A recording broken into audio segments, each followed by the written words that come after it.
Chapter 1555. You're saying you defeated the darkened heroic spirit? In the living room, Mikoto, Rin in Osaka, and Livia came to ask about the battle last night. She was shocked when she heard what Wu Yin said. You really defeated it? Do I have to lie to you? Wu Yin shook his head. He took out a class card and showed it to Bajit. Look, I've already retrieved the class card. Bajit frowned when she saw the class card in Wu Yan's hand. Rin in Osaka and Livia had a weird expression on their faces. That's because the card that Wu Yin took out has a picture of a berserk warrior holding a greatsword in his hand. Needless to say, it was the Berserker class card. Rin Inbin, Livia, Ilya, and Mio were the witnesses to the recycling of this class card. Therefore, Rin in Osaka and Livia were sure that the class card in front of them wasn't the same as the darkened heroic spirit from last night. Of course, this was because Rin Osaka and Livia had subconsciously assumed that the 8th card was different from the 7 cards that they had collected earlier.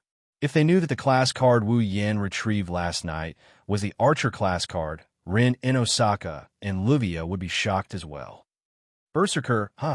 Bajit's frown loosened as she stared at the class card in Wu Yan's hand. She nodded. It really is the same as the monster from last night. Wu Yin, Chuju, Mikoto, Rin in Osaka, and Livia looked at each other when they heard what Bajit said. They nodded with a bitter smile. Although he knew in his heart that the darkened hero spirit from last night was not a berserker, he had to say it out loud. Bajit's words were also very convincing. That kind of monster was indeed extremely compatible with a berserker. Compared to the original berserker, it was even more fitting. Until now, many people still remember the scene of the archer breaking out of the virtual domain's mirror realm and arriving at the real domain's real world. That scene was deeply engraved in the hearts of many girls. It wasn't an exaggeration to call them berserkers. If we didn't know that Gilgamesh was only an archer and didn't meet the requirements to become a berserker, he might have thought so too. After all, a berserker has the right to become a berserker. Only a berserker who went berserk in battle would be qualified. A heroic spirit that hasn't gone berserk in battle cannot become a berserker.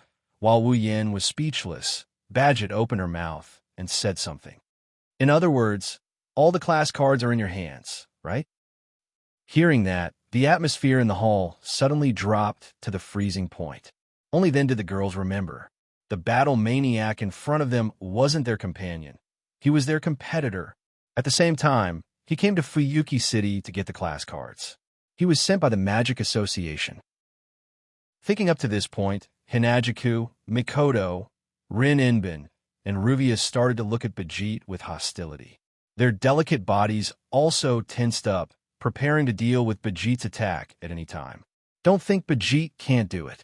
As long as it doesn't violate the principle of not exposing magic in front of ordinary people, Bajit can do almost anything to complete the mission. Wu Yin is the only one with a calm smile on his face. He waved his hand. All 7 class cards appeared in his hand. As you can see, all the class cards are in my hands. Do you want to rob me? Bajit stared at Wu Yin with a sharp glint in her eyes. The girls standing behind Wu Yin were also shocked. Rin Inbin and Livia put gems on their fingers. Logically speaking, since they belong to the Magic Association, they should be helping Bajit. Unfortunately, not only did Bajit have nothing to do with the department that Rin Tozaka and Livia belonged to, but the higher-ups in the department even went against Zelrich in order to get a rank card. How could the 2 magician girls stand on Bajit's side? As for Chuju and Mikoto, although they were cautious, they weren't as serious as when they faced Bajit. As for the reason, it was extremely simple. Gue Chuju, level 80. Misaka Mikoto, level 82. The second part of the Demigod Path quest has been completed. The restriction bracelets on their wrists have been removed. Chuju and Mikoto have returned to rank 9. Bajit can no longer defeat Chuju and Mikoto. As for Wu Yin, there's no need to talk about him. Level 89, peak of rank 9. At this level, he won't be able to find a match in the entire world. He wasn't afraid of Bajit when he was level 75. Why should he hide his strength from her now? If it wasn't for the fact that Xiao He might be targeted, Wu Yin wouldn't have taken out the Berserker card to trick Bajit. Of course, Bajit didn't know about this. She just stared at Wu Yin without saying a word. Her sharp eyes began to waver. The entire place was silent and depressing. After a long time, sigh. Bajit sighed and turned around. She walked towards the door. What's wrong? Wu Yin couldn't help but say something. Aren't you going to steal the cards? With my power, I won't be able to take those cards from you. Bajit stopped and glanced at Wu Yin. But I won't give up. If I can't do it openly, I'll do it in the dark. I hope you won't let your guard down. After that, Bajit walked out of the hall without looking back. Is it okay to let her go? His gaze was fixed on the entrance of the hall as he spoke in a deep voice. Bajit wasn't joking. With her personality, she might really do it in the dark. Aren't you worried that there's a threat lurking in the dark? I need a chance to worry about it. Wu Yan's expression became slightly helpless. He looked at Rin Inbin and hesitated for a moment. Then he said something that made Rin Inbin tremble. I came to Fuyuki City to get the 7 cards. Now that the cards have been collected, it's time for me to leave. Pa! As soon as he finished speaking, the sound of something falling on the floor could be heard from the direction of the entrance of the hall. Everyone looked at the source of the sound. At the entrance of the hall, Mei was standing there. A bag of fruits, which should have been in Mei's hand, fell on the ground in front of her. Mei didn't care about the fruit on the ground. She looked at Wu Yin with eyes that could break anyone's heart. Her face was full of disbelief, followed by deep sadness. Obviously, Mei had heard everything that was said just now. Mei! Wu Yin was shocked. Mei took a step back. Her orange eyes were filled with tears, and they quickly fell to the ground. With a sad expression, she turned around and ran away without looking back. Wu Yin panicked when he saw this. This was the first time he saw a strong girl like Mei cry. What are you doing? Livia panicked and shouted at Wu Yin. Hurry up and chase after her. What about me? Livia raised her voice. Don't you know what kind of position you have in that child's heart? Go after her. Go after her. Rin Inbin took a deep breath and turned around. He didn't look at Wu Yin. If you don't go after her, with that child's personality, she might not be able to open her heart for the rest of her life. Hearing that, Wu Yin finally reacted from the fact that Mei was crying. He stood up. Chuju, Mikoto, I'll leave this place to you. Chuju and Mikoto knew that now is not the time to hesitate. They nodded and let Wu Yin calm down. Immediately, he chased after Mei and rushed out of the hall. The only thing left in the hall was a heavier and more oppressive atmosphere than when Bajit was here. Chapter 1556. Bang! The entrance door was violently opened. The sound reverberated in the night air and gradually spread out. Inside the door, a petite figure rushed out, bringing along a trail of sparkling and translucent liquid, sprinkling down in the dark night.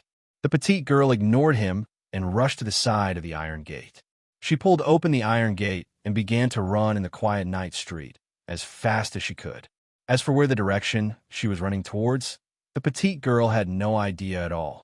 She just wanted to get away from the scene as fast as she could, the farther the better.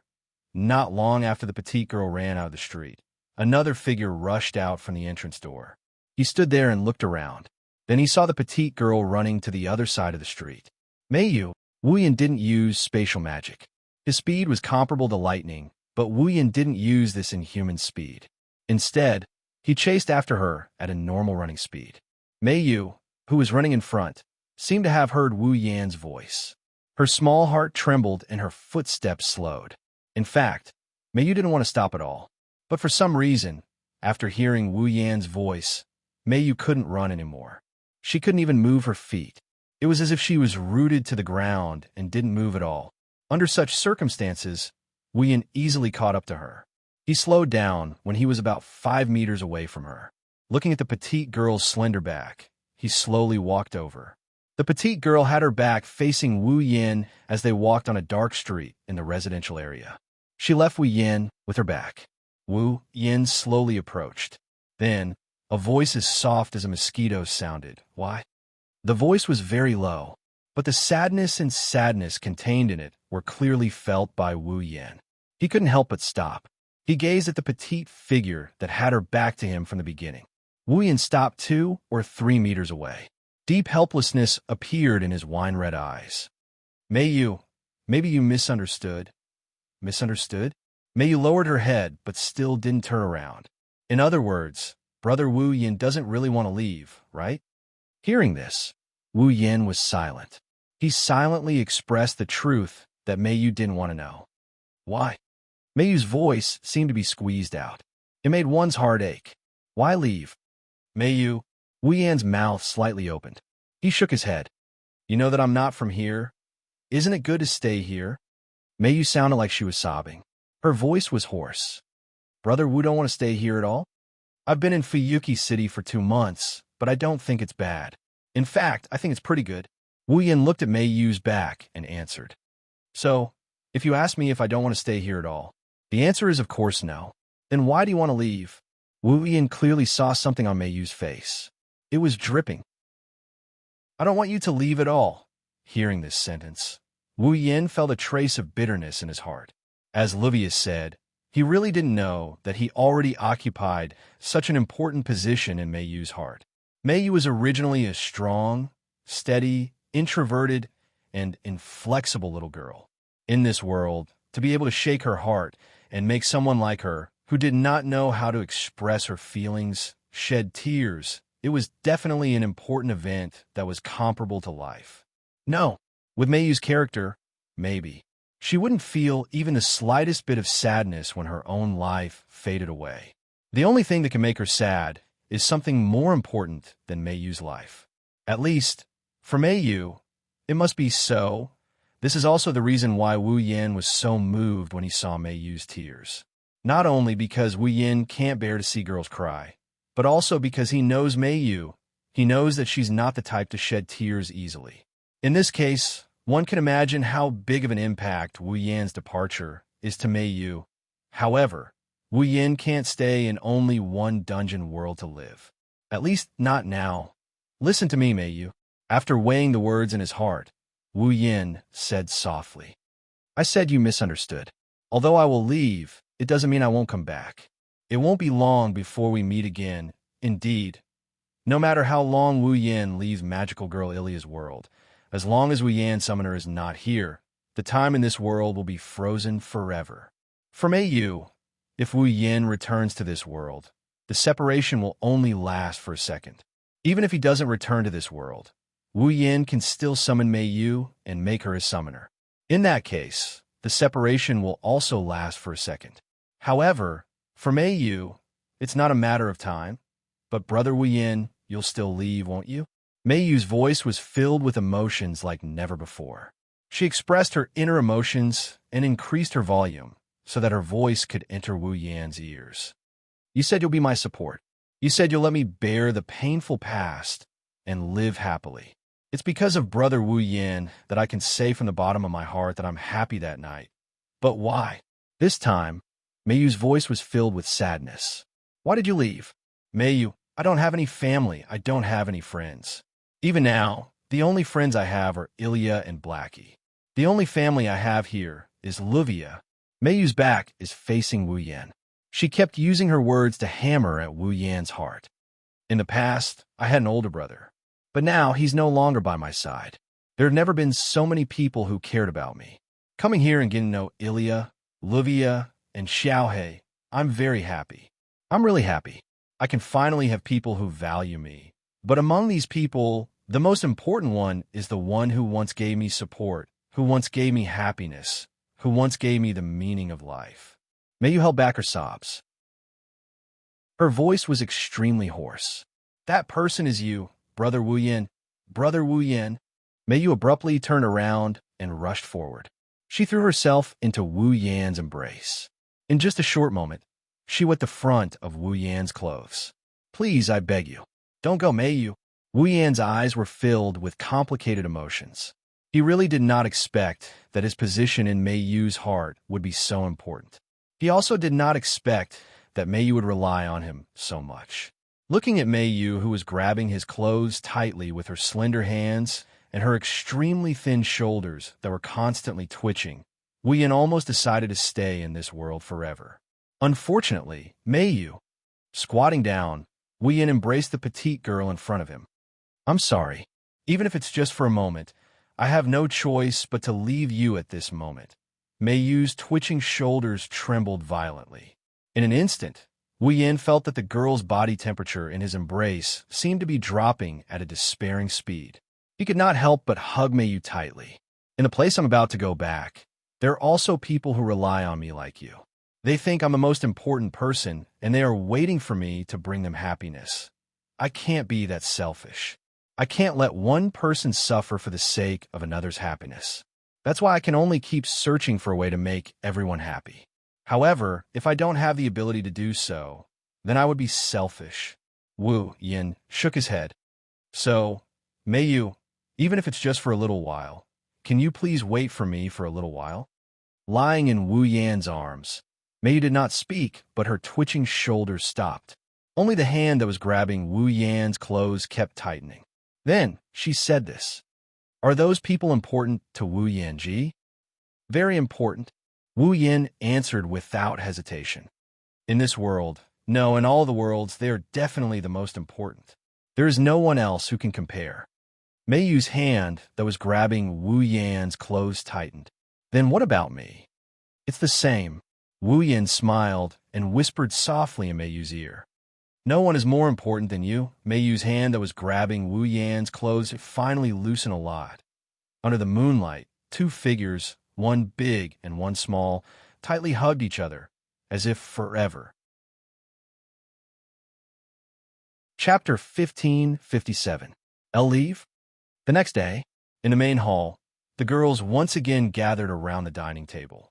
All sorts of luxurious dishes were placed on the dining table. But this time, not a single one of them extended their chopsticks to the table.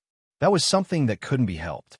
After all, just as the girls were about to start eating, Wu Yin, who was sitting at the head of the table, announced his plan in front of everyone. Leave. It was a simple word, but it stunned many of the young girls. The atmosphere in the main hall dropped to a rather heavy level. The girls all had different expressions on their faces. Livia, who knew about it earlier, remained silent.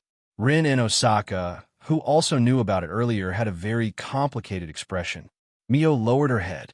Although her orange eyes were somewhat depressed, they no longer had the heart-wrenching sadness from last night. Chuju and Mikoto looked at each other with a helpless expression. As for Ilya and Blackie, who didn't know about this matter last night, they were dumbfounded. Their eyes were also filled with bewilderment. I don't agree. Their confusion didn't last for long. When it dissipated, Xiaohei slapped the table and stood up without thinking. Big brother, you're joking, right? Xiaohei's amber eyes stared at Wu Yan. She forced out a smile. This isn't funny at all. That's right. Ilya also stood up. Her delicate little face was filled with bewilderment. She looked like she was about to cry. I'll leave. Even if it's you, big brother, I won't forgive you for making such a joke. Wu Yan didn't say anything. Instead, he looked at Ilya and Xiaohei with his wine-red eyes. His eyes were calm. Big brother. Seeing those calm eyes, Ilya and Xiaohei finally realized that this was not a joke. More or less, panic appeared on their faces. Why do we have to leave? This time, it was Xiaohei who shouted first. Instead, it was Ilya who shouted. Isn't it good to stay here? Compared to Ilya, who was only now excited. Little Hay seemed to want to create a sharp contrast with him. The emotions on his face disappeared, and he regained his composure. He asked, is it because of the rank card? The reason I came to Fuyuki City is to get the 7 rank cards. Wu Yin sighed, and he took out the 7 rank cards. Now that I've gotten all 7 cards and completed my mission, it's time for me to continue my journey. Journey? It wasn't only Ilya and Blackie who reacted. Rin Inben, Mio, and Livia also raised their heads and looked at Wu Yan. My mission is not only to obtain the 7 rank cards. There will be various other tasks in the future. I need to go to every place and complete them. Facing the gazes of the girls, Wu Yan shrugged his shoulders as if he was relaxed. I don't know when it will end, so calling it a journey is more or less the same. Hearing this, the girls all looked at each other in dismay. Obtaining the 7 rank cards is only a part of the mission. What part of the mission? Who is the one who issued the mission? Even the class card that the Association of Mages was helpless against was only one part of the mission. Then, what else did he need to do for this mission? Where do I have to go to do it? These questions flashed through every girl's mind at the same time. After having these questions, the girls realized that they didn't know anything about Wu Yin, Chuju, and Mikoto. Where did they come from? What is their true identity? Was there someone standing behind them and arranging tasks for them? Rin and Osuka, Luvia, Ilya, Mio, and Blackie didn't know any of this. What's even more unbelievable is that Wu Yin, despite not knowing about any of this, has already occupied a large space in the hearts of many of the girls. Isn't this unbelievable? Similarly, without knowing anything, the girls couldn't judge whether Wu Yan's mission was good or bad, and whether they should support him or not. Therefore, they were speechless at Wu Yan. Do you have to leave? In the end, Xiao Hei channeled all of his emotions into this one sentence. He stared at Wu Yan without letting go. If Big Brother leaves, I won't be able to live. This wasn't an exaggeration. Little Black needed someone to provide him with magic power to maintain his existence. If he lost the support of magic power, Little Black would directly disappear. Currently, it was Wu Yin who provided her with mana. If Wu Yin leaves, Blackie would have to find a way to obtain mana from others. But if that's the case, other people's mana wouldn't be as good as Wu Yan's, and Blackie would have to absorb mana from countless people to maintain her existence. If she absorbs mana from ordinary people, it would cause them to go into shock due to excessive mana consumption. In serious cases, their life force would be converted into mana and absorbed by Blackie. Therefore, if possible, Blackie doesn't want to absorb mana from ordinary people. But if she absorbs mana from magicians, would Rin and Osaka and Luvia agree? Would Ilya and Mio agree? If all 4 of them don't agree, is Blackie supposed to find Badget? Then, Blackie would rather disappear by herself. That's why Blackie wouldn't be able to live without Wu Yan. Although it's more or less an exaggeration, it can't be said to be false.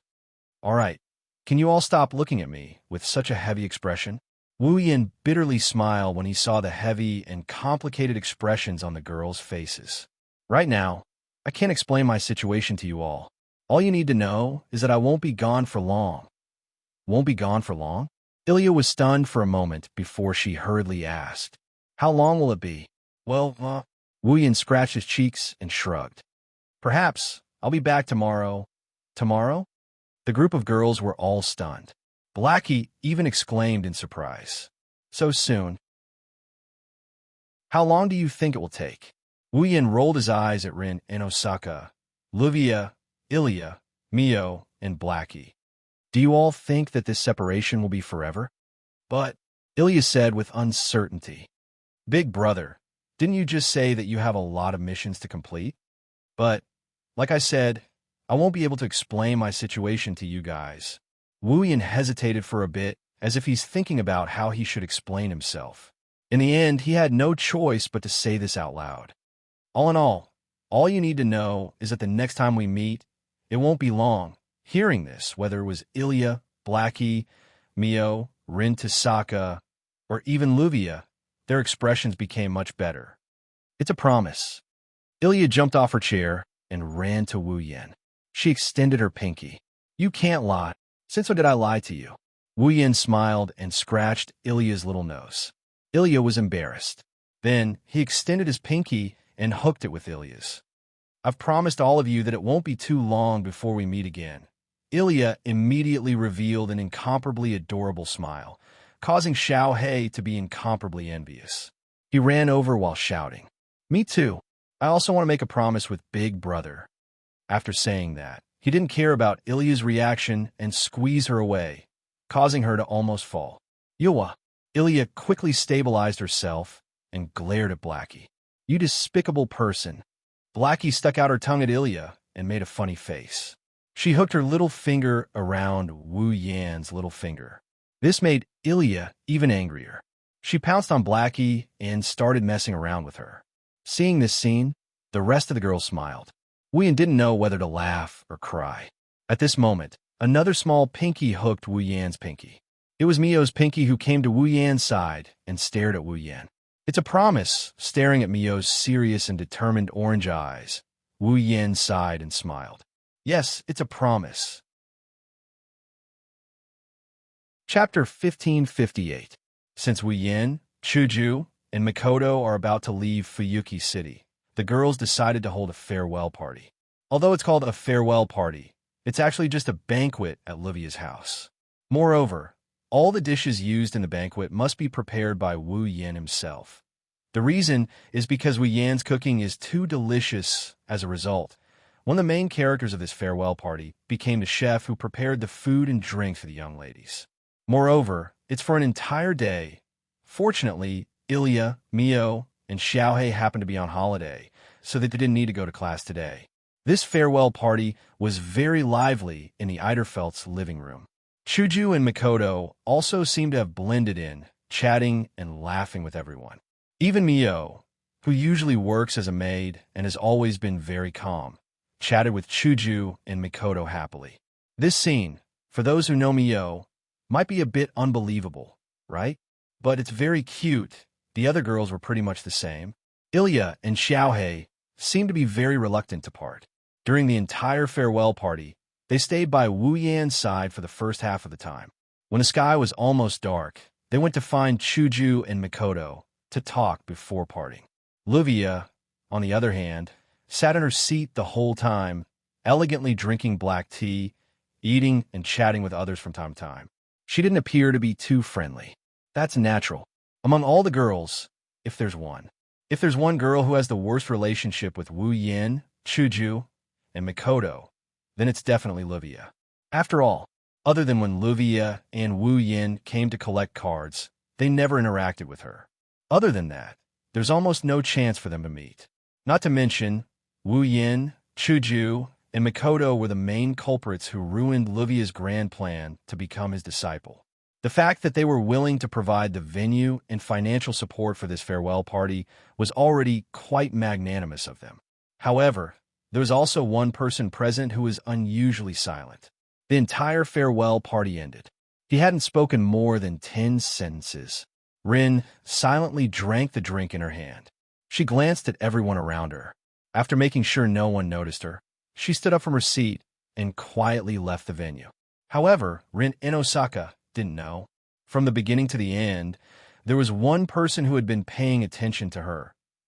Rin and Osaka pushed open the door and walked out of the mansion into the courtyard. He raised his head and looked at the sky.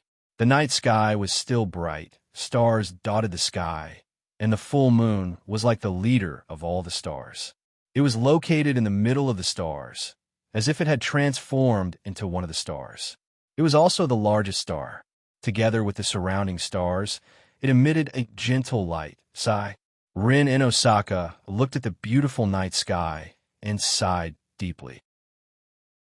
I really shouldn't have come. This sentence was sincere, but also a lie. She came here to attend the farewell party for Wu Yan, Chuju, and Mikoto. Rin and Osaka didn't want to go at all, even though she didn't say it out loud. Rin and Osaka knew that she didn't want that person to leave. That's why. Rin and Osaka didn't want to attend the farewell party from the bottom of her heart. The sentence, I really shouldn't have come, was definitely sincere, but even though she thought so, if she didn't come, Rin and Osaka's heart would feel empty. Thus, the sentence, I really shouldn't have come, was another lie. Damn it. Rin and Osaka's conflicted thoughts made her kick a pebble that landed on the ground. Why do I have to worry so much about that guy? That guy is an enemy, isn't he? Not only did he stop me from becoming his disciple, he also stole my first kiss and forced a kiss on me every time. What a jerk. It's best if that guy leaves. Damn it. Every time he spoke, Rin would kick a pebble next to his feet. He wanted to kick away the frustration and depression in his heart along with the pebbles. However, as the pebbles flew out, Rin Tozaka didn't feel any satisfaction. Instead, he became even more frustrated. In fact, Rin Inbin knew that this day would come sooner or later. He didn't foresee the departure of Wu Yan and company, rather. He foresaw his own departure. Rin in Osaka is the candidate for chairman of the Magic Association's Chronometer Tower. Regardless of whether or not she manages to retrieve all her cards and successfully become Zelrich's disciple, she must return to the Magic Association headquarters in London. Because of this, Rin in Osaka was mentally prepared to part with the people here at any time. However, Rin in Osaka didn't expect that in the end, not only would she be the first to leave, it would be the person she cared about the most. Rin in Osaka laughed self-deprecatingly. We've only known each other for less than 2 months. I can't believe I'm feeling this way. It's so unlike me.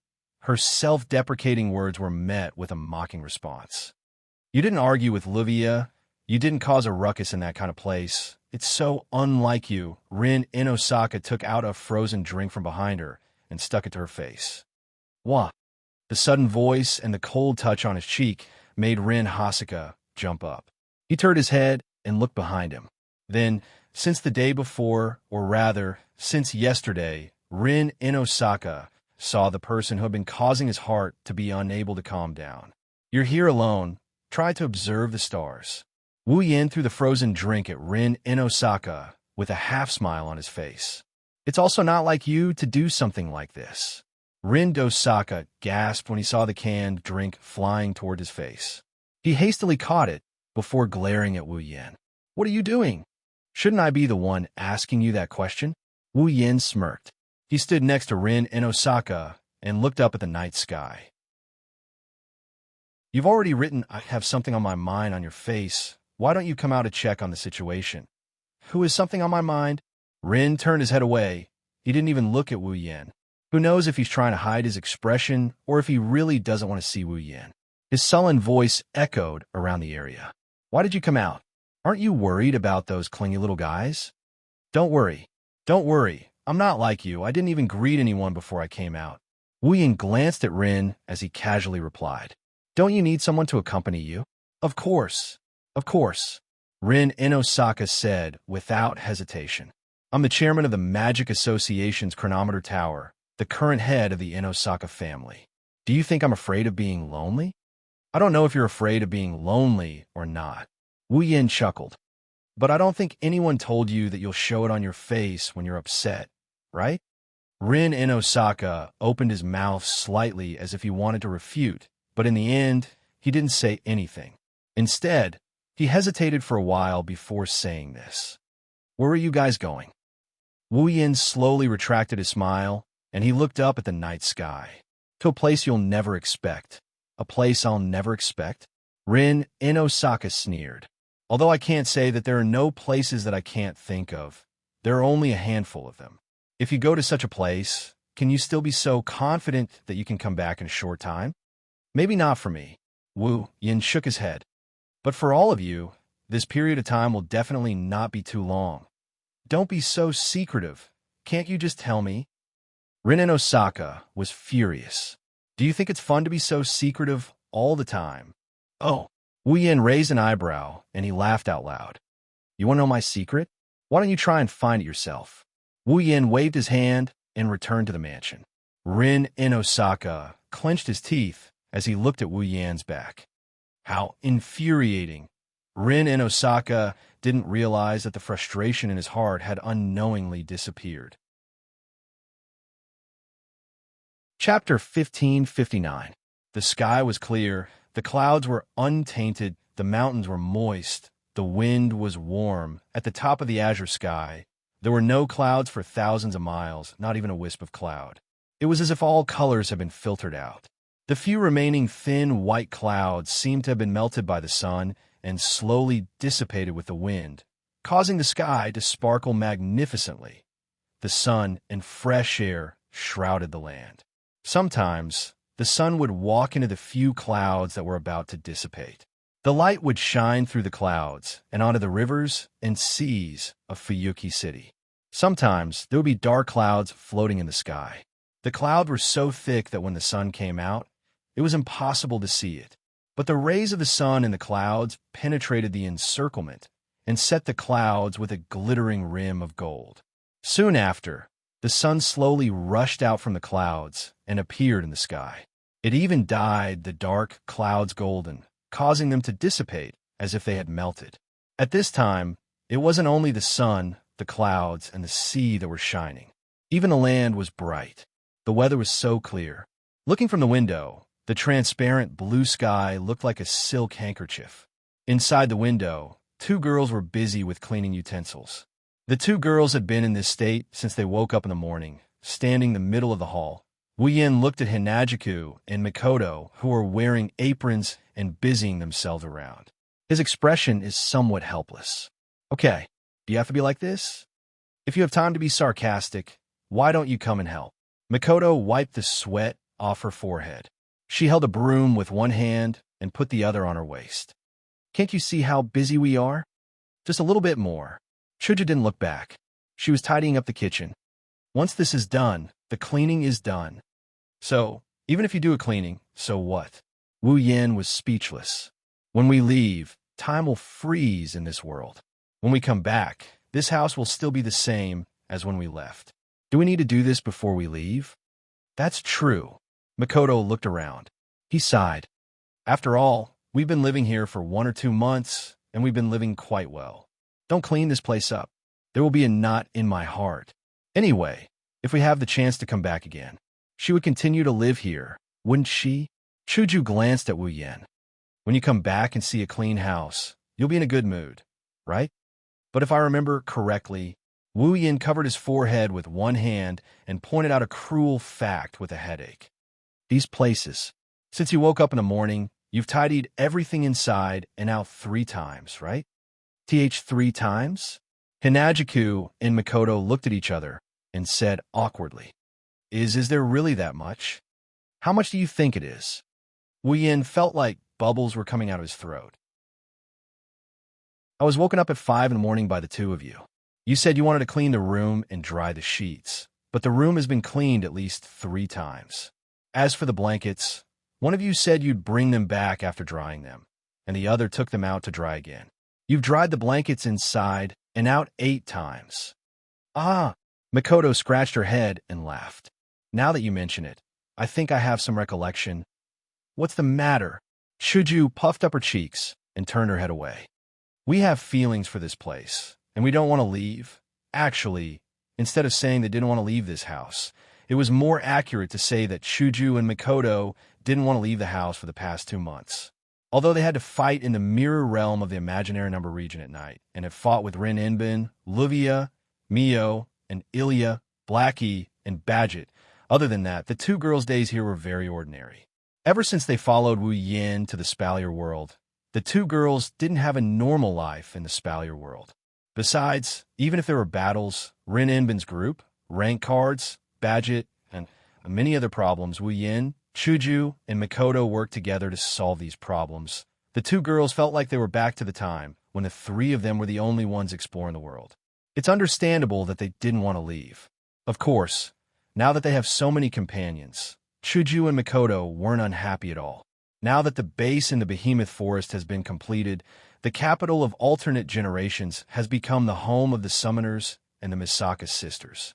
If nothing major happened, they could just stay in the capital of alternate generations and live a normal life, and they would still be able to visit the girls. Until now, the happy life that the girls have been praying for finally took shape with the completion of the capital of alternate generations. Now, all they need is a guarantee, and they can continue living like this. That guarantee, needless to say, is to have the power to deal with all accidents and protect their happy life and home. With that thought in mind, Chuju and Mikoto turned their eyes to Wu Yin.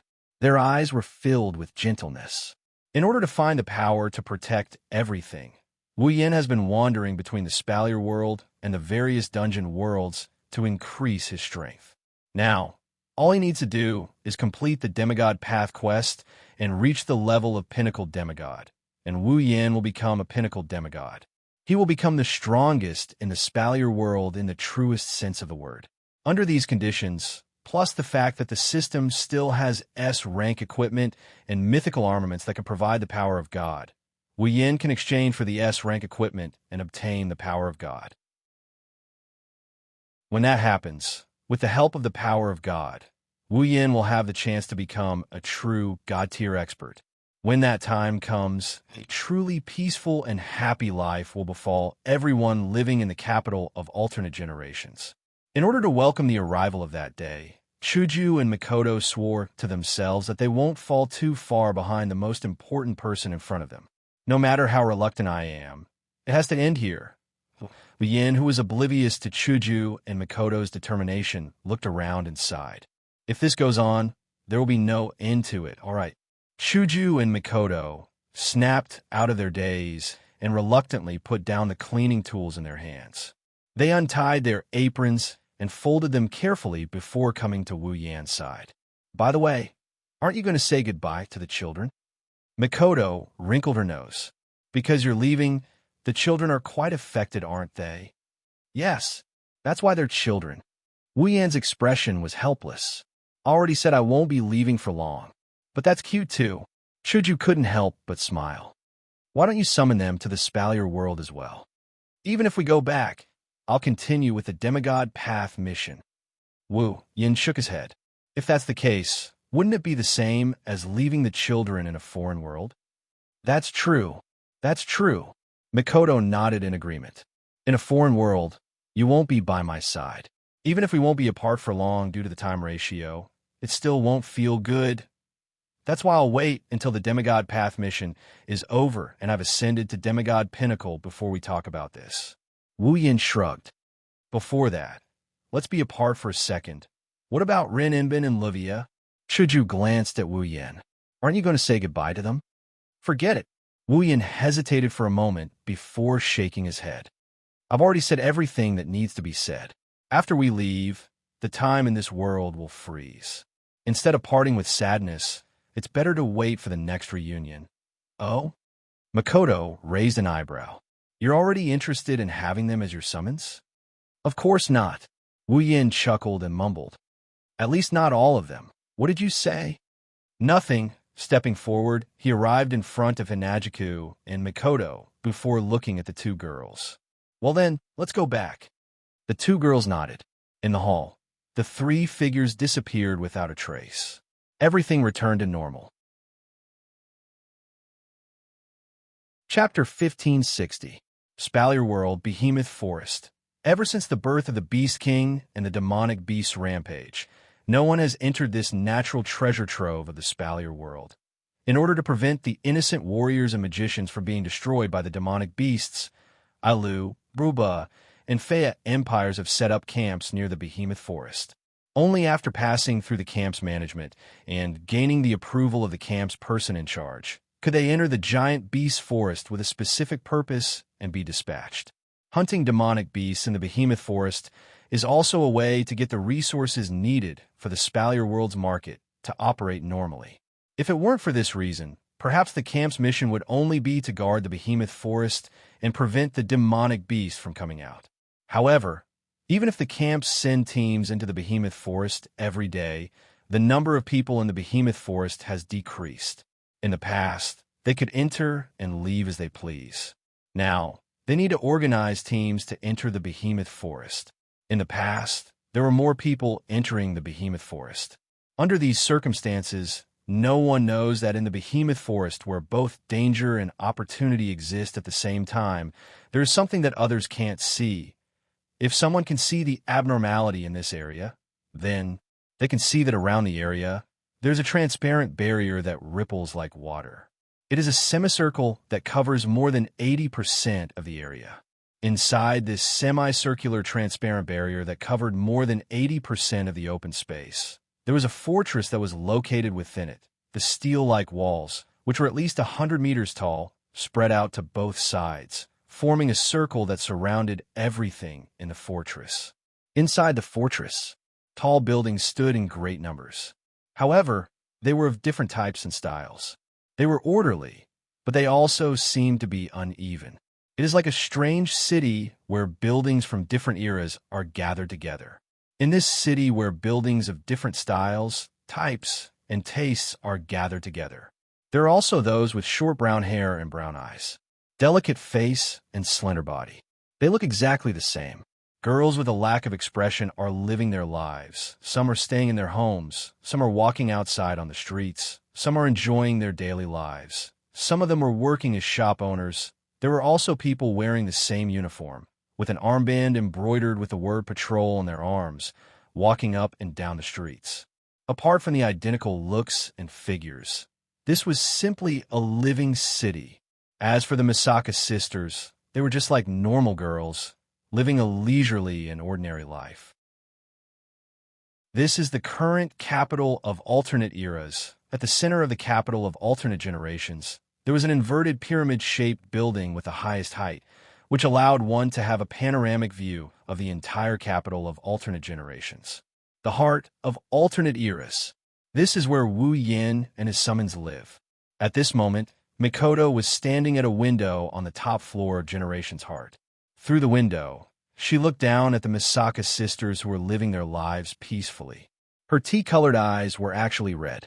This is great. This is great. Wu Yin and Chuju, who were standing behind Mikoto, are also looking at the scene below.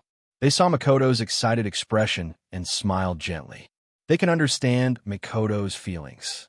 Originally, the Misaka sisters were only clones. They were born as experimental subjects in the Magic Catalog world. They were killed by Accelerator and used by Alistair. In order to save the Misaka sisters, Mikoto had sunk into the depths of darkness and despair. Later on, even though Wu Yin gave Mikoto a glimmer of hope and saved all the sisters still couldn't be said to be completely out of danger. After all, there were too many people who coveted the existence of the Misaka sisters in the Magic Catalog world. There are so many conflicts in the Spalier world that in the end, the Misaka sisters picked up their weapons and joined the battle. Of course, it was more like hunting in the giant beast forest. Occasionally, they would get rid of the bugs in the giant beast forest.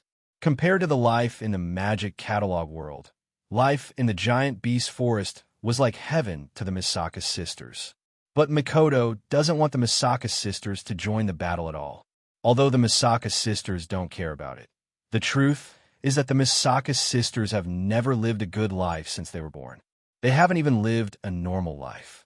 This is something Mikoto can't bear to see. It was also because of this that Mikoto was the one who put in the most effort and labor when they decided to build the base and give the Misaka sisters a place to rest. It's all for the sake of letting the Misaka sisters live a normal life without any conflicts.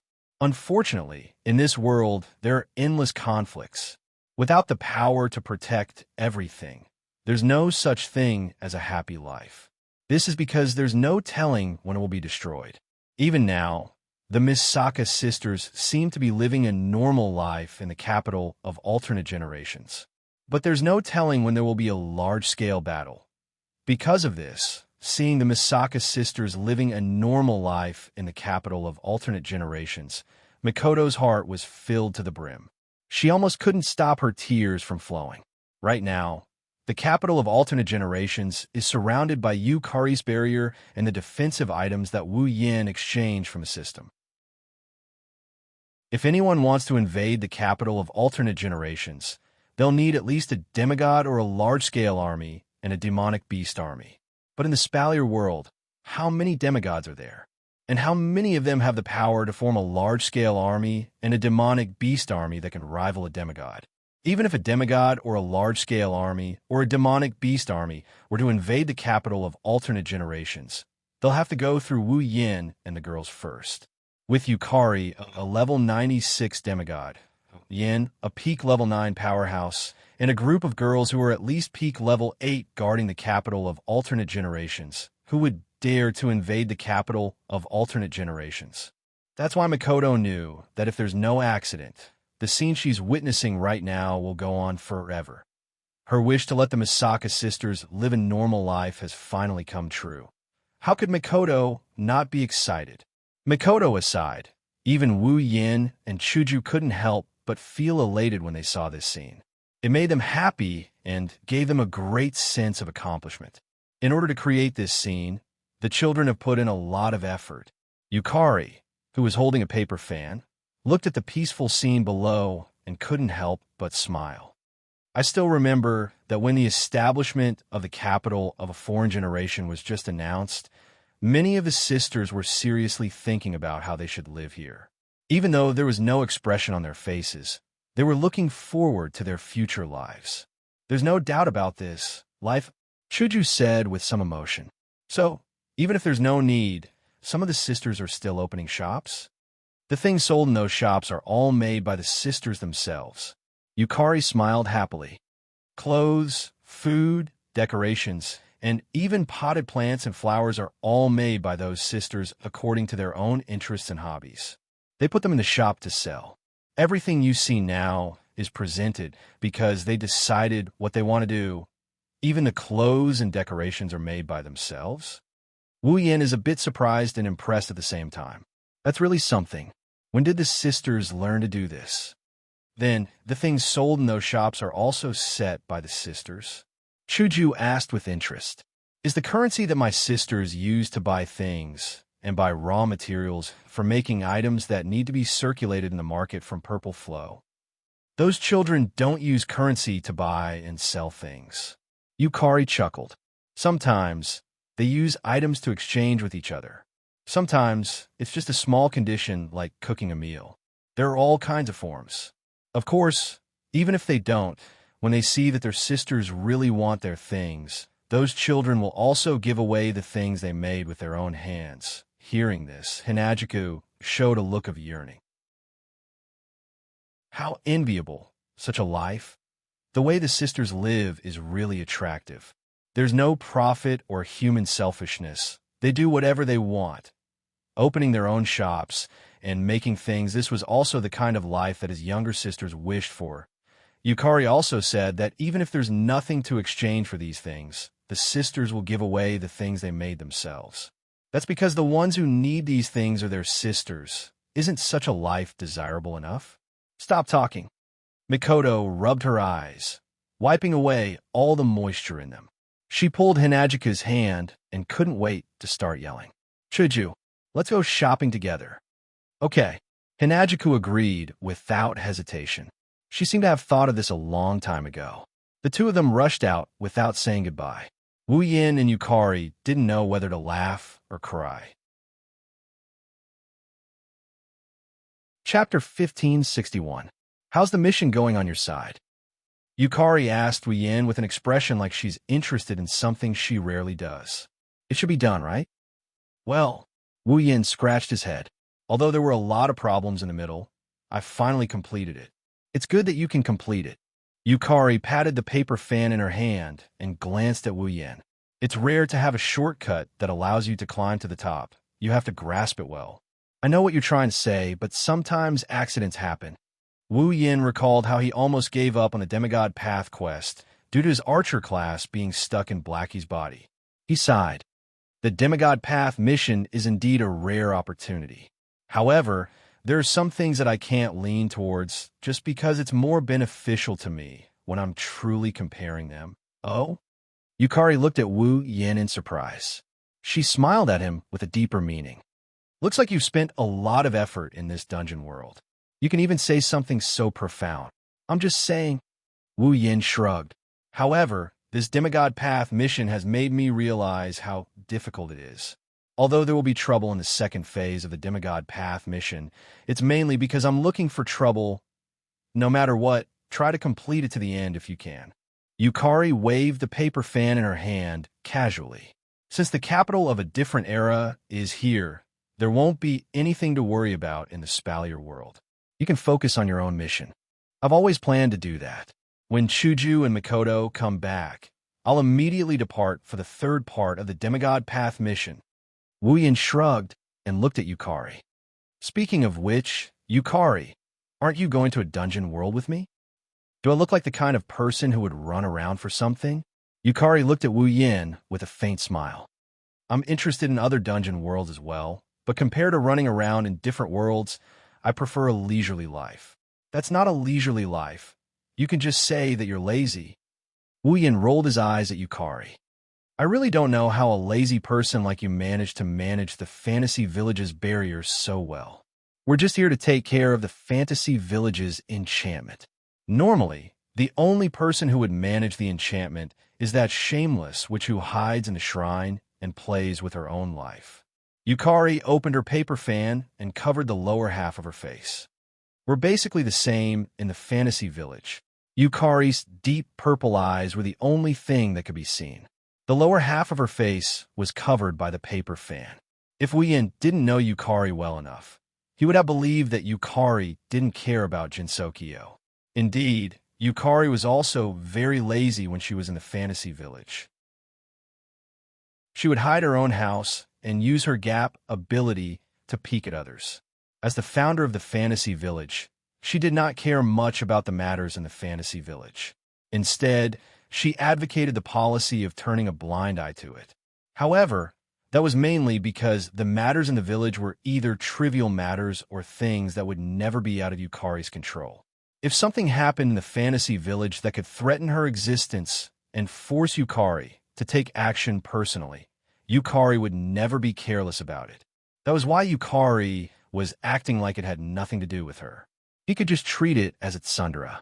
Are you sure you don't want to go? Woo-Yin tried to tempt her with a seductive tone. Perhaps the dungeon world in the third round of the Demigod Path mission is Fantasy Village. By that time, I'll go to Fantasy Village, and the time flow in Fantasy Village will return to normal. If something happens and you're not there, then I'll leave it to you. Yukari was unfazed. She even pushed her responsibility to Woo-Yin as she casually opened her mouth. Don't you have my red jade mode? In a way, you're like me, aren't you? Ha, you're flattering me. Woo-Yin sighed. Putting aside the fact that the red jade mode has a time limit, if I activate your red jade mode, I'll only be on par with you in terms of strength. How can I compare to you in other aspects? Yukari Yakumo, a sage shifter, a great shifter who has lived for more than 1,000 years. Even if Woo-Yin could use the ruby mode to achieve the same level of strength as Yukari, he wouldn't dare boast that he could solve everything in the fantasy village. After all, there were people stronger than Yakumo Yukari in Fantasy Village. However, Yakumo Yukari was still able to manage Fantasy Village so well. This was enough to prove that not everything in Fantasy Village could be solved with power alone. With the title of Sage, Yakumo Yukari's wisdom was unquestionable. And this wisdom was the true reason why she was able to manage Fantasy Village. Strength, on the other hand, is secondary if Woo-Yin were to manage the Fantasy Village. Forget it. Thinking about the endless weird happenings in Jinsokyo and the bunch of problem children who only know how to eat and drink without a shred of integrity, Woo-Yin's head started to hurt.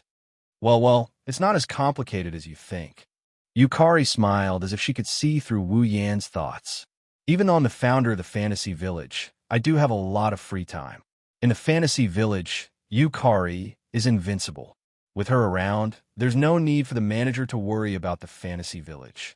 I think it's because of that shameless Yukari who only knows how to eat and drink like you that the Fantasy Village has problems. Woo-Yin complained. If you guys are more proactive, the Fantasy Village can be renamed to the Ideal Village. Didn't we say it already? It was hard to tell if she was joking or being serious. Violet's face had an expression that was hard to tell. Why don't you try managing the Fantasy Village? Are you serious or are you joking? Woo-Yin wasn't sure if Yukari meant something else when she said those words. Woo-Yin couldn't tell what Yukari was trying to say. If it's me, I definitely can't manage Fantasy Village. Didn't I tell you that Ling Ming will take care of the matters in Fantasy Village? Yukari looked at Woo-Yan's frightened face with amusement. Leave the big things to Yukari. Leave the small things to Yukari or your little girlfriends. As for yourself, you can just live a leisurely life. Yukari, it's my fault. We had almost cowed out. I shouldn't have made fun of you. Please forgive me. Is that so? The smile on Amethyst's face deepened. That's a pity. Well, if you change your mind, you can come find me. I don't mind leaving the Fantasy Village to you guys. You sure know when to let go. Woo-Yin retreated in defeat. Aren't you afraid that we'll mess up the Fantasy Village? There are a lot of problem children in the Fantasy Village. Yukari pouted. Compared to them, you guys are more obedient than babies. Yukari turned around with her back, facing Woo-Yin. Are you going to wait for Chuju and Mikoto to come back and take them to the Demigod Path mission? Yeah, Wu Yin tilted his head in confusion. Is there a problem? There's no problem. However, there's one thing that I suddenly thought of. Z tapped her face with the paper fan and said with a smile, "Tonight, 2 of your little girlfriends will complete their transformation in the lake." Tonight? Wu Yin paused and asked, "Who's coming out?" "Well, you'll find out tonight." Yukari didn't expose him. She waved her fan and walked outside. Looking at Hinajiku and Mikoto, I don't think they'll be willing to leave their sisters anytime soon. The third mission, Demigod's Path, I'll need you to bring the 2 girls from the lake with you. They should be very happy to, right? Leaving these words behind, Purple left the scene without looking back. Tonight, gazing at the direction Yukari left, Wu Yin walked back to the window. He looked at the Misaka sisters walking up and down the street, and he mumbled in anticipation. Who will it be? Chapter 1562. Selling pastries. Fresh and delicious pastries. Do. Misaka 1760 shouted loudly. Come and look at clothes. Here's some nice clothes. Do. Misaka 16307 shouted loudly. Is there anyone who wants to buy flowers? Do. Misaka 2640 carefully held her favorite flower while observing the surrounding customers. Please come and take a look at Misaka's greatest masterpiece. Do. Misaka 10047 raised her umbrella and proudly showed off. On both sides of the retro-styled street that was similar to the Western style, such voices constantly reverberated in the air and passed into the ears of everyone walking on the street. The voices came from shops on both sides of the retro-styled Western street. The voices came from the mouths of the shop owners. Judging from the scene alone, it was undoubtedly very much like a very lively commercial street, or a street of stalls set up during a large-scale event. It was necessary to increase the number of customers for oneself. However, if someone were to personally visit the scene, they wouldn't have the mood to patronize these shops. This was because the shouts that were reverberating in the air were all emotionless, devoid of uplift, and cold as if they were listless and cold. Standing at the corner of the street, Wu Yin looked at the scene and felt a sense of helplessness. Yukari said that 2 girls would finish their metamorphosis and emerge from the lake tonight. She wanted him to bring them to the 1564th takoyaki stall. Misaka is setting up a stall. Do. Misaka 10032 is reporting to Oni-sama and using her eyes to signal Oni-sama, who I haven't seen in a long time. Misaka 10032 said as she moved her head closer to Wu Yan's face until there was less than 5 centimeters between them. Her brown pupils stared straight into Wu Yan's wine-red eyes and stopped talking. That, looking at Misaka 10,032's expressionless face, Wu Yin laughed dryly. Please forgive me for not having the ability to read other people's inner thoughts from their eyes. Is that so? Misaka 10032 understood and distanced herself from him. Wu Yin let out a sigh of relief. However, Misaka 10,032's next words made Wu Yin freeze on the spot. As Oni-sama's Oni-sama, you don't even have such an inhuman ability. Do. Misaka 1032 was disappointed and looked at Oni-sama with disdain. She wanted Oni-sama to realize his stupidity. Ha! Wu Yin forced a laugh. I'm sorry, I'm just that stupid. There's no other way. I can only tell Oni-sama what I mean. Misaka 1032 pointed at her stall again. Oni-sama, do you want to try Misaka's takoyaki? Do. Misaka 1032. Let go of the disappointment in your heart and look forward to your answer. Fine. Listening to Misaka 10,032's way of expressing herself, Wu Yin helplessly shook his head. Then I'll try it. Misaka is very happy. Misaka 1032 said with an expressionless face. Then, what is Oni-sama going to offer in exchange for Misaka's takoyaki? Do. Misaka 1032 asked Oni-sama while thinking about whether Oni-sama should use his underwear to exchange for Misaka's takoyaki. Do you usually use your underwear to exchange for other sisters' things? Wu Yan's knees went soft, and he almost fell to the ground. If so, please let me set up a stall here. Oni-sama wants Misaka's underwear? Do. Misaka 10032 asked shyly while thinking about the saying all men are beasts. All right, I was wrong. I don't want it at all. As a man, Oni-sama actually doesn't want a cute girl's underwear. That goes against common sense. Do. Misaka 10032. Let's put aside the previous question and reconsider the saying all men who don't covet a girl's underwear are frigid. I really want to ask, where did you guys hear this from? This is common sense. Do. Misaka 10032 said, as if it was a matter of fact. She was shocked that Oni-sama didn't know such common sense. I really didn't know there was such common sense. Oni-sama is an idiot. Do. Misaka 10032 came to a conclusion. Are you going to give me takoyaki or not? Then, Oni-sama, please use your underwear to exchange for it. Do. Misaka 10032 stated her condition. Let's change the condition. Don't tell me Oni-sama isn't wearing it. Chapter 1563. Wu Yin looked at the toy sniper rifle in his hand as he stood in front of the stall selling takoyaki. What is this? Gun. Gun. Misaka's sister, who was also holding a toy sniper rifle, answered simply. I know it's a gun. Wu Yin suppressed his helplessness and continued to ask patiently. I'm asking, what are you planning to do by giving me a gun? Oni-sama wants to eat takoyaki, but you don't have what Misaka wants to trade it with, right? Misaka's sister raised the toy sniper rifle in her hand as she explained. So, if Oni-sama wants takoyaki, you have to follow the rules of the shop and compete with Misaka. Misaka 10032 explained to Oni-sama. She felt it was a pity that she didn't get Oni-sama's underwear. Competition. Wu Yin ignored Misaka 10,032's explanation and looked at Misaka 10032 suspiciously. What competition? Shoot. Misaka 10032 spat out these two words and pointed at a human-shaped target wearing a cloak in her stall. That's a human-shaped target made by Misaka. There's a number on each part of the target. If you hit the target, you'll get the number on the number. Everyone has 3 bullets. Whoever gets the most points wins the competition. Misaka 10032 explained patiently. I see. Wu Yin got the gist of what Misaka 10032 means. So, if I get more points than you and beat you, I'll get takoyaki? Correct. That's right.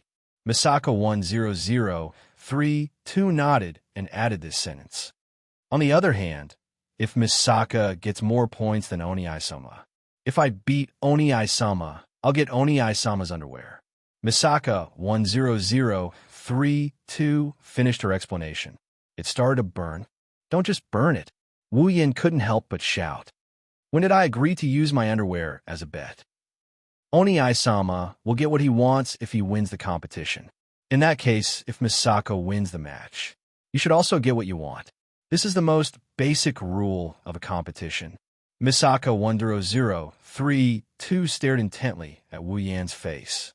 Or perhaps Oni-sama has the despicable idea of obtaining Misaka's takoyaki unconditionally, and Misaka won't object. Misaka tried her best to show her magnanimity, but she despised Oni-sama's idea. Wu Yan's strength instantly disappeared. In the past, he thought that the way the Misaka sisters talked was cute. It was also a way to show that the Misaka sisters did not hide their true thoughts. They were very worthy of love. But now this kind of idea, they really disappeared without a trace. Together with the strength in his body, since you've said it to this extent. Wu Yin gritted his teeth. Good. I agree to your conditions. Shooting was not Wu Yan's specialty. However, Wu Yin did put a lot of effort into the shooting aspect of the noble phantasm that has great destructive power, Meteor Shower. Although the Misaka sisters also used guns as their weapons in the magic catalog world, the target was less than 5 meters away. It was such a short distance. Wu Yin was confident that he could shoot wherever he wanted. Therefore, he could at least get full marks. Under such circumstances, even if the Misaka sisters also got full marks, it would at most be a draw. Both of them would not get what they wanted, but at least he could keep his underwear. As for the Misaka sisters' takoyaki, Wu Yin did not really want it.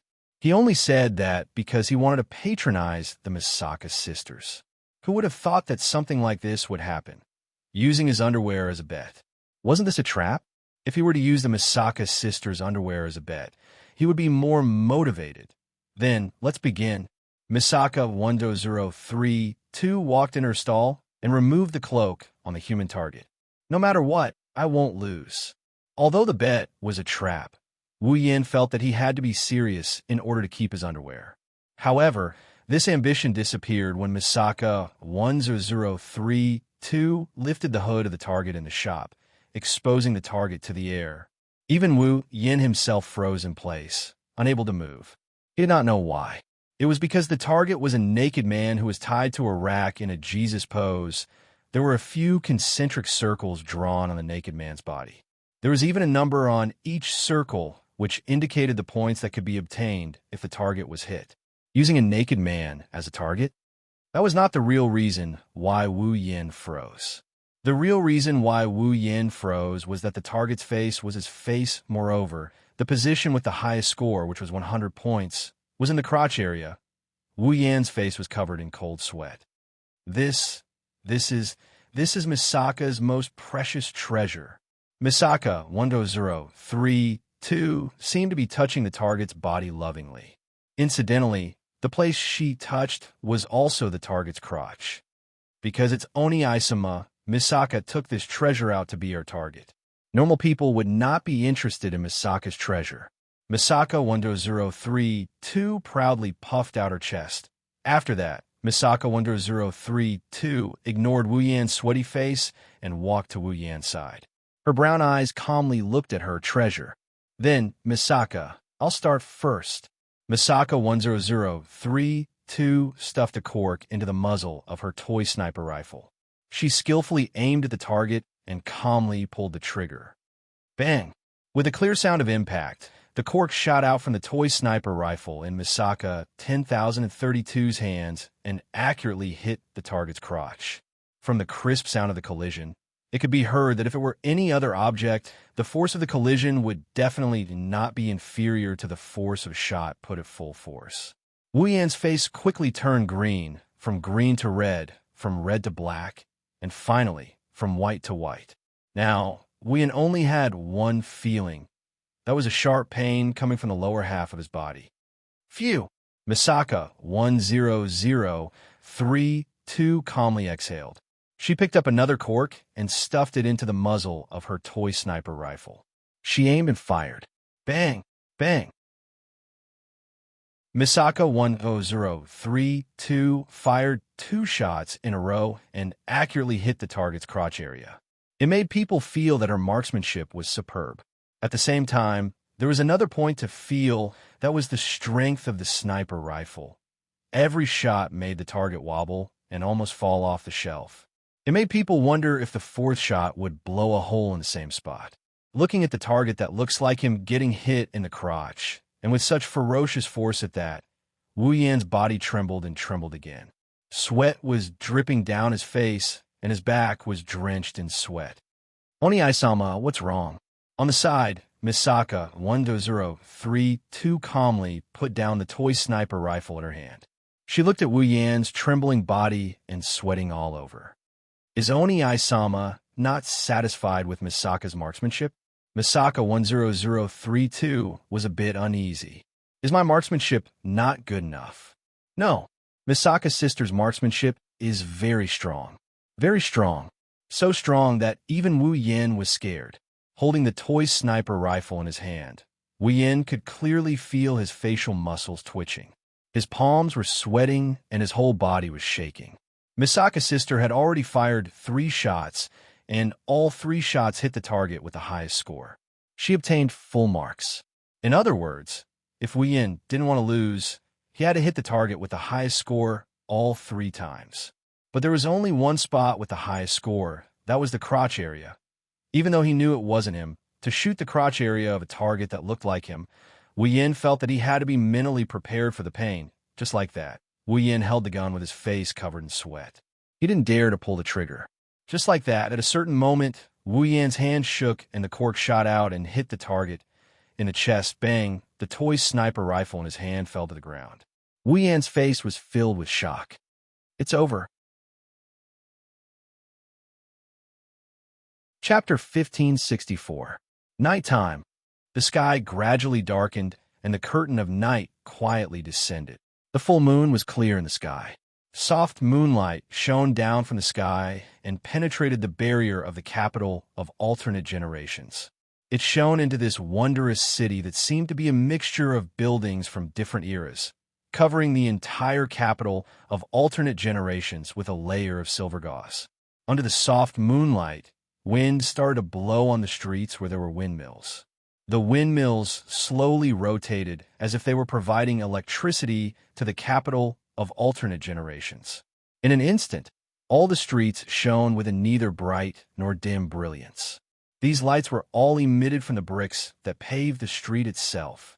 Although the bricks that paved the streets of the capital of alternate generations had different styles, different types, and different colors, they were all made of the same type of ore.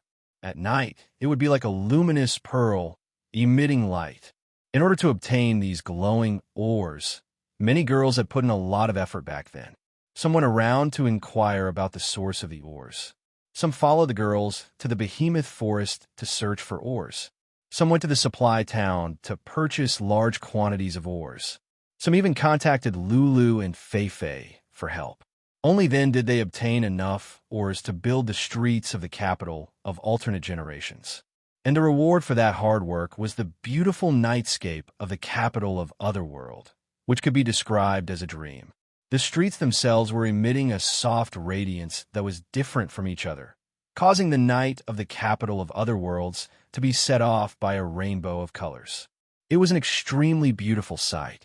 Under such a beautiful night scene, even if they knew it was nighttime, there would still be many who would want to walk on the glowing streets. Even the girls who were slightly used to the night strolled up and down the streets at night to relax. They were admiring the night scene. They were enjoying such an enviable night.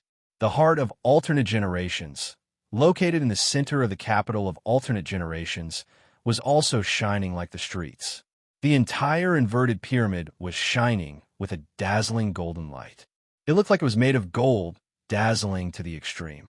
Come to think of it, living in such a building should give one a greater sense of achievement than living in a palace, right? Such a night. It was indeed the envy of others. However, despite the envy of others, there was someone who didn't even have the mood to appreciate it. On the top floor of the heart of alternate generations, Wu Yin lowered his head. The background was dark as he walked in from the outside like a zombie. He wobbled his way to the sofa. He fell down, looking like a dying man. That was to be expected. Now, in a place no one else can see, Wu Yin is staring at Wu Yin. He was missing an important piece of underwear. He lost to Misaka 10,032's underwear. Misaka 1032 even asked him to take it off in front of her as the victor so that he wouldn't go back on his word. Thus, with a suicidal mentality, he took off his underwear in front of the street full of Misaka's sisters. He lost to Misaka 1032.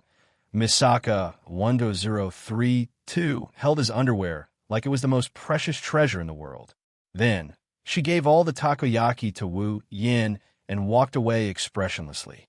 At that moment, Wu Yin felt like something left with Misaka 1032, never to return. Then, the Misaka sisters on the street started to drag Wu Yin to do all sorts of business. They forcefully sold Wu Yin all his clothes and left, leaving behind a naked Wu Yin who was staring blankly at the sky. He didn't move for a long time. Luckily, there were only Misaka sisters in this capital of alternate generations. Luckily, the girls are soaking in a magical lake water, undergoing a transformation. Luckily, Chuju Mikoto and Yukari aren't around. Fortunately, The girls left behind a shop that sells men's clothes. Otherwise, Wu Yin felt like there was no reason for him to stay in this capital of alternate generations any longer. Or rather, there's no reason for him to live anymore. I'm an idiot. Wu Yin buried his face in the sofa. He wanted to cry, but no tears came out. Why did you go on the street? Why did you eat takoyaki? Why did you play games? Why didn't you run away? In an instant, a new 100,000 whys came out of Wu Yan's lifeless body and echoed in the living room. His voice was filled with desolation. Not long after, Wu Yan suddenly bounced up and said with a loud voice, "It's okay. Other than the Misaka sisters, no one else knows about it, right? I just want to forget it. Then no one will know about it. Yes, forget it." Wu Yan lowered his head and tried to hypnotize himself. However, when he lowered his head, a piece of paper on the table entered his sight. "Nice body, keep up the good work." There was a line of words printed on the paper. Wu Yan couldn't recognize the handwriting, but he could guess who it was. Who else could it be other than Yakumo Yukari, who had a gap that allowed her to spy on any place she wanted? I'm an idiot. Wu Yan collapsed on the sofa again. Why did I go on the street? Why did I eat takoyaki? Why did I play games? Why didn't I run away? Wu Yan suddenly heard something amidst his self-deprecation. Outside the hall, the sound of 2 footsteps could be heard. They were sneaking over to the entrance of the hall. Who is it? With a gloomy expression, he turned around and looked at the entrance of the hall. What he saw was 2 heads peeking in from the outside, sneakily peeking at the inside of the hall. Chuju? Makoto? Wu Yan was even more puzzled. What are you doing? Wah! Hearing Wu Yan's voice, Hinajuku and Makoto, who sneakily peeked their heads in from outside the living room, yelped exaggeratedly. When they saw Wu Yan sitting on the sofa, their expressions stiffened. Yan, Hinajuku was flustered. You're still awake? I don't think she's sleeping anymore. He frowned when he saw how flustered Hinajuku is. Some of them will finish their metamorphosis later. I want to take them to the 3rd phase of the Demigod Path mission. Chuju, Makoto, how about you 2 stay here? No problem. Makoto kept her head peeked out from the sofa while hiding her body outside. Then hurry up and go. Didn't I say we need to wait for them to come out? Wu Yan is puzzled by her answer. Why are you hiding? Are you shy? Wu Yan stood up as he spoke. Stop right there. As soon as Wu Yan stood up, Chuju and Makoto screamed and glared at Wu Yan. Don't come over here. Sit down. Huh? Wu Yan was shocked when he saw Chuju and Makoto's reaction. What's wrong? Are you sick? Yes, we're sick. Makoto laughed without thinking. So don't come over here, you'll get infected. What nonsense are you spouting? Wu Yan looked straight at Chuju and Makoto. Have you ever heard of a primogenitor dying from an illness? This is not a normal illness. Hinajuku's face twitched as she forced out a smile. Even a primogenitor would die if they got close. An illness that would kill if they got close. Wu Yan pondered for a moment before smiling. Yeah, it's so scary. The moment they saw Wu Yan smile, Chuju and Makoto knew something was wrong. Before the 2 girls could react, Wu Yan's body melded into space and disappeared. When he reappeared, he was behind the 2 girls. When he arrived behind the 2 girls and saw the state of their bodies, he was stunned. Chuju and Makoto were still peeking their heads out of the hall. That's why when Wu Yan arrived behind Hinajuku and Makoto, the sight of the 2 girls with their buttocks stuck out in front of him. But that's not the most important thing. The most important thing is that the 2 buttocks in front of Wu Yan are completely naked. No, it should be said that Chuju and Makoto are completely naked. Their beautiful bodies are completely exposed to the air. There's nothing covering them. You. Wu Yan was tongue-tied. Wah. Hinajuku and Makoto abruptly turned around and saw Wu Yan's dumbfounded expression. Their pretty faces slowly turned bright red. Chapter 1565. In that instant, the air around them froze. Wu Yan stood face to face with Hinajuku and Makoto, who were completely naked and blushing. Staring at each other, they didn't react for a long time. It's not that Wu Yin hasn't seen Chuju and Mikoto naked before. It's just that Wu Yin couldn't comprehend the surreal scene in front of him. Why are they naked? That's the only question in Wu Yan's mind. In this incomprehensible situation, Chuju and Mikoto were enraged. No, no, no. Their lips trembled and their bodies trembled. In the next second, the two girls raised their fists and punched towards Wu Yan's frozen face. Didn't I tell you not to come over? Wu Yan finally reacted when he heard the angry shouts. Looking at the two fists coming at his face, he tilted his head to the side and dodged while taking 2 steps back. Who knew you two would be like this? Looking at Chuju and Mikoto's embarrassed and angry faces, Wu Yin quickly shook his head. What's going on? Why did you two come back naked after going out on the streets? Wu Yan's voice got softer and softer as he spoke. His expression also stiffened slightly. Going out on the streets and coming back naked? Didn't he encounter the same thing just now? Being stripped naked by the Misaka sisters in the capital of alternate generations. Could it be that Chuju and Mikoto encountered the same situation? Who knows what's wrong with those guys? Just as this question popped up in his mind, he raised his hand and Mikoto, who was covering her chest with an embarrassed and angry expression, yelled out. We were getting along well at the beginning, but for some reason, she suddenly took out the thing she was selling and said that she wanted to change into our clothes. And it's the kind that's forced to sell. Chuju also used her small arms. She covered her fair and delicate body. Her face was filled with disbelief. They kept stuffing things into our bodies and took away our clothes without saying a word. What's wrong with those sisters all of a sudden? Ah! Wu Yin laughed dryly, although he didn't know what exactly happened. Based on Chuju and Mikoto's words, Wu Yin could roughly guess what happened. It's most likely what Misaka 10032 did to him, and through the Misaka network, all the Misaka sisters in the capital of alternate generations found out. Then, the Misaka sisters followed suit and caused Wu Yin, Chuju, and Mikoto to suffer the same fate. Listen up. Mikoto glared at Wu Yin and declared to Wu Yin with an unquestionable tone. If you dare tell anyone about what you saw today, I'll electrocute you until you're like a frog. I'll chop you up too. Chuju's yellow-green eyes emitted a dangerous glow. You won't die anyway, so I'll do what I say. After leaving behind these words, Chuju and Mikoto didn't even give Wu Yin time to reply. They turned around and ran back to their rooms without looking back. Looking at the two naked girls running back to their rooms, Wu Yin stood there speechless. Chuju and Mikoto probably won't be going out on the streets for a while, right? As for the rest of the girls who didn't know anything, if they ran into the streets of the capital of alternate generations without knowing anything, they'll probably be treated the same as us, right? It seems like the Misaka sisters in the capital of alternate generations will turn into dangerous species during this period of time. If we go out on the streets, we'll be stripped naked. That's why it's best if we don't go out on the streets for the time being. After making this decision, Wu Yin turned around and left behind his last words to end this chaos. Speaking of which, why don't you just find a set of clothes from the shops around here? Is there need to run back naked? Wu Yin won't be able to find an answer to this question. Of course, there was no need for him to rack his brains over this matter. He was the only man in the entire capital of otherworldly beings. If the other girls wanted to run around naked, then let them. He would be the one taking advantage of them anyway. Tap, tap, tap, tap. At this moment outside the hall, a series of light footsteps sounded from afar. It entered Wu Yan's ears and attracted his attention. Wu Yan raised his head and looked at the direction outside the hall. Not long after, his eyes lit up.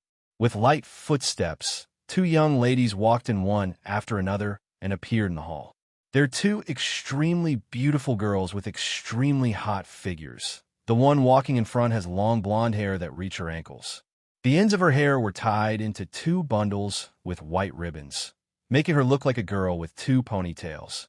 The girl was wearing a white blouse, but one of the buttons on her white blouse was pushed open by her voluptuous bosom, faintly revealing a trace of her fair skin. She was wearing a gray short skirt and a pair of brown high-heel boots. It was a simple combination, but it made people sigh with admiration that no outfit could be more beautiful than this. Above the girl's ears that were hidden by her long blonde hair, there was a pair of feathered wings that added a bit of cuteness to her beauty. Behind the girl is another girl with long pink hair. Her long pink hair was tied into two thin bundles that draped down her back. The hair around her head only reached her shoulders, making it look like she had short hair. This girl also had a pair of accessories that matched her ears. She was wearing a pink spaghetti strap dress. Her smooth shoulders and a pair of white thighs were all exposed in the air. Her chest was also extremely protruding. It was so hot that it made people forget to leave. Astrea, level 82. Ikaros, level 83. Like a million summons, two girls so beautiful that even the stars paled in comparison walked into Wu Yan's field of vision. Looking at the two beautiful figures that he had not seen for a long time, even Wu Yan could not help but be moved by their beauty. It was as if he was afraid that he would break this beauty. He did not make a sound and quietly admired this beauty that belonged only to him. At this moment, Ikaros and Astrea finally noticed Wu Yan standing not far away.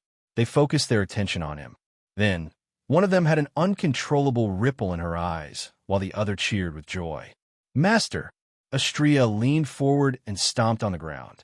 She leaped forward and pounced on Wu Yan. "You idiot!" Wu Yan, who was still immersed in the sight of the two angelic beauties, was jolted awake by Astrea's bold and unrestrained manner. He cursed out loud when he saw her throwing herself at him with all four limbs off the ground. With Astrea's current state, if he didn't catch her, she would definitely fall to the ground. Wu Yan didn't care about anything else. He rushed to where Astrea landed and caught her in his arms. Ouch! For a moment, Wu Yan thought he heard something soft bouncing. Then he felt an indescribable softness in front of him. From a bystander's point of view, Astrea, who threw herself into Wu Yan's embrace, is also pressing her protruding breasts against Wu Yan's body. They're squashed so hard that the soft flesh on the sides of her body almost burst out of her clothes. Wu Yan almost wavered from this indescribable softness. It took him a lot of effort to suppress it. He knocked Astrea's head hard. "You idiot! What if you fall?" "Ouch!" Astrea hugged her head and squatted on the ground. She complained with tears in her eyes. "Master is the idiot. You big idiot. You silly girl." Wu Yan didn't know whether to laugh or cry. "Master!" Ikaros slowly walked up to Wu Yan.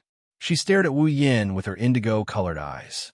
Her eyes were filled with a sense of attachment that no one could ever hope to match. "Ikaros!" Wu Yan's heart melted when he saw the girl who only had eyes for him. He reached out and rubbed Ikaros' head. "I miss you so much." Ikaros tightened her grip on her chest. The attachment in her eyes deepened. Chapter 1566. Soft sunlight poured down from the edge of the sky, sprinkling on every corner of the ground. A gentle breeze blew past, bringing with it the fragrance of the wild grass. On the green field, a patch of green sparkled under the sunlight, setting off the most vibrant color in the world. It was full of vitality, making the mood of those who saw it better. On this boundless field, there was a railroad that seemed to connect the two ends of the world, extending to both sides. It was like a long dragon, undulating in the field. If one were to observe carefully, they would discover that this seemingly endless stretch of railway was extending towards a seemingly bustling city that occupied a large area. Woo! At a certain moment, on one end of the railway, a sharp and long whistle resounded, reverberating between heaven and earth. Amidst the sharp and long whistle, a train dashed from the other end of the railway with black smoke rising into the sky. Amidst the rumbling sound of the tires, the train drove towards the bustling city, allowing the very modern city scene to be imprinted in the window. The fields on both sides of the road were moving backward at an extremely fast speed, left behind by the speeding train.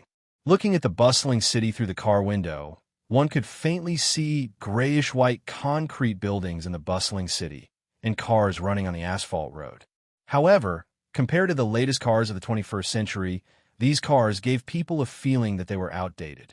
Yes, not only cars, but also buildings.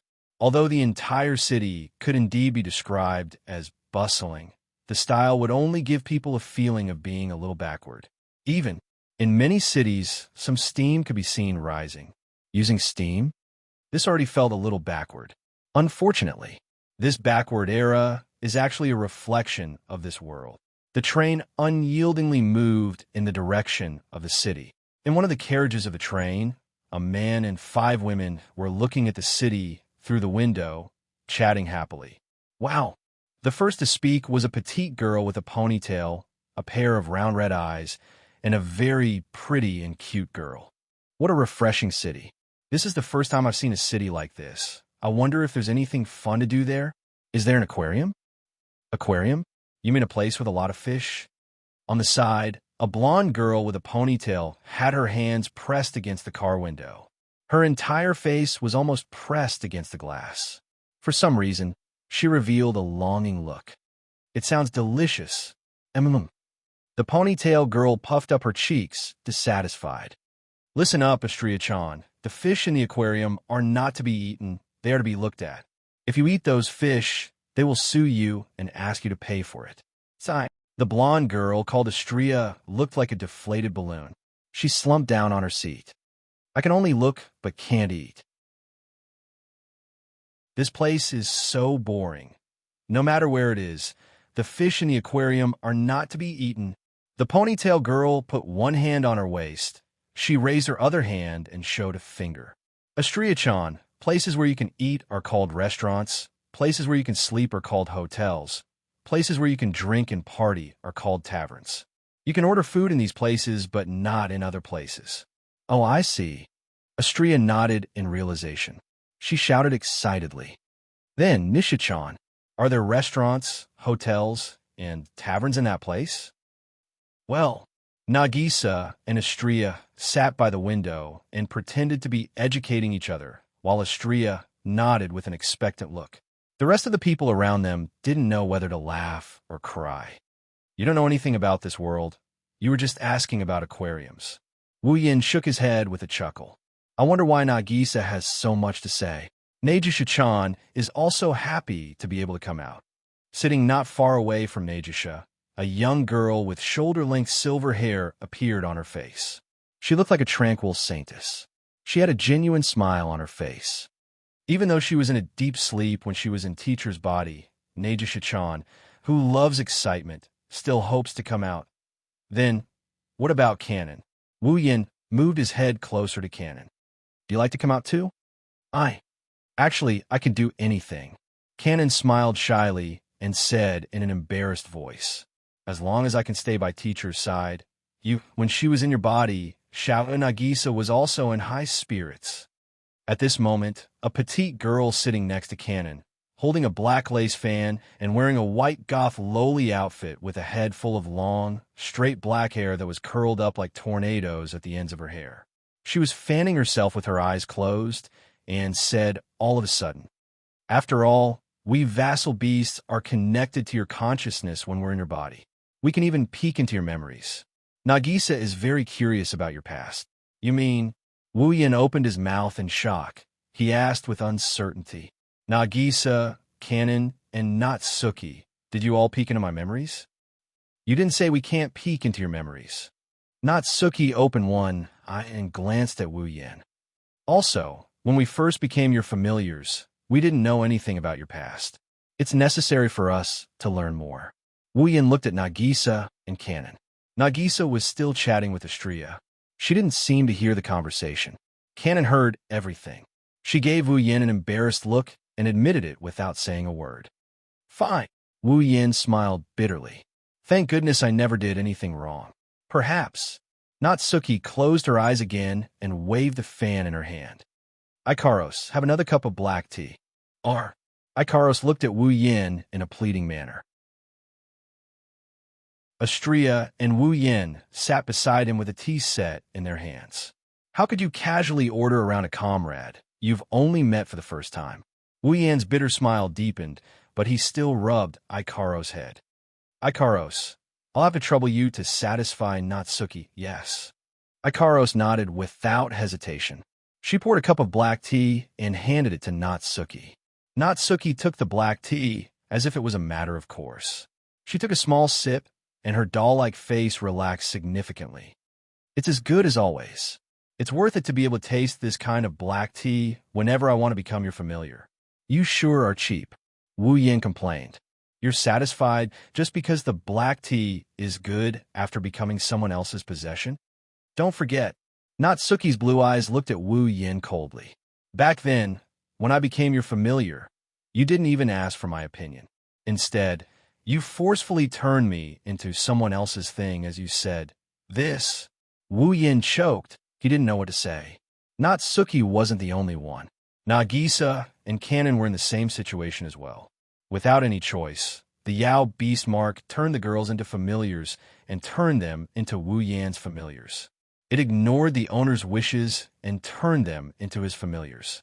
The demonic beast seal that he still didn't fully understand was such an extremely dangerous thing. Of course, even if it was very useful, the conditions to make it work were also very harsh.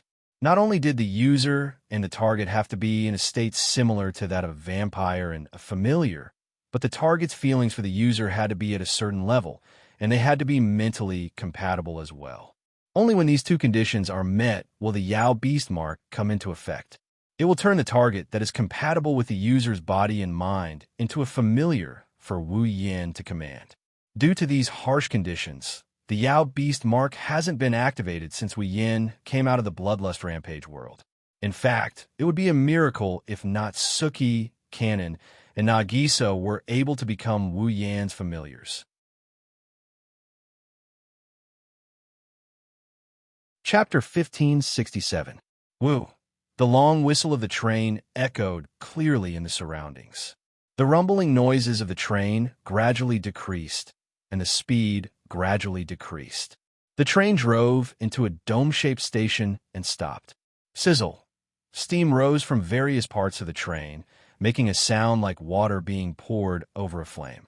At the same time, uniformed station guards came to the surroundings of the train and began to get busy. The doors of the train opened one by one, and the passengers disembarked with their luggage in the midst of the clamor and scattered around the station. Not long after, Wu Yin, Ikaros, Astria, Natsuki, Kanon, and Nagisa got off the train and went to the entrance of the station. However, compared to those who came from afar or came back from afar, this group of people also came from afar, but they didn't bring any luggage. Their hands were empty, and they didn't look like tourists who came to this city for the first time. Instead, they looked like they were here to pick someone up. The 6 of them stood at the entrance of the station and surveyed the city. This was a city surrounded by steam from top to bottom. The buildings around them were different from the skyscrapers and mansions they were familiar with. They leaned more towards the classical style of a church, and other sacred halls. On the streets, heavy cars that looked like they were popular in the 80s were moving at a speed that Wu Yin and the others thought was slow. There were also carriages that rumbled under the whips of people. The people wore formal clothes. There was no trace of casual wear. It felt like they were back in the past. Backward. This was the first impression Wu Yin, Natsuki, Kanon, and Nagisa had of this city. They used to live in a high-tech world. For Ikaros and Astria, who used to live in Synapse, a place that was centuries ahead of modern society, a place where almost everything could be done with technology, this place was even more backward than they already were. However, in this city, there were scenes that couldn't be found in a normal world. Here, there were bodies with smooth surfaces. They glowed with a cold, steel-like luster. There were human-shaped objects that looked like they were made of iron. There were gears on some parts of them. They could be seen everywhere. There were people selling coffee in small shops along the street. There were people who walked awkwardly and comically. There were people who moved goods and worked slowly. There were also people who walked beside the pedestrians. There were people who helped them with their work. It was a scene that seemed a little inconceivable. In this city, however, it was as if they were living a normal life, mingling in the streets. These humanoid objects were the most special existences in this world. Puppets. To be more precise, it should be called an automaton. It was a puppet that didn't rely on steam, electricity, light, or other energy sources to move. Instead, it relied on magic as the source of power to move. And this kind of automaton, which is different from ordinary people, is also the main combat method in this world. Finally, it feels real. Wu Yin mumbled to himself as he watched the scene of the man and the dolls living together. Smart girl, invincible world. Smart girl, invincible girl, invincible world. This was the dungeon world for the third phase of the demigod quest. This so-called mechanism was actually referring to the automaton. Speaking of the automaton, the root of the automaton is the magic circuit. It is a necessary part of the automaton. It is an invention that replaces magic rituals. The various conditions, complicated incantations, and magic arrays needed to activate magic were simplified to create a circuit that was installed in the body of an automaton. By injecting magic power into it and activating it, the automaton would be controlled and the magic would be performed through the automaton. This method of activating the magic circuit through the automaton is called smart magic. Through the cooperation between the automaton that was equipped with a magic circuit in its body and the puppeteer who controlled the automaton, it performed magic that was different from ordinary tedious and lengthy magic. It was a powerful magic that was unprecedentedly fast and precise. The automaton was created for this purpose. Because of the existence of smart magic, magicians can be freed from the cumbersome magic circles and lengthy incantations. They can borrow the power of the automaton to perform magic quickly. Today, smart magic has become a complete magic system. It is used as the most basic method for magicians to perform magic. It is used in all aspects, including war. Therefore, the necessary prop to perform clever magic, the automaton, became a magic prop that magicians had to equip themselves with. The magician who controls the automaton is called the puppeteer. The puppeteer and the automaton are the main theme of the smart girl, invincible world. The city Wu Yin and the girls are in is the British academic city known as the Smart City, Liverpool. In the center of the city, there's a school that exists for the purpose of smart. This school, it is Wu Yin and the girls' destination. After carefully observing the scenery of the city and the clumsy automaton, Wu Yin couldn't help but look at his wrist. Over there, a silver bracelet was being worn on it, limited bracelet. Similar to the time in the magical girl Ilio world, the path to demigod mission restricted Wu Yan's power. Not only Wu Yan, the two angelic girls who entered the dungeon world with Wu Yan and the familiars who were released after entering the dungeon world are all restricted by the limited bracelet. The suppression from the limited bracelet is even more severe than the one in the magical girl Ilio world. Ikaros, level 69. Astria, level 69. Ikaros and Astria's levels. They are both level 69. They are only at the peak of rank 7. Even vassal beasts like Natsuki, Kanon, and Nagisa were suppressed to level 69, the peak of rank 7. Their power dropped by God knows how many levels. That's not the worst part. The worst part is, Wu Yin is the worst. Character, Wu Yin equipment points. 111100 item points. 200000 ability points. 101000 summoning points. 131000 level 0. That's right, level 0. In other words, Wu Yan's current level is the same as a normal person's. Of course, level doesn't represent everything. Wu Yin can't be like a weak scholar just because his level is suppressed to 0. His combat power can't even be considered as trash. However, he is still down to 5. This was because not only was his level suppressed to 0, the powerful physical abilities he obtained from the body of the true ancestor were also suppressed to the point where he was no stronger than a normal person. His superpower is also restricted. He can use the spells in the 103,000 grimoires, but he is restricted to the same level as the magicians of this world. He has to chant long incantations and use complicated magic formations to cast them. Other than infinite armaments, The only thing Wu Yin isn't restricted is his boundless mana and true ancestor's immortal life force. However, with infinite armaments, Wu Yin is only strong in terms of technique. His physical strength is also restricted. He has techniques, but no physical strength. He is still weak. According to the system, Wu Yin must be like the puppeteers in this world. His main combat method is to control his automaton. Ikaros, Astria, Natsuki, Kanon, and Nagisa are Wu Yan's automaton. Similar to Wu Yin, the 5 girls aren't just restricted by their levels.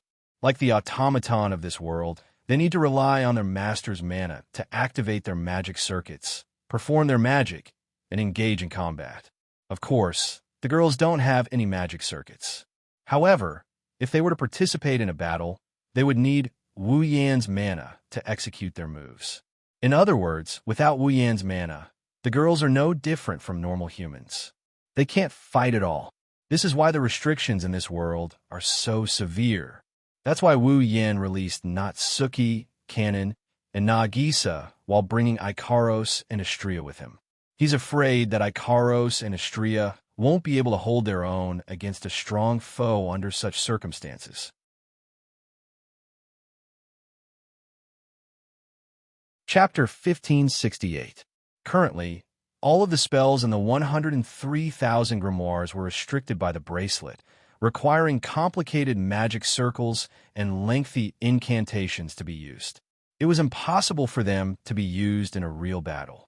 Their superpowers and physical abilities that came from the true ancestor were directly suppressed, and they could not even use them.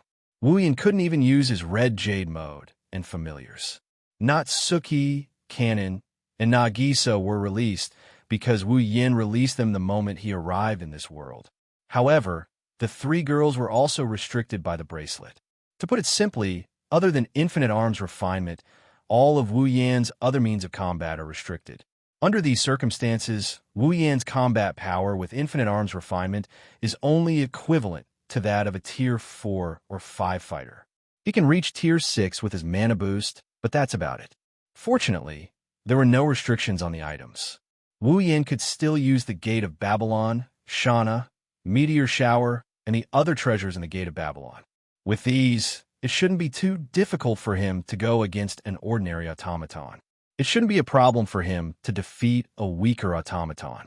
However, it would not work for the more powerful automaton. That's why, when it comes to high-level battles, Wu Yin still has to rely on the girls who are limited to his automaton and let them do the dirty work. One has to say, with these restrictions in place, Wu Yin can be considered a half-baked puppeteer. Why half-baked puppeteer? It was very simple. A true puppeteer needed to have a certain degree of control over their automaton, and the level of use of clever magic would directly affect the combat power of the automaton. Wu Yin didn't know any of these. How could he control his automaton to a certain extent? Ikaros, Astria, Natsuki, Kanon, and Nagisa could all fight on their own. There was no need for Wu Yin to control them. Mastery of magic? Wu Yin hadn't even touched a real automaton before. He didn't even try to control a normal automaton.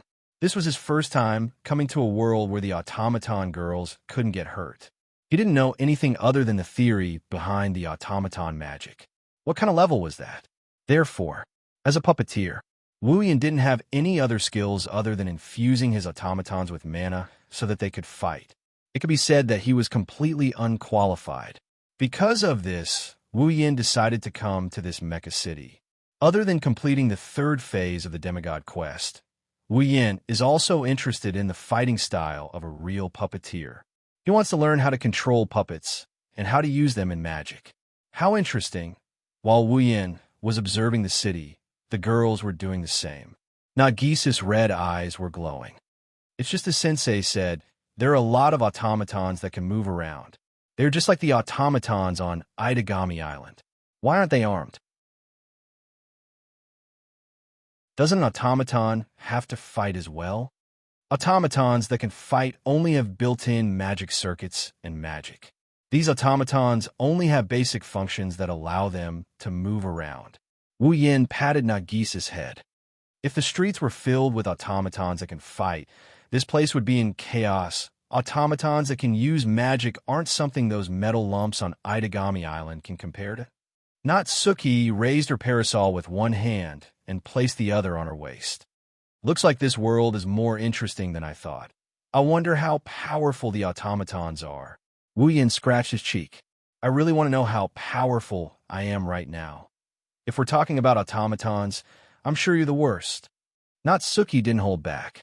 If we're talking about automatons, I'm still waiting to see how powerful they are. Why don't you just tell me you don't know how powerful you are in this world? Wu Yin pursed his lips. Well, it's only a matter of time before I find out. Hey, master. Astria held her stomach and looked at Wu Yin with a pitiful expression. I'm hungry, fine. Wu Yin shook his head. He didn't know whether to laugh or cry. Then let's go to the academy first and settle the matter before we talk about it. Yes. Astria and Nagisa beamed with joy. Ikaros and Kana nodded. The lively and cheerful duo attracted a lot of attention. As for Natsuki, she was neither quiet nor moving. She was neither lively nor cheerful, but she was neither quiet nor beautiful. She was somewhere in between, and one could only say that she was very delicate and cute. Under Wu Yan's lead, the group passed through the streets filled with people and dolls. They headed towards the center of the city that is filled with steam. Walpurgis Royal Mechanical Academy. Located in the heart of Liverpool, the ingenious city, it was a world-renowned ingenious academy known as the greatest academy in the magic world. It was like a palace standing in the center of the city. It occupied a vast area, and its scale was so large that it reminded people of a real palace. Its architectural style reminded people of the Buckingham Palace. From the front, the Walpurgis Royal School of Mechanics looked like an awe-inspiring royal palace. The walls were like the walls of a castle. They were about 5 meters tall, and there were some stone spikes at the top.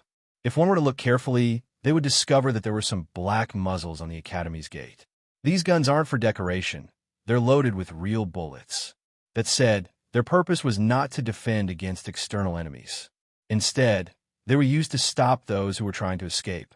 This so-called fugitive didn't refer to any prisoners locked up in the academy, but the automaton of the students in the academy.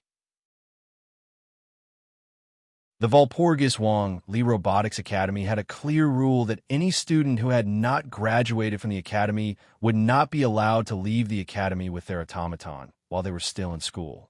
As for the automaton carried by the students in the school, if they left the school without permission during the school period, they would be mercilessly sniped by these pitch-black gun muzzles.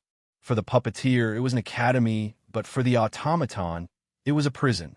So big, Astria and Nagisa's jaws dropped as they looked at the unbreakable fortress in front of them. Is everything ready?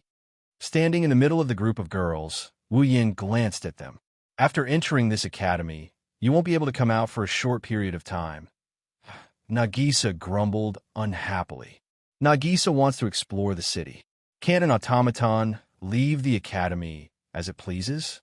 Natsuki raised her head and looked at the pitch-black muzzles on top of the castle-like academy. She pursed her lips. It's meaningless to me. Wu Yin paused for a moment before he shrugged, as if he recalled something. I almost forgot that you're the famous Witch of Space. You're the best at manipulating space. This wall and those guns are nothing to you at all. Sensei Minamiya. Nagisa hugged Natsuki's arm and said with a hopeful expression, If you have the time, you have to bring me out to play. Everyone burst into laughter when they heard that.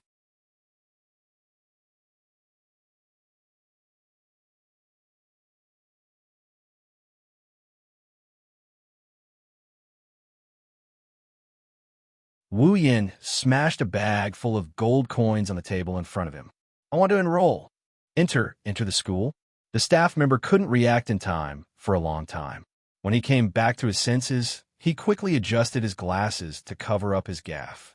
It couldn't be helped. Although it wasn't like no one had come to the Walpurgis Wang Li Academy to enroll in the past, those students were only here to sign up. They wouldn't bring any tuition fees with them. The tuition fees of the Walpurgis Wang Li School of Engineering are too expensive. If you use paper money, you would need to fill up at least 2 large boxes. It's unrealistic to carry money around with you. Therefore, generally speaking, when a student was admitted, the faction behind the student or the sponsor behind the student would first pay the tuition fee in advance. Then, the student would bring their personal information to report and apply for admission. Wu Yin came to the registration counter and applied for admission with a bunch of gold coins. This is the first time in the history of the Walpurgis Wang Li School of Engineering. No wonder the staff member was dumbfounded.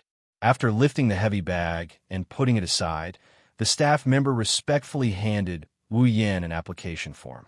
Please fill in your personal information here.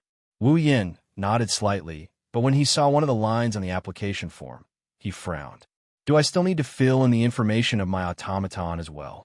Yes. The staff member pushed up his glasses and answered. This is because once you enter the school, your automaton will not be able to leave the campus until you graduate. We need to have the information of your automaton so that we can identify it easily. In other words, we have to register the person we need to monitor. It's like applying to enter a prison, isn't it? Wu Yin took a deep look at the staff member before turning around to the girls behind him. Natsuki glanced at Wu Yin, and she nodded nonchalantly. As the representative of the girls, she agreed to this arrangement. All right. Wu Yin shrugged and tapped his cheek with a pen. He rolled his eyes and started to fill in his automaton information. Automaton Natsuki Minimiya. Magic circuit, space manipulation, able to manipulate space as one pleases. Automaton Karos. Magic circuit, wave barrier, able to create a barrier by vibrating the atmosphere. Automaton Agarola. Magic circuit, freezing cold fog, the ability to generate cold air on its own, condense cold ice, and control cold air and ice. Automaton Hanace Natsuin. Magic circuit, boost healing. No matter how serious the injury is, it can be healed in a short period of time, allowing the target to return to their full state. Automaton Astria. Magic circuit, particle sword. Controls particles to form a laser lightsaber. You can freely control the changes of particles, enlarging or shrinking the laser lightsaber. After filling up the form, Wu Yin ignored the weird looks from the girls behind him and handed the form to the staff member with a nonchalant expression. Is this good enough? Yes, sir. After the staff member glanced at it slightly, he put the form in his hand into an envelope and sealed it. Automaton is related to the combat power of the puppeteer. We will only show your form to the guards at the entrance. We will not show it to anyone else. Don't worry. The staff member handed a key to Wu Yin. Tomorrow, we will have an academic test. After participating in the test, the invigilator will arrange your ranking and dormitory in the academy according to your results. Before that, please go to the guest courtyard and make do for the night. Got it. Wu Yin accepted the key and turned around to look at the girls. Let's go. Leaving those words behind, Wu Yin led the girls away from the scene under the watchful eyes of the staff members. Sensei, on a certain street in the academy, Nagisa complained as she followed Wu Yan's footsteps. Why did you write Agrora's name when you filled in the form? Nagisa was supposed to be by her side too, wasn't she? But you're not good at fighting, are you? Wu Yin flicked Nagisa's head. When it's time to fight, Agrora will still have to fight.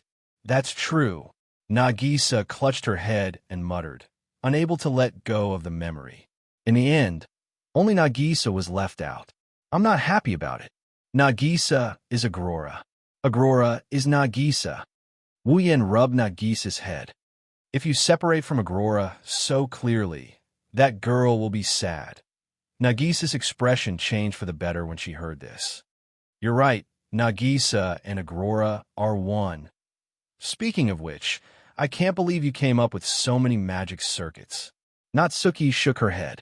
If that's the case, we can't use abilities other than the ones you submitted, right? It's just a cover. Wu Yin shrugged. When it's necessary, don't be shy. Ouch. Before the word angry could be uttered, a cry of pain entered everyone's ears.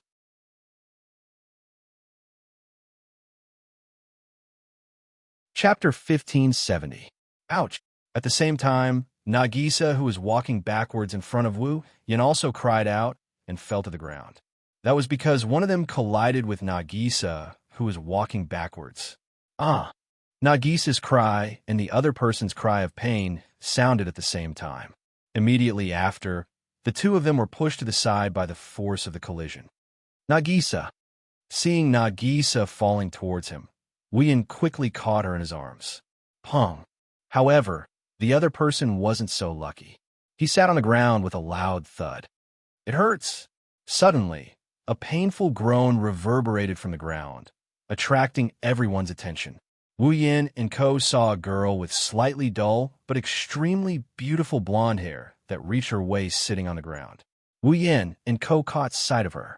It was a girl who seemed to be around 16 or 17 years old. Her figure couldn't be considered petite, but it wasn't voluptuous either.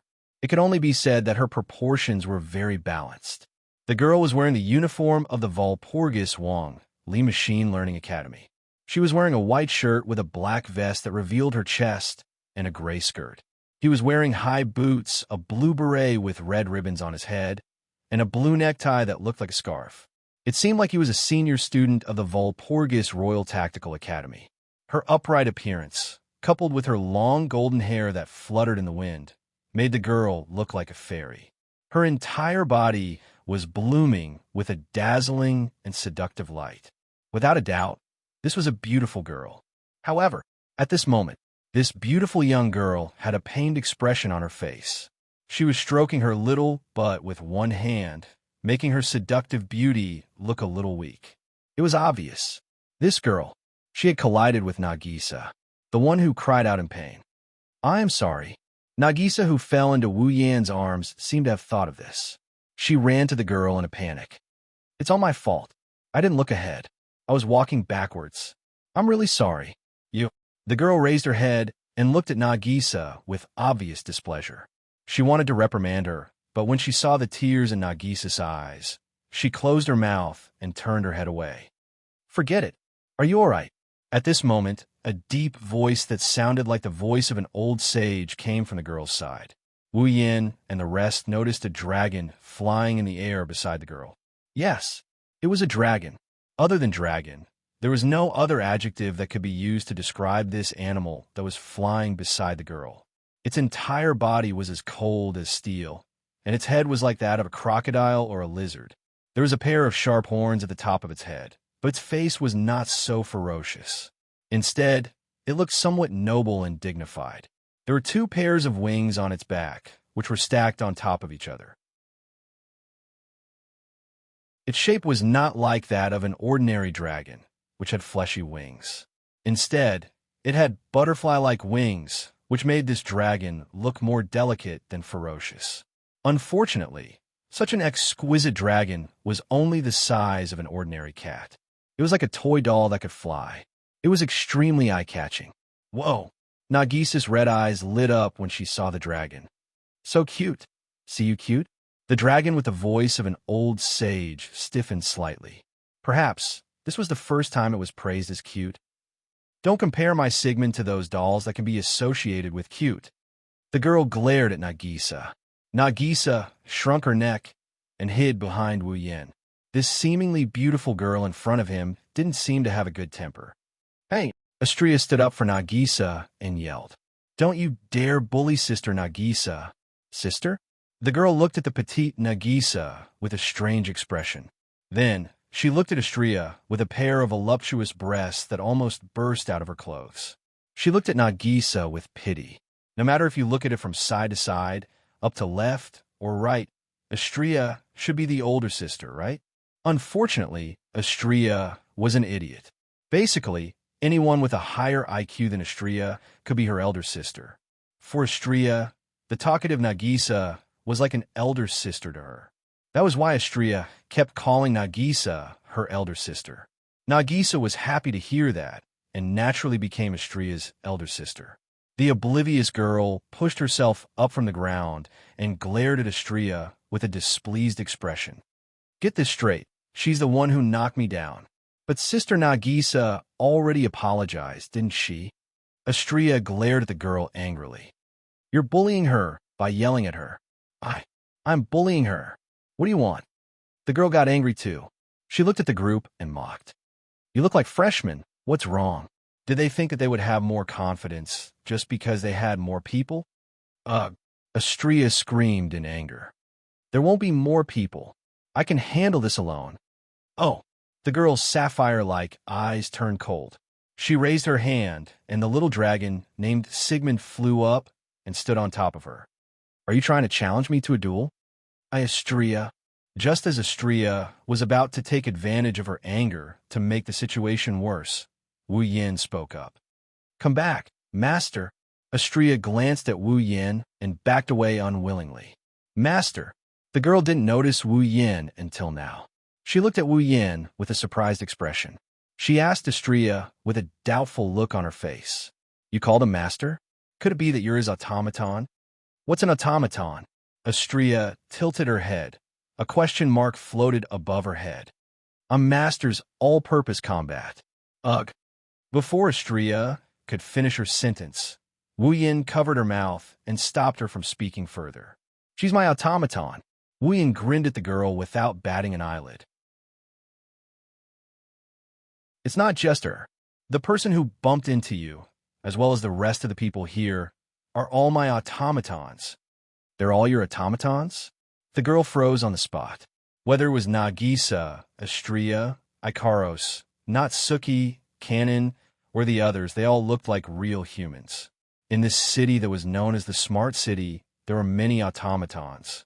It was not that the girl had never seen humanoid automatons before, but automatons that were as lifelike as the 5 girls in front of her were rare. After all, to most people, the impression of an automaton was still a mechanical form with gears and steel exposed to the outside. The girl has seen a lot of things, but she has never seen an automaton as lifelike as this one. It was also the first time the girl couldn't recognize the automaton. It's all because of your automaton. After mumbling like she was sleep-talking, the girl glanced at Natsuki and the other girls. You actually brought 5 automatons with you? Don't tell me that you can control 5 automatons to fight at once. Who knows? Wu Yin shrugged. That's what I'm talking about. Wu Yin shrugged. By the way, can you bring me to the Academy's guest room? Huh?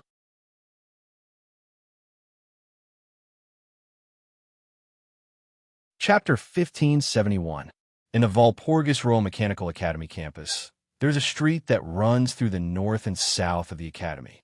This large street is the main street of the Walpurgis Royal Mechanical Academy. Not only does it connect the north and south of the Academy, it also connects to the various classrooms, dormitories, and cafeterias. Therefore, once it was time for lunch break, this main street would be packed to the brim with students who wanted to go to various places in the Academy, and it would be extraordinarily lively. Fortunately, it is not time for lunch break, and the busy time has passed. The sky is slightly yellow, and night is about to fall. At this time, the students should be in their dormitories, right? Even so, there's still a few scattered people on the main street. This small group of people was now making way for the main street in a panic. They gathered on both sides of the main street and looked ahead with fear in their eyes. In their field of vision, a young girl with flowing blonde hair and a delicate little dragon on her beret is slowly walking over with a boy and 5 girls. With the arrival of the young lady, the people on the main street all split into 2 halves, making way for her. Their gazes towards the young lady were filled with fear and dread, as if they were not looking at a human, but a demon. They were almost trembling. Of course, under these circumstances, the gazes of the surrounding students turned strange and curious as they looked at the 5 women following behind the young girl. Who are those people? They are not wearing the academy uniform. Are they new students? What guts! He actually dares to follow behind that tyrant Trex. Whispers began to spread from the surroundings and into the ears of Wu Yin and company. Hearing the whispers, Wu Yin and Natsuki, who was walking behind the girl, looked at each other. One of them found it funny and the other surprised. Then, as if he had casually brought it up, he looked around the topic and started talking about it.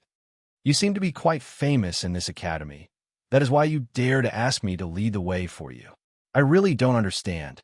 The girl didn't turn her head and looked away. She glanced at Wu Yin and said coldly, Aren't you afraid that I will cut you into pieces? Cut me into pieces? Wu Yin raised an eyebrow. Looks like not only are you famous, you're also very confident in your own strength. You just entered the academy. You don't even know who I am. Yet, you dare to touch me. Your confidence is the one that's surprising and funny at the same time. The girl bluntly spat out harsh words. Her tone was also filled with displeasure. Do you really think that you're a powerhouse just because you have 5 automatons? According to the performance of the automaton and the strength of the magic circuit, the difference in strength between 2 automaton and the automaton was very obvious. However, ingenious magic was through the automaton controlled by the puppeteer to fight. No matter how outstanding the performance of an automaton was, no matter how powerful the magic circuit was, if the puppeteer was not good enough, the combat power that the automaton could unleash would be very limited. In this academy, it was not that there were no powerful automatons, but because the puppeteer was not good enough, there were many situations where they were covered in dust. Therefore, each country paid more attention to the puppeteer instead of developing a more powerful automaton.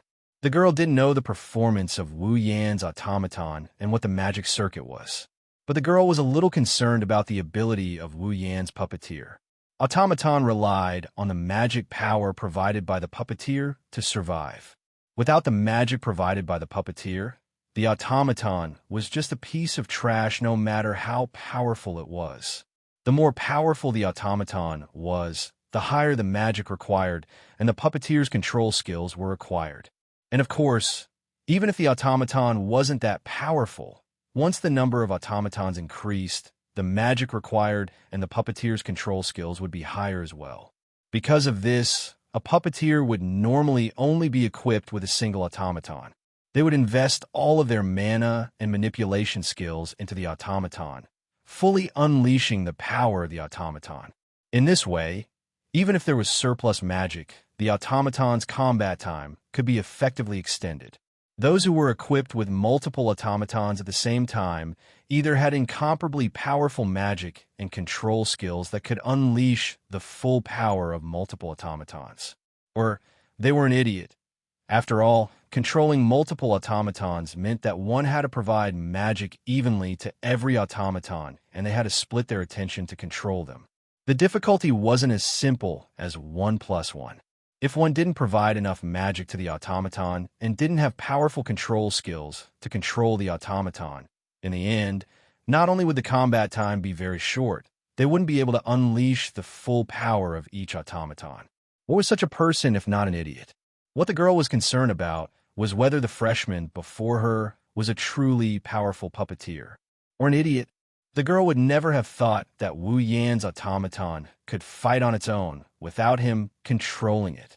Therefore, as a puppeteer, Wu Yan's mastery of magic was extremely bad. He was even worse than a newbie. As for magic, Wu Yan didn't have much but magic. Not to mention an automaton. He had more than enough magic power to provide an army's automaton with magic power. Only I know if I'm strong or not.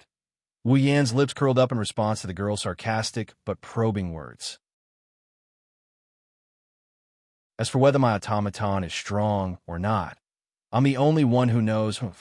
The girl paused for a moment before she snorted and continued walking. No matter what, you better not piss me off. Otherwise, I don't care if you and your automaton are strong or not. I will not hesitate to chop you into pieces. Nagisa and Astria showed obvious dissatisfaction when they heard the girl's words. Kanon consoled them by pulling their hands. Only Natsuki and Ikaros remained expressionless. They looked like real automatons who follow their master's orders. Not long after, a rather luxurious courtyard appeared in front of the group. That's where the Academy's guests are staying. The girl stopped and waved her hand at Wu Yan like she was swatting a fly. There are many rooms inside, but the room number is engraved on your key. Go find it yourself. After saying that, the girl turned around and walked in another direction with the little dragon on her head. That little girl, although her mouth was merciless, in the end, she still brought us here. Only then did Nayu lazily open her mouth. Surprisingly, she's a nice brat. She's just a little clumsy. Yeah. Wu Yan looked at the girl's back, and after a while, he yelled out, "Hey, what's your name?" The girl stopped and stood there for a long time without responding. After a while, she turned around with a provocative yet joyful smile on her face. "Charlotte? Birao, don't forget the name that might chop you into pieces." After saying that, the young girl left without looking back.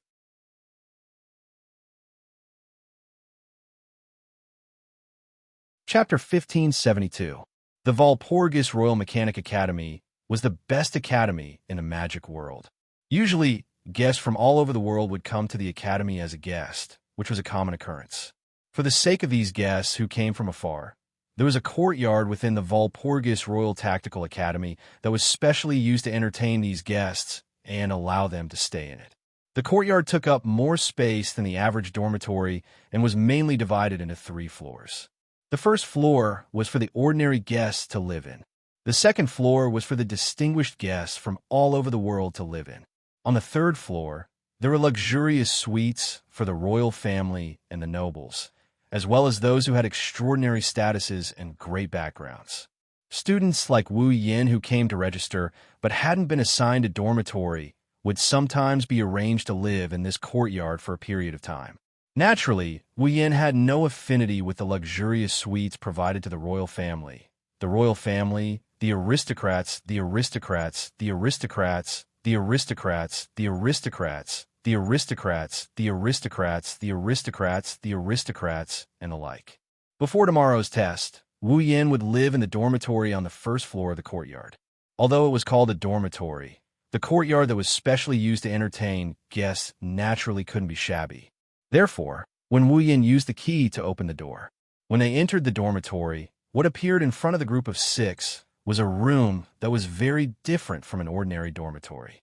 The area was about the size of 2 or 3 rooms of an ordinary dormitory, with a built-in bed that was enough to lie down 3 people.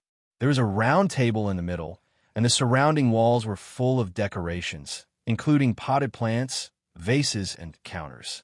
There was a window at the front, and outside the window, there was a small open platform. The platform was planted with flower beds, and when the breeze blew, it could clearly bring a fragrance. The whole room was filled with a fragrance. It made people feel refreshed. For the level of the dormitory, it was quite luxurious. This kind of environment couldn't be said to be too good, but it definitely couldn't be said to be bad. At least, even Natsuki, who was quite demanding in all aspects, eased her delicate doll-like face when she saw this dormitory. Thinking about it, he was quite satisfied. Oh my! Nagisa and Estrella cheered. They jumped onto the soft bed in the dorm and dove right into it. With a face full of happiness, she rubbed against the quilt. "So comfortable, master!" Ikaros followed closely behind Wu Yin. She took out a tea set and made a cup of black tea. "Please have some tea." "Thank you, Ikaros." Wu Yin ruffles Ikaros's hair. Under Ikaros's joyful gaze, he picks up the teacup and takes a sip. "Minamiya-sensei." Kanon poured a cup of black tea and handed it to Natsuki. "Please have some tea too." "Thank you, Kanon." Natsuki thanked her and took the teacup. She fanned herself with a lace fan while sipping her tea. She spoke casually. "Now that we've arrived at Ingenious City and the admission procedures have been completed, your path to demigod mission should begin, right?" Wu Yin, who sat across from Natsuki, paused. He placed the teacup on the table and shook his head. "No, I have to wait until I'm officially enrolled in the school and can participate in the classes of the Walpurgis Wong Li Machine Learning Academy if I want to proceed with the 3rd round of the Demigod Path mission." Wu Yin waved his hand in the air. Instantly, a list that no one other than Wu Yin and the girls could see appeared on the screen. Wu Yin clicked on the Demigod Path, and the details of the 3rd phase of the Demigod Path quest appeared on the screen. Special Mission. Path to Demigod Mission Phase. 3rd Phase Mission World. Ingenious Girl won't get hurt. Mission details. Obtain the Magic Circuit. Eve's Hard X 10000000. Beep. This is the Path to Demigod's special mission. The original mission has been cancelled. Only after completing the 3rd phase of the Path to Demigod mission can the user choose to leave the dungeon. Reminder, the time ratio between the real world and the dungeon world is 100. 1. The user can train in the dungeon without any worries. Have a good time. The so-called automaton refer to those puppets that were equipped with magic circuits in their bodies, allowing the puppeteer who controlled the automaton to inject magic power into them to activate the magic circuits and perform magic quickly. In this world, a magic circuit represented a magic trick. A magic circuit was a ritual substitute for magic. In short, it was like a lamp. Inject electricity into the lamp and it would glow. Inject mana into the circuit and the magic trick would be automatically generated. The puppeteer would then be able to control the automaton and perform the magic trick quickly. However, according to the basic principles of ingenious physics, it was impossible for a single person to have two types of magic tricks. This principle was called the principle of incompatibility of magic activity. It was because of this principle that, in general, an automaton could only be equipped with one type of magic circuit and perform one type of magic trick. In other words, if a magic circuit was installed in the body of an automaton, then this automaton was equivalent to being finalized. In the future, it could only use the magic generated by this magic circuit. However, there was a magic circuit that was special. Eve's heart. That was the magic circuit that represented life. The reason why the automaton used by the puppeteers had a personality and intelligence was because of the magic circuit of Eve's heart. Therefore, every automaton was equipped with a magic circuit that represented life and wisdom, Eve's heart. Only Eve's heart could be an exception that did not abide by the principle of incompatibility of magic activity and coexisted with another magic circuit that could perform magic tricks in the automaton's body. Because Eve's heart could bring true life to an automaton, Eve's heart was like a human's heart. It was the foundation of all automatons. If an automaton was injured, it could be repaired through various channels. However, once Eve's heart was damaged, then the automaton would never be able to recover and could only be abandoned. The target item of Wu Yan's third round of the Demigod Path mission was this magic circuit that could bring life, Eve's heart. On top of that, there were 1 million Eve's hearts. In other words, if Wu Yan wanted to complete his third round of the Demigod Path mission, he had to kill a total of 1 million automaton and obtain their hearts. This was not a joke. Eve's heart was the life of an automaton. With it, the automaton could move freely like a human. Killing 1 million automatons?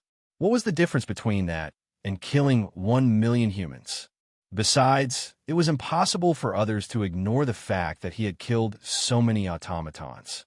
It would definitely cause all kinds of trouble.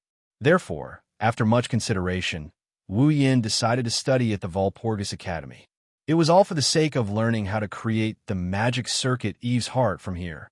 If he could learn the technique to create Eve's heart, then Wu Yan could create 1 million Eve's hearts by himself. He would not need to spend so much effort to kill 1 million automaton. Eve's heart was the foundation for the creation of an automaton. There must be a way to create it in the academy.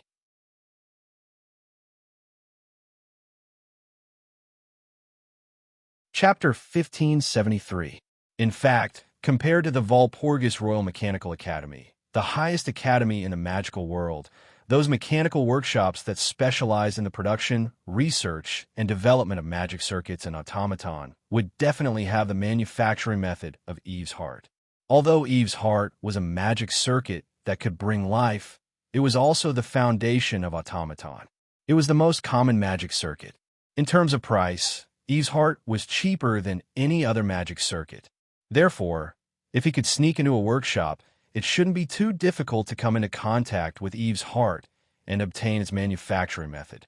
On the other hand, the Walpurgis Royal Mechanical Academy not only required expensive tuition fees, there were also all kinds of disputes. It was hard to guarantee that he wouldn't be involved in any troublesome matters.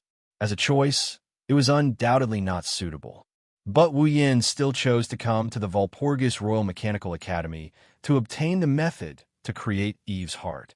Not for other reasons, but because the Walpurgis Royal Mechanical Academy was the stage where the original plot unfolded in the world of Smart Girl Will Not Get Hurt.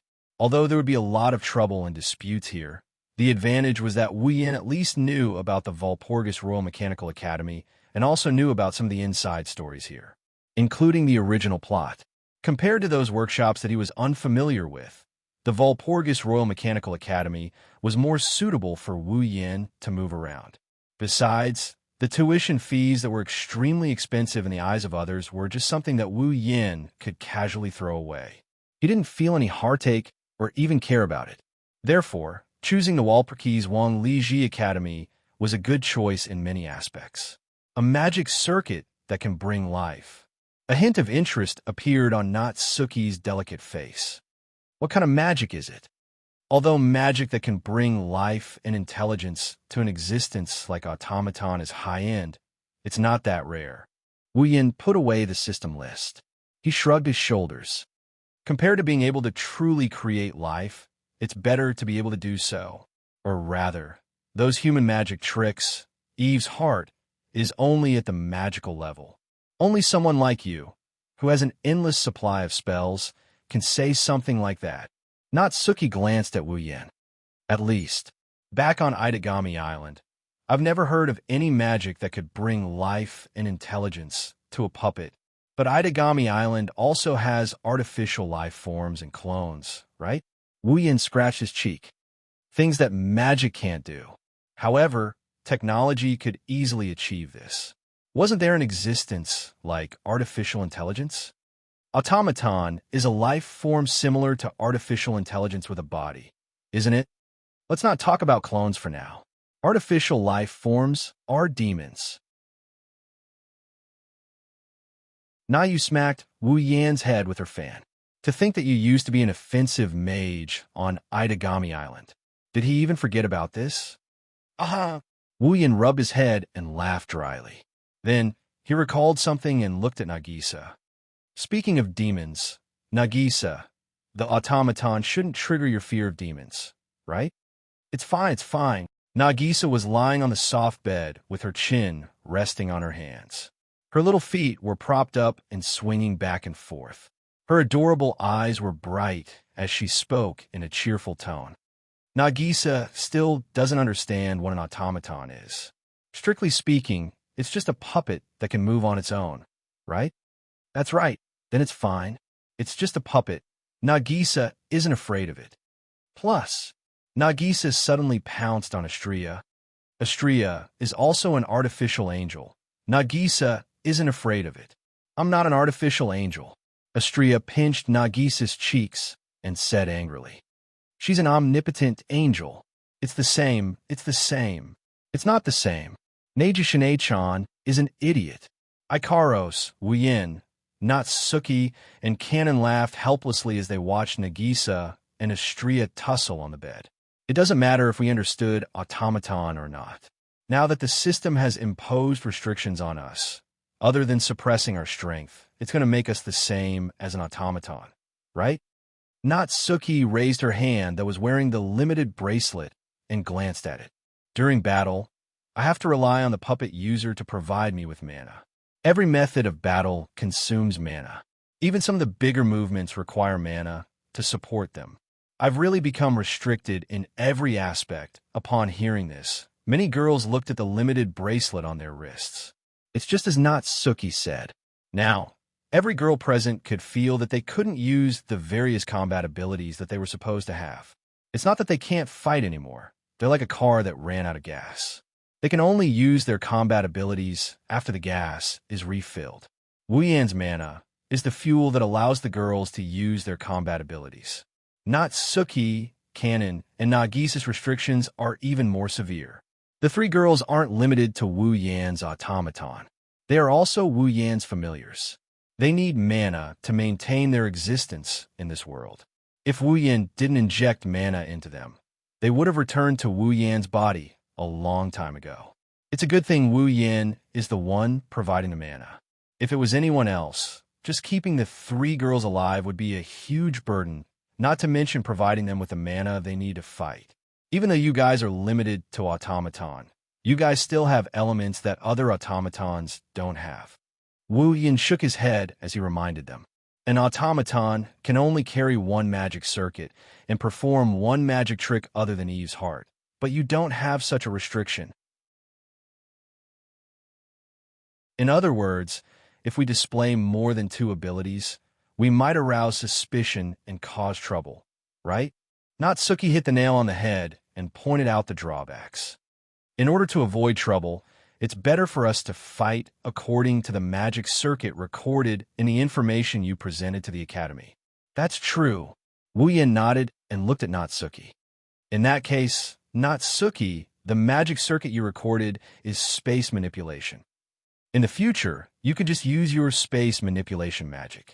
You can hide your guardian for now. The lock of discipline is a weapon. It's not part of the scope. Natsuki nodded. I'll just hide my guardian. My magic circuit is healing boost. Canon said calmly. I'll be in charge of healing from now on. I won't be using the power of purification. My magic circuit is freezing mist. It can control ice and cold air. Nagisa replied.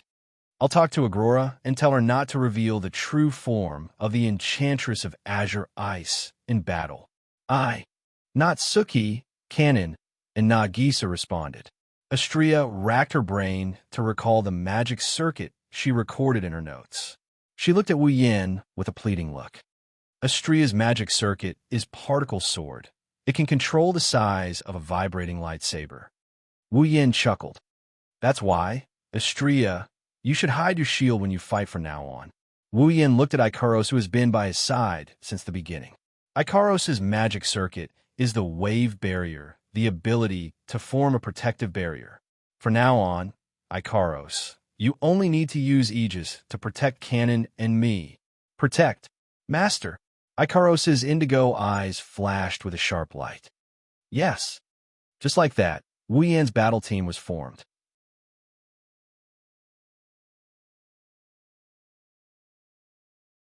Chapter 1574. The next morning, wake up. Teacher, wake up. Master, it's morning. In a daze, Wu Yin heard two indistinct but strangely familiar voices that were extremely close to his ears, try to wake him up from his dreams. Really, teacher, don't sleep in anymore. Get up quickly. Master, I'm hungry. Let's go eat. As his hazy consciousness gradually cleared, the voice that drilled into Wu Yan's ears also became clear, causing Wu Yan to slowly open his eyes. Oh, wake up, wake up. Yeah, when Wu Yan opened his eyes, Nagisa and Astria's beautiful faces entered his vision. Wu Yan finally woke up from his dream. Ikaros, Astria, Natsuki, Canon, Nagisa, and the other girls woke up in the bright dorm room under Kazui's sunlight. At this moment, Natsuki was sitting on a chair with a teacup in her hand. She was enjoying black tea. Canon stood beside Natsuki, holding a tea set in her hands like a maid. Natsuki's black tea was brewed by Canon. Nagisa and Astria laid on either side of Wu Yin, who was sleeping on the ground with a quilt covering his mattress. She looked at him with her red, gem-like eyes, beaming with joy. Ikaros, on the other hand, stayed by Wu Yan's side as usual. She sat cross-legged on the side of the sleeping Wu Yan's head. It was as if Wu Yin was the only one left in her indigo pupils. From her eyes, Wu Yin could even see his own sleepy self. It was so bright that it made one's heart tremble. Good morning. Seeing Wu Yin gradually opening his eyes, Ikaros' pitiful pair of eyes flickered a little. She's the first one to greet him. Master. Good morning. Teacher, Master. Astria, Nagisa, and Canon also greeted Wu Yin in a cheerful and shy manner. Until now, Wu Yin recalled what had happened last night. In the Walpurgis Royal Academy of Engineering, the automaton of the puppeteer was classified as the personal belongings of the puppeteer. Therefore, the Walpurgis Wang Li Robotics Academy would not provide another residence for the automaton of the puppeteer to live in. The puppeteer would either shut down the operation of his automaton and place the dormant automaton in a facility of the Walpurgis Wang Li Robotics Academy that was dedicated to the safekeeping of robotics. Either, he could only carry it with him. In other words, last night, Wu Yan's group of 6 stayed in the same dormitory.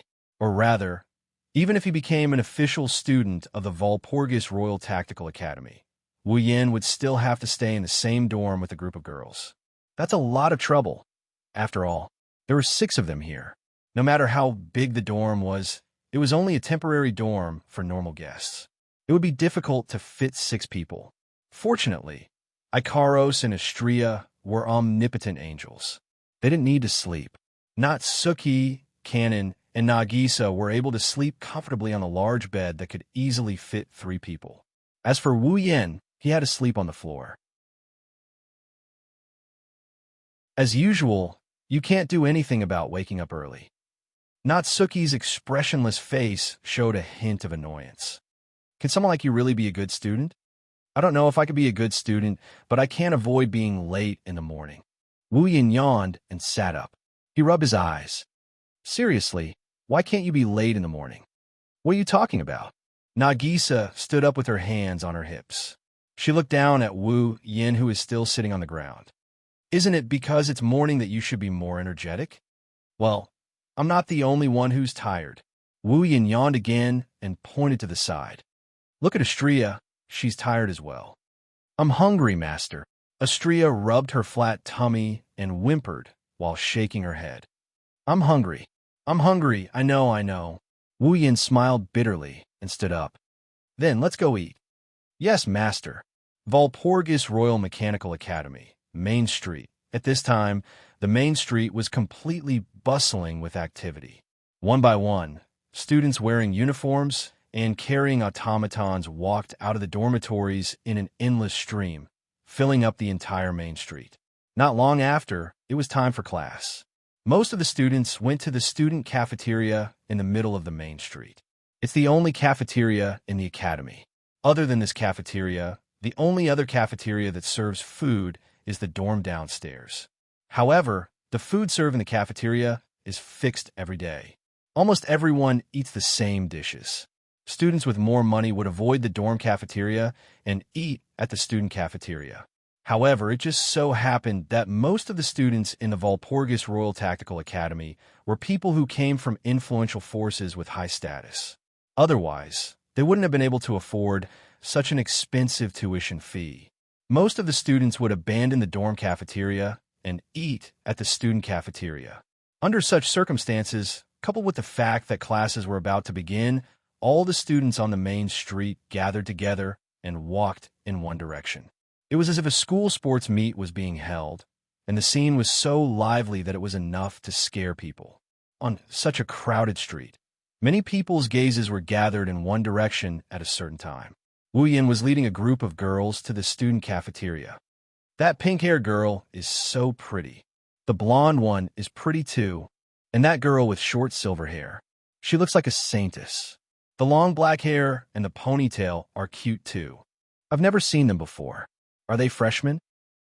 Speaking of which, who's that annoying guy walking with those pretty girls?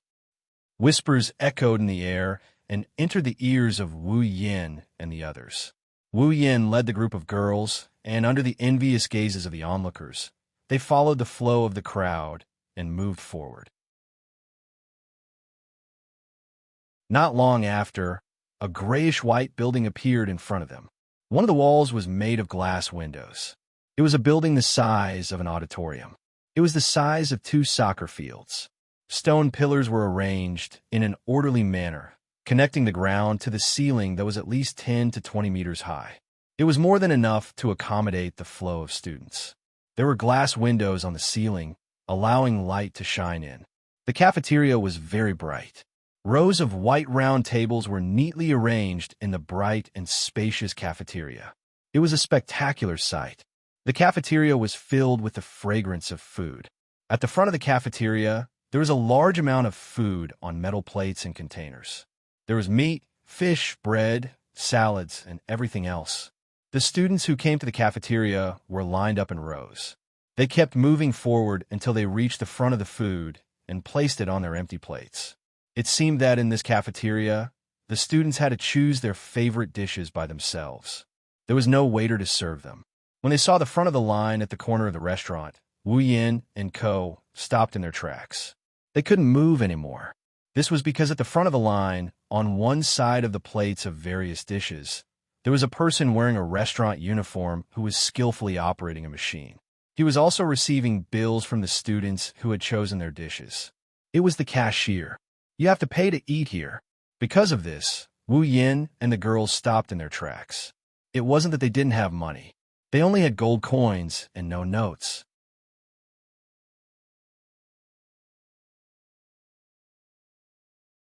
Chapter 1575.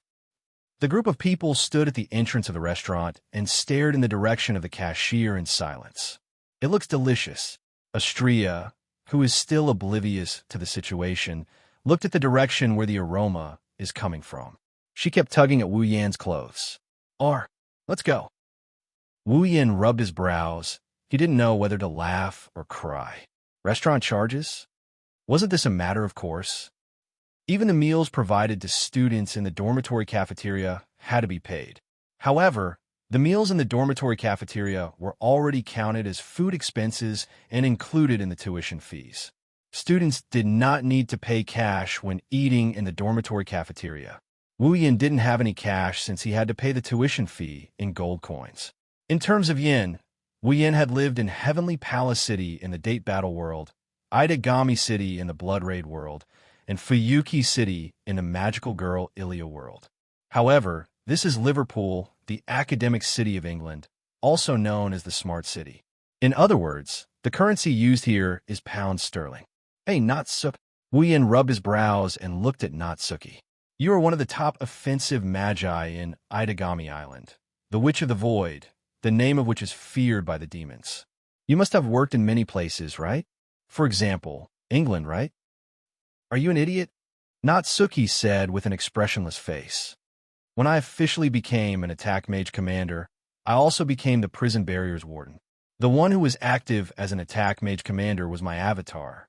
Do you think it's that easy for me to leave Itagami Island and go to a place as far away as England? Natsuki said. Wu Yan fell silent and looked at Kanon and Nagisa. I have always lived on Itagami Island. Kanon helplessly looked at Wu Yan with her emerald eyes. So, I only collected English coins from my parents when I was young. Nagisa smiled awkwardly. Now, they're all in my house. Kanon and Nagisa's conversation. Wu Yan fell silent. He subconsciously looked at Ikaros. Ikaros muttered with a bit of unease. Do you want me to go grab some?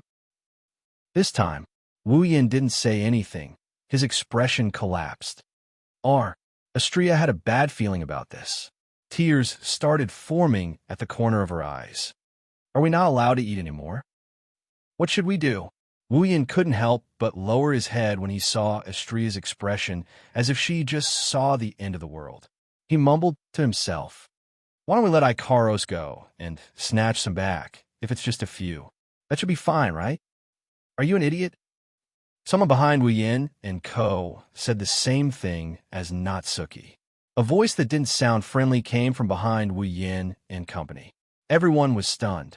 They turned around and looked at the source of the voice. They saw a person with long golden hair that reached his waist, blue eyes, and a small dragon on his beret. A young girl as beautiful as a fairy entered his field of vision. However, it was a pity that at this moment, that beautiful and alluring face. The corners of her mouth and eyes were twitching. She had a look of disbelief. What an idiot. Idiot. What an unparalleled idiot.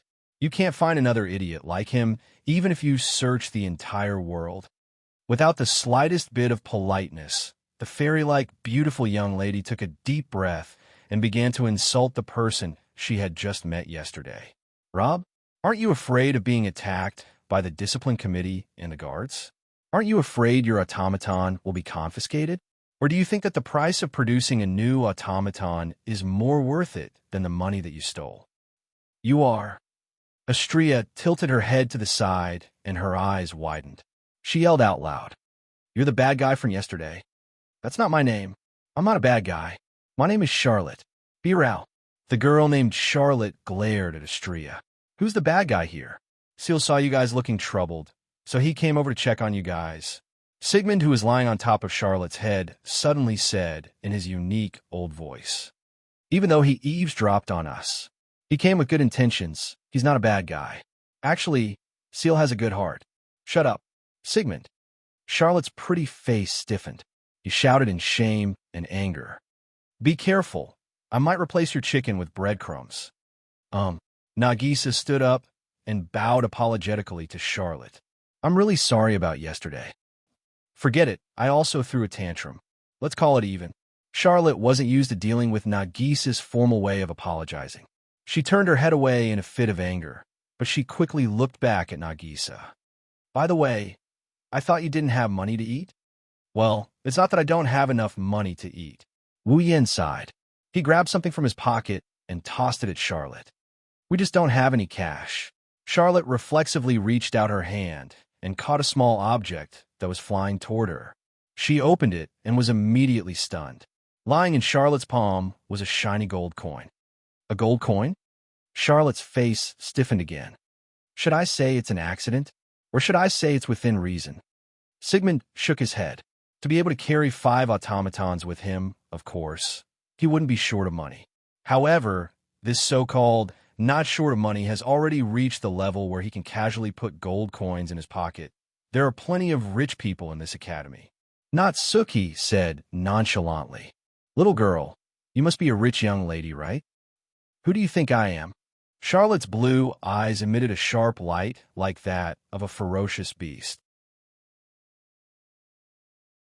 I am the Charlotte of the Northern Territories' Count Bilo family with the unicorn badge bestowed by Her Majesty the Queen. Bilo. When she said this, Charlotte's tone wasn't filled with pride and glory, but something even more intense. It was like the Charlotte of the Northern Territories' Count Bilo family with the unicorn badge bestowed by Her Majesty the Queen. The phrase Barao was not a title or status, but a dream and yearning. Therefore, Sigmund, who was lying on Charlotte's head, fell silent. Natsuki also stopped talking. Even Astria, who didn't understand complicated matters, noticed the change in atmosphere. I shut her mouth. Of course, the only thing she shut was her mouth. Gulp. In the silence, Astria's stomach started growling at the most inappropriate time. You. Astria clutched her stomach and shrugged her shoulders weakly. She sounded like she was about to cry. I'm hungry. The solemn atmosphere instantly collapsed, and Charlotte's resolute expression became powerless. You did it on purpose. After glaring at Wu Yan, Charlotte grabbed Wu Yan's hand and smashed the gold coin back into Wu Yan's hand. Then, Charlotte walked into the dining hall and said angrily, What are you waiting for? Do you really want to go hungry? I don't want to. Astria yelled out without hesitation. She then looked at Wu Yan with a pitiful expression. Astria-chan. Nagisa and Cannon looked at each other helplessly. You. Wu Yan shook his head. He didn't know whether to laugh or cry. Then let's follow her. Yay, it's time to eat. Astria smiled brightly and chased after Charlotte. Charlotte? Bilo. I was wrong. You're a good person. Who's a good person? You're a bad person. Huh? Am I not? That's right. I'm a bad person. Everyone looked at each other helplessly when they saw Astria hopping around beside Charlotte and Charlotte giving up on herself. They couldn't do anything about it.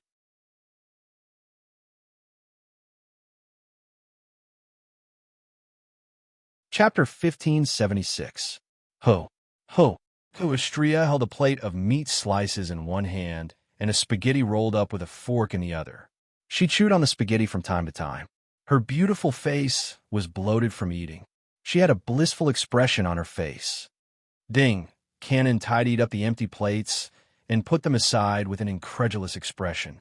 On the other side, Ikaros was doing the same thing. She had a pitiful expression on her face. She didn't look surprised at all. Soon, the plates were stacked on top of each other by Astria's side. The height of the plates was still increasing. Right now, the plates were at least 20 centimeters tall. Nagisa was already stunned by the sight. Natsuki also looked like she was full. She looked at Astria, who was happily eating with her blue eyes, and sighed. In the dining hall, the rest of the students who were eating at the dining table all looked over with a dull expression. Their mouths were wide open and their jaws almost fell to the ground. What's even more hilarious is that some of them followed their master around. The automaton that could also eat seemed to think that the master who was watching Astria was enjoying this. It followed Astria's example and started eating as well. In the end, they were all lying on the table and couldn't get up anymore. The atmosphere in the cafeteria became eerie as the dead silence continued to spread. Even the staff of the restaurant and the chefs in the kitchen of the restaurant left their work and gathered in the distance, looking over here. They watched as Astria ate. Astria, who was stuffed like a bottomless pit, looked at each other in confusion. They must be wondering why such a beautiful girl would eat so much. That seductive body of hers can hold so much food, right? Of course. She's a beautiful girl.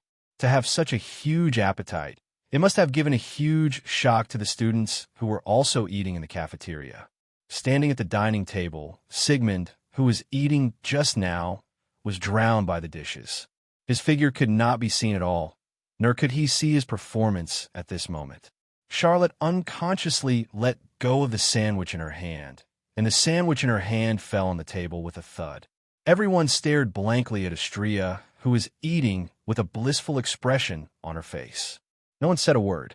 After a long time, Charlotte finally took out a wallet from her arms with trembling hands. She opened it again with trembling hands.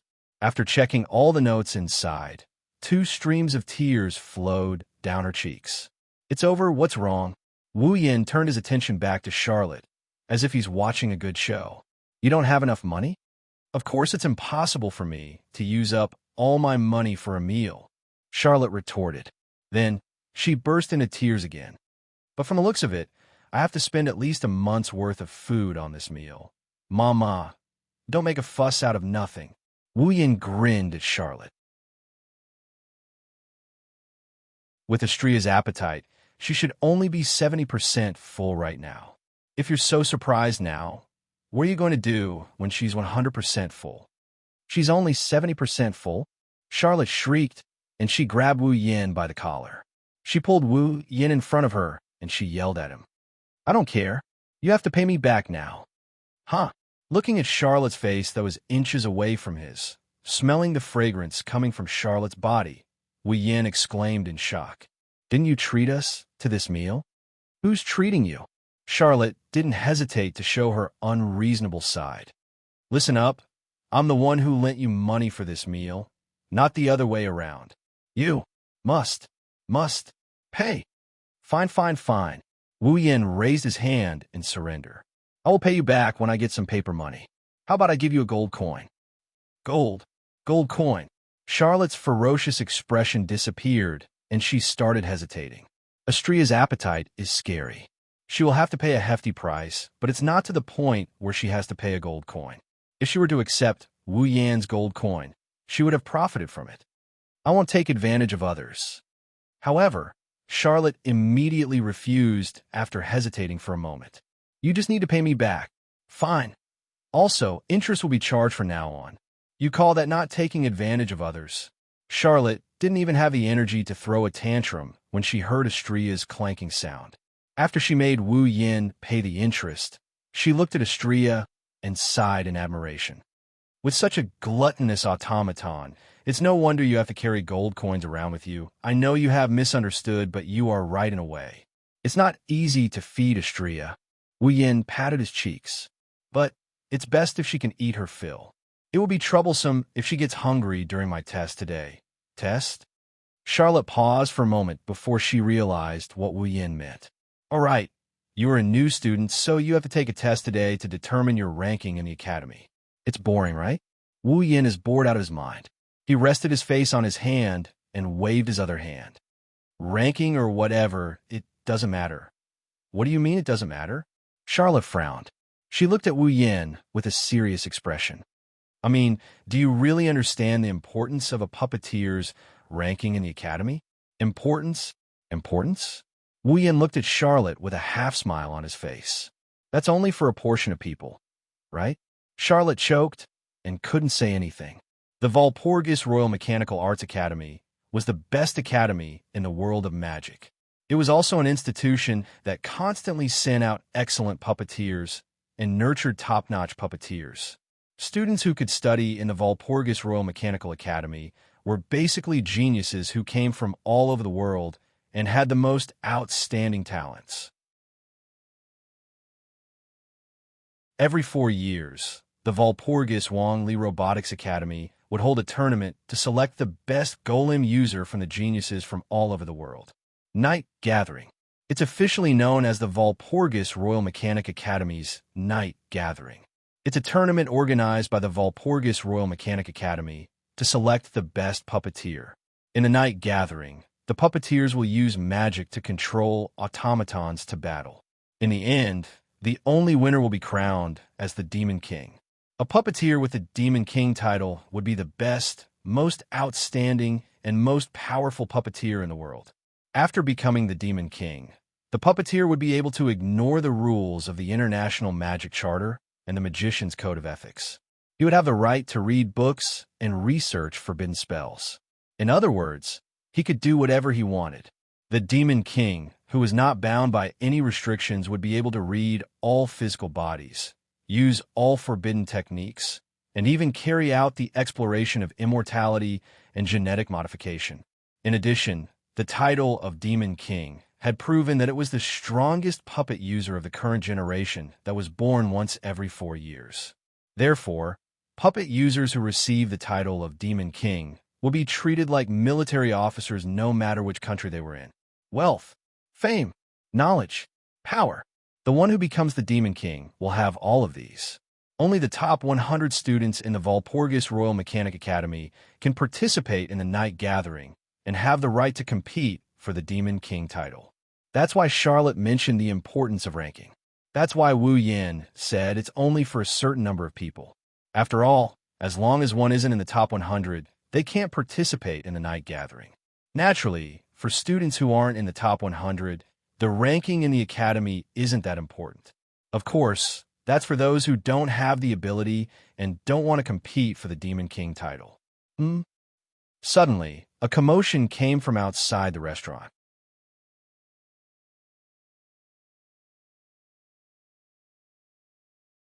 Chapter 1577. The student cafeteria was located in the center of the main street of Walpurgis Royal Mechanic Academy. The cafeteria had a wall made of glass and the seats near the wall made of glass, so the students could clearly see the main street that extended in all directions past the cafeteria. Therefore, if something happened on the main street outside the cafeteria, the students in the cafeteria would be able to see it clearly. At the same time, there was a small commotion on the main street outside the cafeteria. The one who caused the commotion was a student wearing the uniform of Walpurgis Royal Mechanic Academy.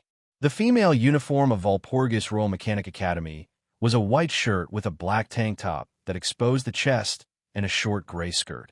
The male uniform was a simple white shirt and black trousers, but on top of the white shirt, there would be a black tight leather jacket with a tank top. Apart from wearing the same male uniform as the other students, this student was also wearing a luxurious black cloak with badge-like ornaments on both shoulders. On his face, there was a silver mask that covered the upper part of his nose, and only one eye was exposed. Just the outfit alone, it was enough to show that this student was out of place with his surroundings. Needless to say, there was an oppressive aura that made one's heart palpitate as he walked on the main street. It gradually filled the air with his figure. Obviously, he was not just a normal student.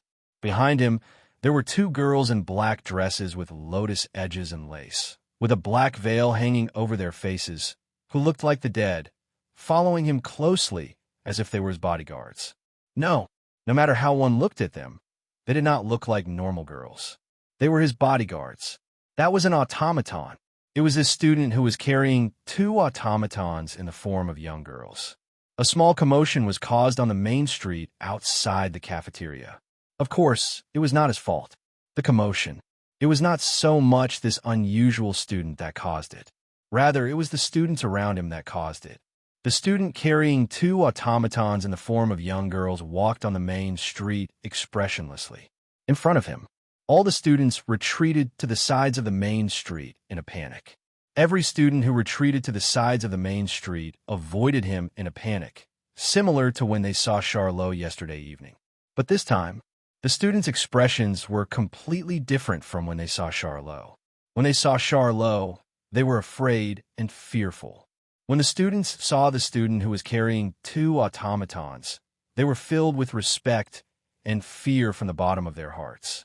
It was as if they were ordinary soldiers who were admiring a general who had accomplished miraculous feats on the battlefield. Now, the students who were making way for him gave off such a feeling. Oh. Natsuki looked at the student with the silver mask, black cloak, and two automatons in the form of young girls. There's an interesting person here. Who is that person? Nagisa blinked her large, watery eyes. He seems very powerful. It's him. Charlot frowned when she saw the student with the silver mask. He is Magnus. Wu Yin interrupted her before she could finish.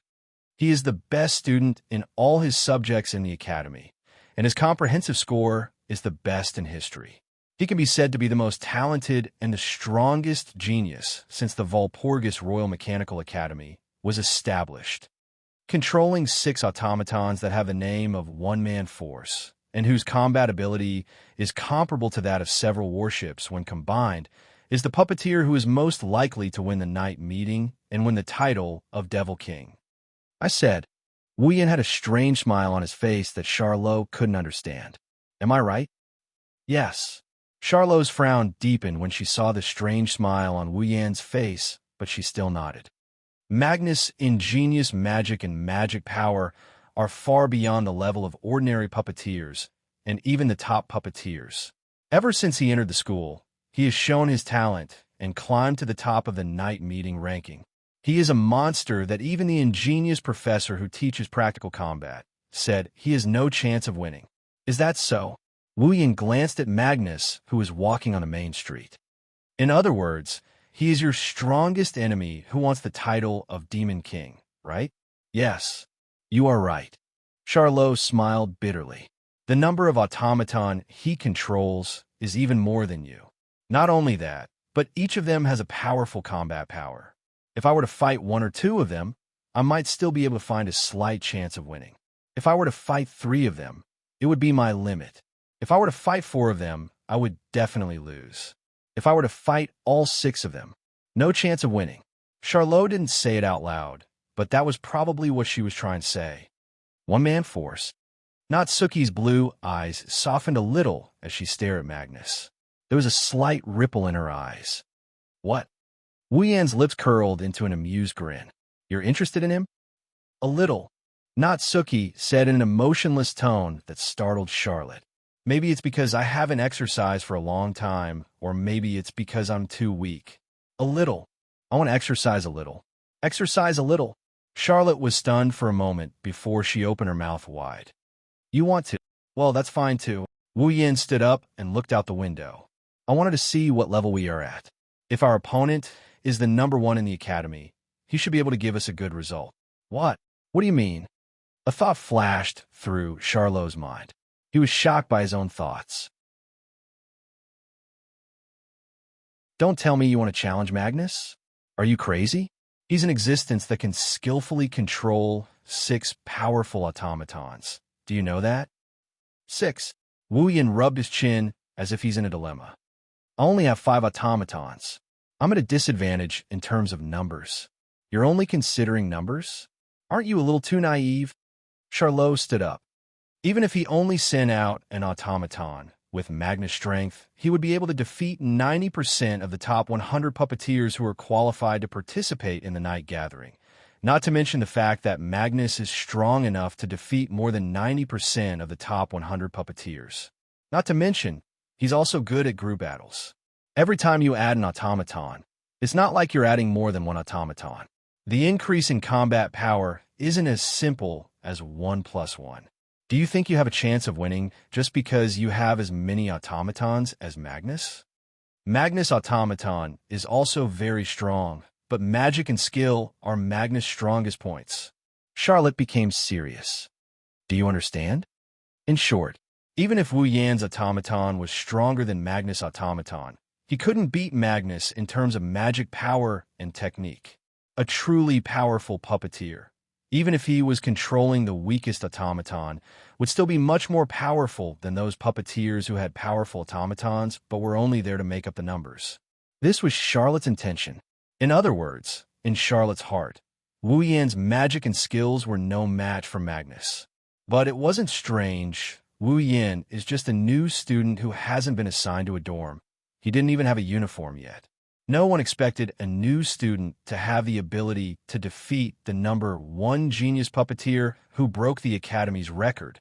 Too bad Charlotte didn't know that Wu Yin is indeed weak when it comes to puppeteer skills. But even if he doesn't have any skills, his magic power won't lose to anyone. Plus, I don't think my companions will lose to a coward who doesn't even dare to show his face. Leaving these words behind, Wu Yin turned around and walked towards the entrance of the restaurant. Natsuki and Ikaros's eyes lit up. They stood up and followed him. Kanon also stood up silently, bowed politely to the stunned Charlotte, and followed after them. Astria-chan. Nagisa grabbed Astria's hand and dragged her up. Stop eating. We're going to fight. Ew. Astria reluctantly gave up on the food on the table. She and Nagisa followed the rest of the group without hesitation. That idiot! Charlotte yelled and hurriedly chased after them with Sigmund.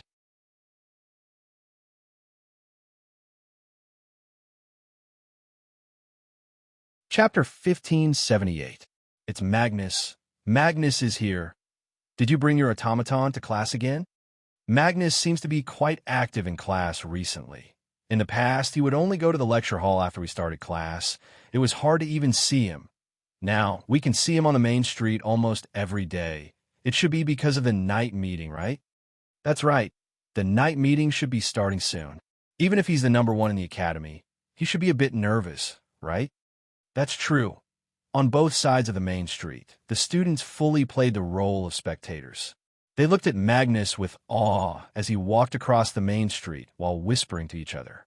It's unknown if he didn't hear them or if he didn't, but he acted like he didn't. Magnus was still expressionless. Even his eyes that were exposed outside the mask didn't have a trace of emotion. It seems like he's already used to being the center of attention, right? Magnus slowly walked towards one of the lecture halls in the academy under everyone's gaze with the 2 teenage automatons in tow. However, it didn't take long before Magnus' footsteps paused for a moment. It's not because of anything else. It's because, in this situation where everyone is avoiding him, there's a person walking towards him. There was a person walking towards Magnus on the main street to greet him. It was a man with black hair, red eyes, and a calm expression on his face. He was accompanied by 5 beautiful young girls of different sizes, figures, and temperaments. They were so beautiful that they looked like they had walked out of a painting.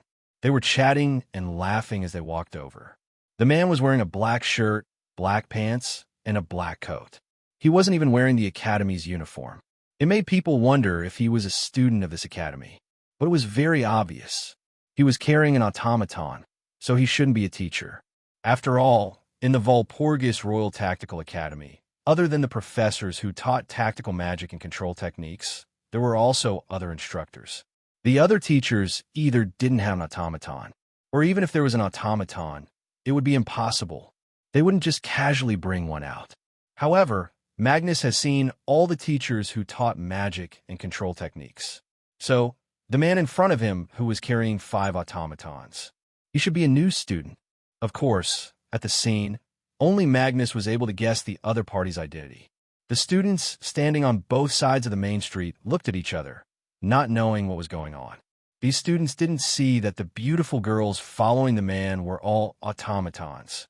The reason Magnus was able to tell that the girls were automatons was because he was extremely sensitive to mana. Therefore, he could clearly feel that there was a weak and almost imperceptible magical wave on the man's body that was constantly rippling and flowing into the bodies of the 5 young ladies bit by bit. Only an automaton could receive magic power from others so easily. It was also because he sensed the magic flowing from a man's body that Magnus paused for a moment. Automatons that had self-discipline and high intelligence only needed to receive a certain amount of magic from their master to be able to maintain their daily activities. And the magic power flowing out of the man who was walking towards them and infusing into the 5 automatons was enough for them to fight. The man was coming for him. After coming to this conclusion, Magnus' expression didn't change at all. His footsteps returned to normal, and he walked towards the man. It didn't matter if the man was coming from Magnus or not. Magnus wouldn't take it to heart. As the #1 super genius in the history of the Academy, it wasn't the first or second time that Magnus had been provoked by others. If he took it to heart every time, then Magnus would be tired. So, to Magnus, even though he hadn't been provoked in a long time, it was just a small interlude in his daily life. Nothing more. With this mentality, strands of weak magic rose from Magnus' body and poured into the two girls behind him, as well as several other places. Under such circumstances, the distance between the two male automatons, who were also in the form of young girls, gradually narrowed, until the distance between them was shortened to only 4 to 5 meters. Whoosh! In that instant, a gust of wind blew out from behind Magnus and blew towards the main street in front of him without any warning. Around them, all the students only saw a blur in front of their eyes. Following that, a fragrant scent drifted along with the wind. Then, on the main street, an unbelievable scene appeared in front of everyone's eyes. He saw a few girls wearing black dresses with lotus leaves and lace skirts. They also had a black curtain hanging over their faces, but their hair was of different colors. They held various weapons in their hands, and they were accompanied by 5 girls of different sizes. They flashed around the man who was not wearing a uniform. There were a total of 6 girls. Their faces were all covered by the black veil, making it impossible to see their faces. However, some of them held crimson swords, some crimson short sabers, some crimson spears, and some crimson sickles. As for those scarlet red sharp weapons, they were now raised by the encirclement of young ladies. The razor-sharp edges of those weapons were pressed against the throat of the man who wasn't wearing a uniform. Of these 6 girls, 2 of them were the automatons that Magnus just brought with him. Where the other 4 came from, none of the students knew. But what made them feel incredulous wasn't that they didn't notice when the automatons of the top puppeteers of the 6 academies appeared and formed a circle around the man without a uniform. What truly caused them to feel disbelief was that the automaton of the #1 puppet user in the history of the 6 academies, and the sharp weapons that were pressed against the throat of the man who was not wearing a uniform, were all wrapped around by a chain that flickered with a faint purple light. It was a chain that extended out from the space behind the 6 girl-shaped automatons that had formed an encirclement. Where these shackles came from, when they appeared, and when they wrapped around the weapons of Magnus automatons, no one knew either. They only knew that under the effect of these shackles, even if the sharp weapons were aimed at the throat of the man without a uniform, they couldn't pierce any further. But on the other side, it was the complete opposite. In everyone's eyes, the undefeatable #1 powerhouse of the Academy, Magnus, compared to the man who was surrounded by 6 girls, there was only one girl in front of him. She had long golden hair that reached her ankles, tied with 2 white ribbons at the ends of her hair, splitting it into 2 ponytails. She was the girl who was beside the man who was surrounded just now. The girl was the same as the 6 girls surrounding the man without a uniform. She was holding a weapon in her hand. It was a laser lightsaber that was constantly vibrating and emitting a buzzing sound. This lightsaber was also raised by the girl at this moment and pressed against Magnus' throat. The 2 men standing face to face on the main street both had sharp weapons pressed against their throats. But one side was blocked by all sorts of weapons, while the other weapons were shackled by the purple light shackles and couldn't move at all. On the other side, there was only one weapon pressed against the throat, but if the owner wanted to stab it in, it would definitely be able to smoothly and cleanly slit the throat of the other party. In just an instant, who was superior? It was immediately decided. The surrounding students were all shocked to the extreme. Charlotte, who caught up, froze on the spot, her face full of disbelief. Magnus' pupils continued to shrink until they were the size of a needle's tip.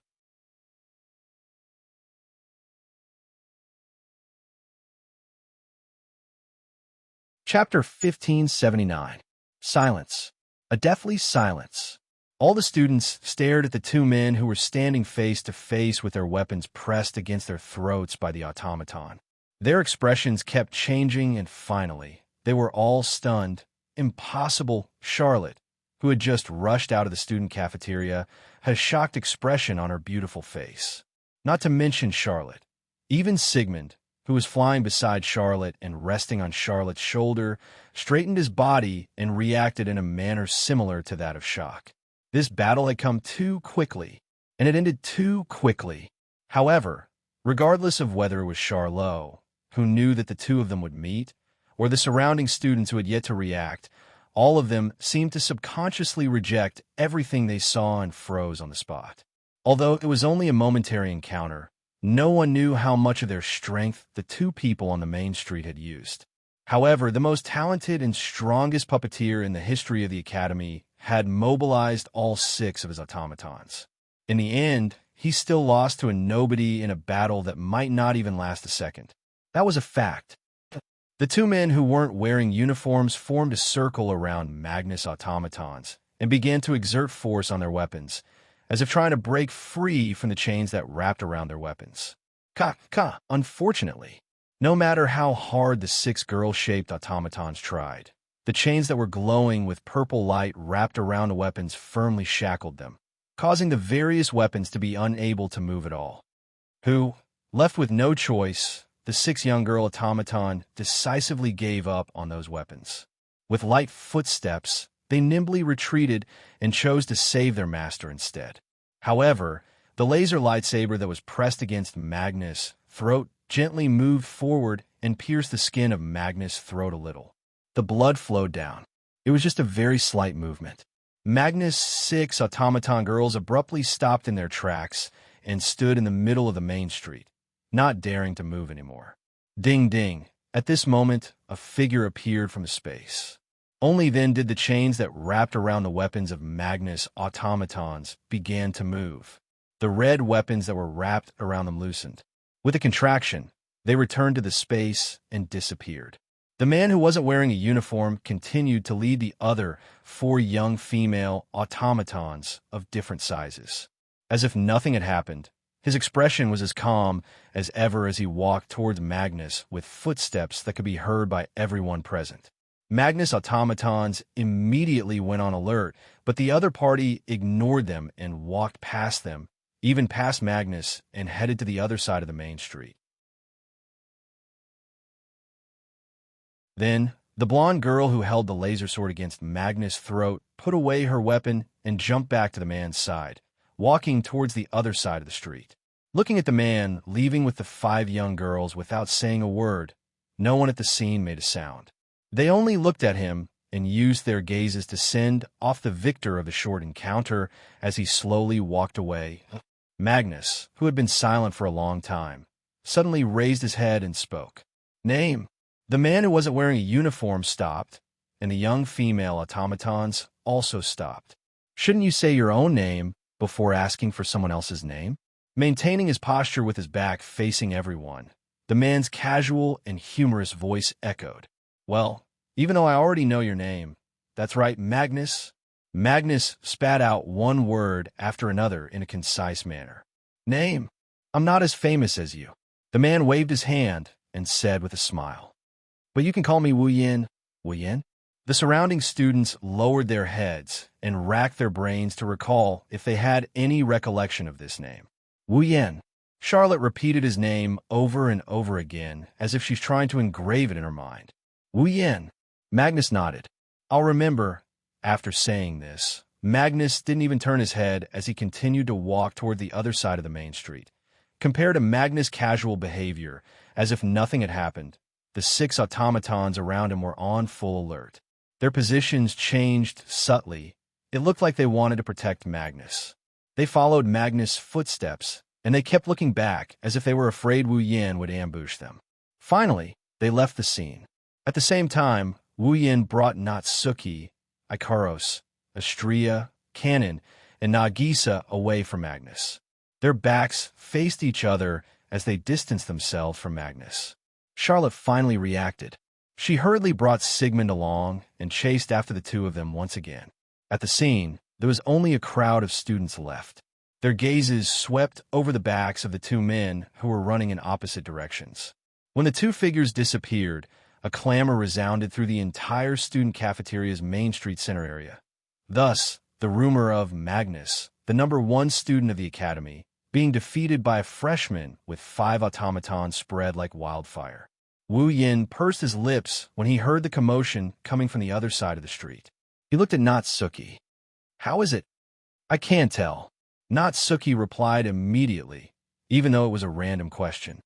"That Magnus brat may have entered battle mode, but he clearly wasn't serious about dealing with you.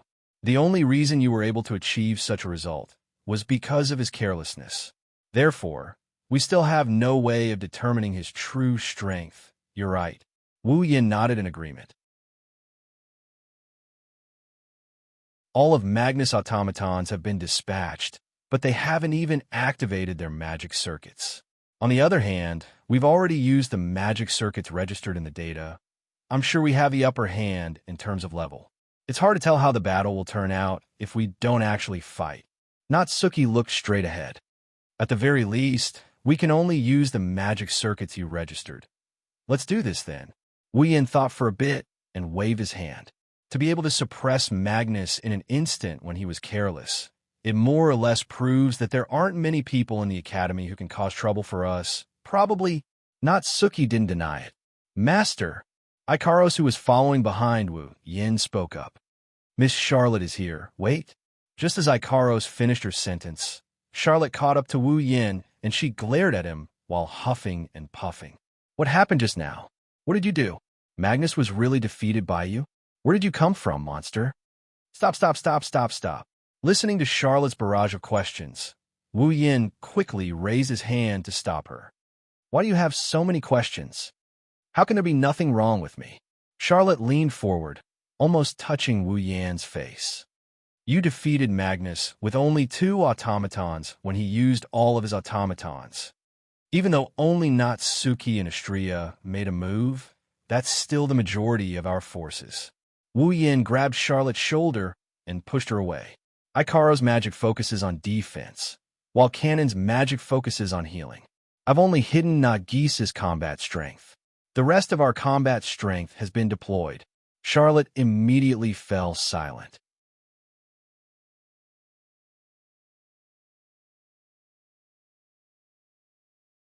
Chapter 1580. You. Charlotte's sapphire blue eyes looked at Wu Yin with a complicated expression. "Reading the latest novel, you exposed the information of the magic that could be used by the magic circuit of your automaton to me, just like that? Aren't you afraid that I'll formulate a strategy to counter this? Devise a strategy to counter the magic that my automaton can perform?" Wu Yin didn't know what she was talking about. "Why would I need to counter the magic that my automaton can perform?" "Isn't that obvious?" Charlotte said matter-of-factly. "Even though I didn't see your full strength and Magnus didn't use his full strength just now, you still managed to suppress the #1 student in the academy. It shouldn't be difficult for you to qualify for the night gathering, right? By then, we will be enemies." Charlotte stared at Wu Yin. "Isn't it dangerous for you to expose the intelligence of your automaton magic circuit to me?" Indeed, exposing the magic circuit of an automaton before a battle is an extremely irrational behavior, because an automaton can only perform one magic circuit. Therefore, once the magic circuit of an automaton is exposed, the enemy will be able to counter this magic and come up with a strategy to counter it. It will be very disadvantageous in a battle. Of course, the premise is that there will be a battle. Wu Yin said while Charlotte was still in a daze. "Who told you I'm going to the night gathering?" "You're not going to the night gathering?" Charlotte cried out involuntarily. In the Walpurgis Wang Li Machine Learning Academy, the Walpurgis evening party was held once every 4 years. It was a banquet where the best puppeteers could be selected. The puppeteer who won the night gathering and became the Demon King would be able to dissociate himself from the ethics of a magician. He would also be able to become a popular figure who would receive preferential treatment from all parties. The person who became the Demon King would be able to do whatever he wanted. He could obtain everything that others could only dream of. Wealth, fame, knowledge, power. There wasn't a single person who wasn't moved. Under such circumstances, A puppet user who had the ability to fight for the throne of the Demon King said that he didn't want to join the night gathering. The first thought that emerged in Charlotte's mind was disbelief. You don't want to join the night party? Charlotte stared at Wu Yin as if she wanted to see something from his expression. He sneered. You can get everything by becoming the Devil King. Are you trying to say that you're a saint who doesn't have any requirements for wealth, fame, knowledge, or power? No, Wu Yin answered directly. I also have a request. I also hope to obtain power that no one else can match. That's why I came to the Walpurgis King Tactical Academy. Then why did you say that you didn't want to attend the night party? Charlotte frowned. Become the Devil King. Won't you be able to obtain the power you want then? In this world, there were many powerful magic, forbidden arts, and secret arts that were passed down from ancient times. Some of these magic, forbidden arts, and secret arts had harsh conditions to use. Some were too bloody, some were too powerful, and could easily cause great harm. Thus, all of them were listed as forbidden arts that couldn't be studied and were sealed away. If a puppet user or even a magician broke the taboo and studied these forbidden arts, they would be hunted down by the Magician Association and sent to the execution stage in the end. Only those who obtained the title of Devil King could touch these taboo arts as they wished and study these unimaginable forbidden arts to obtain power that others coveted. Since Wu Yin came to the Walpurgis King Tactical Academy to obtain great power, it was impossible that he didn't want to become the Devil King and study forbidden arts, right? Wu Yin saw through Charlotte's inner thoughts. That's why he snorted in disdain. To be honest, I don't think the forbidden arts of this world can give a person great power. Huh? Charlotte was stunned. No matter how powerful the techniques you create are, a magician is still a magician. Wu Yin left Charlotte behind and continued walking forward. If they don't know how to strengthen themselves instead of strengthening their arts, they will never become a god that controls everything. God. Charlotte's delicate body trembled as a wave of emotions surged in her heart. Does this man want to become a god? As soon as this thought arose, it was immediately cut off by Charlotte. It wasn't that she thought it was wishful thinking, but she felt that if Wu Yan's goal was to become a god, it would be too frightening. Of course, Wu Yan didn't lie. Didn't he do the demigod path, mission, and work hard until now to become a peak demigod? After becoming a peak demigod, Wu Yan would be able to touch the barrier of the divine rank. He would become a god. Of course, the reason he isn't interested in the forbidden arts of this world is because Wu Yan has an innumerable amount of techniques from the 103,000 demon path tomes. No matter how powerful the forbidden arts were, they wouldn't be as powerful as the truly heaven-defying arts in the 103,000 books that gathered the world's knowledge of arts since ancient times. After all, among the techniques in the 103,000 Book of Demon, there was a technique that could truly kill a god. It's a pity that Wu Yan's current strength is far from enough to use it. Charlotte shook her head, and she chased after Wu Yan while yelling at him. You said that you won't join the night party. Then, do you dare to tell me all the magic circuits of your automaton? If you want to know, I don't mind telling you. Wu Yan shrugged without batting an eyelid.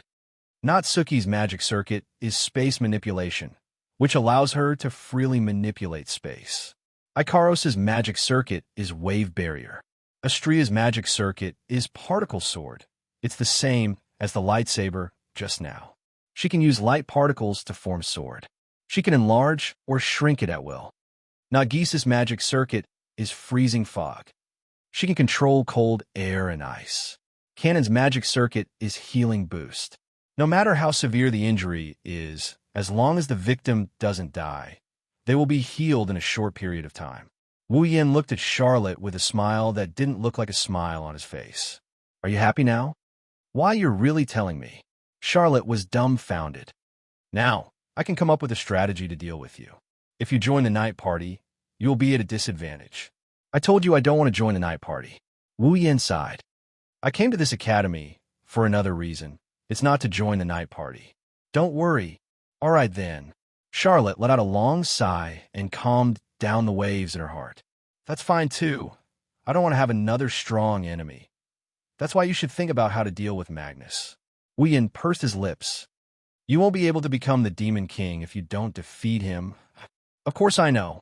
Charlotte immediately became unhappy. I don't have a way to deal with his one-man army, but I will definitely win. No, we must win. Charlotte clenched her fists. Then, she seemed to have thought of something and started clapping. All right, why don't you practice with me? Huh? This time, it was Wu Yan's turn to be stunned.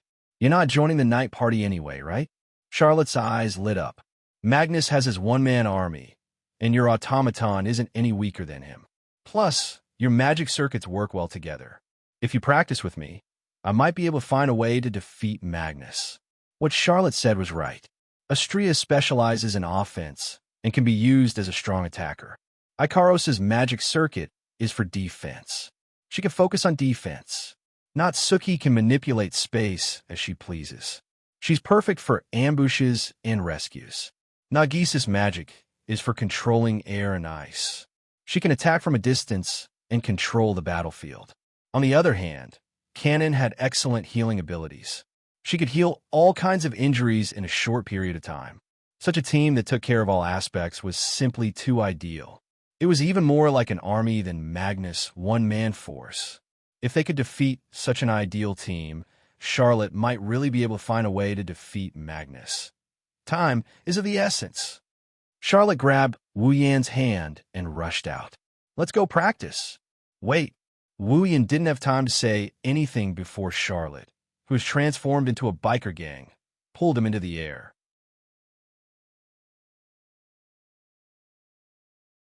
His feet left the ground, and he rushed out with Charlotte dragging him along. Master! Ikaros stared blankly at the man and woman, leaving a trail of smoke behind them. Wait! Astrea, Nagisa, and Kanon snapped out of their daze and chased after him. Only Natsuki and Sigmund remained where they were, speechless for a long time.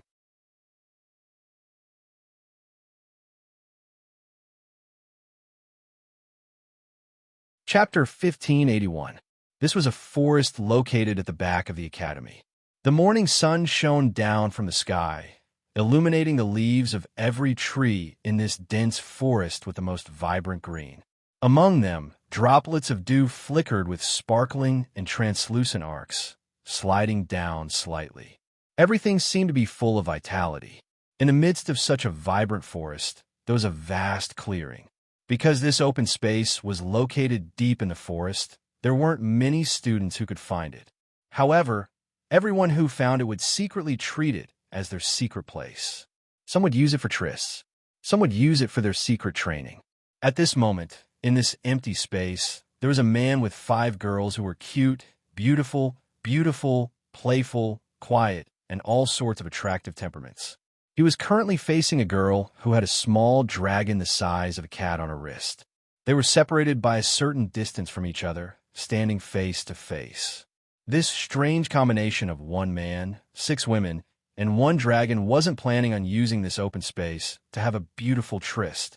Instead, they were planning to break the silence of this forest in the morning. Looking at the lush trees around him, Wu Yan smacked his lips. He looked at Charlotte, who was standing in front of him with a serious expression, and helplessly opened his mouth. I'll talk. Are we really going to fight? Are you regretting it? Charlotte said with some displeasure. It's not like you're going to participate in the night meeting, right? I don't plan on participating in the night meeting, but why do I have to practice with you if I don't? Wu Yan rubbed his forehead and pretended to have a headache. And in a place like this, aren't you afraid that this place will be affected and razed to the ground?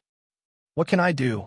I only know of this secret place that not many people know about. Charlotte's face was filled with reluctance. Practice before the night meeting, and it's to defeat Magnus. Of course, it has to be done in secret. But isn't class about to start? Wu Yan had just finished speaking when a bell rang in the academy, causing his mouth to twitch. You're skipping class just like that? Just a day. No, half a day. It doesn't matter, right? Charlotte wasn't used to skipping classes, but she still insisted stubbornly. Perhaps skipping today's class will allow me to defeat Magnus? Skipping class can defeat the #1 student in the history of the academy. There won't be any more students in the entire Academy's lecture halls. You're so long-winded and annoying. Charlotte's expression became fierce. Do it when it's time. Don't be so sentimental. You're not like a man at all. Hearing these ambiguous words, Wu Yin raised his eyebrows. Since you put it this way, then don't blame me for being impolite. You're welcome. Who do you think I am? Charlotte puffed up her slightly flat chest. A confident smile appeared on his face. I'm one of the top 13 participants of the night party, Charlotte, who logged in with the code name Tyrantrex, and I'm one of the 13 people who is ranked the highest among the night party participants. Birao. Hearing this, Wu Yin couldn't help but look down at Charlotte's hands. Her fair skin was faintly visible, and there was a pair of fingerless gloves on her hands. The gloves were made of pitch-black silk. Although it looked dull, the style revealed a sense of superiority. On the edge of the pitch-black glove that covered the wrist, there were a few letters embroidered with golden thread. Tyrantrex. Tyrantrex. Only the top 100 students in the academy, who had the qualifications to participate in the night party, had the special gloves. The golden words embroidered on the gloves were the code names that only the 100 participants of the night gathering could possess. It was also the nickname of those who were famous in the academy. Charlotte was one of the top 100 people. Moreover, she was one of the top 13 of the top 100 people.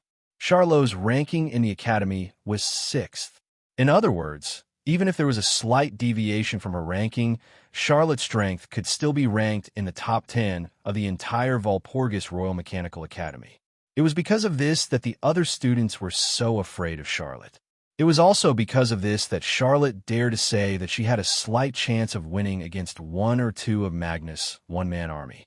Even if it was 3, she could still barely deal with it. How strong was Magnus' true strength? This question perhaps no one in the entire academy knew. Thus, Charlotte's statement was more or less one-sided and not convincing. However, Charlotte had spent quite a bit of time in the Walpurgis Royal Tactical Academy, so she definitely had a certain level of understanding of Magnus.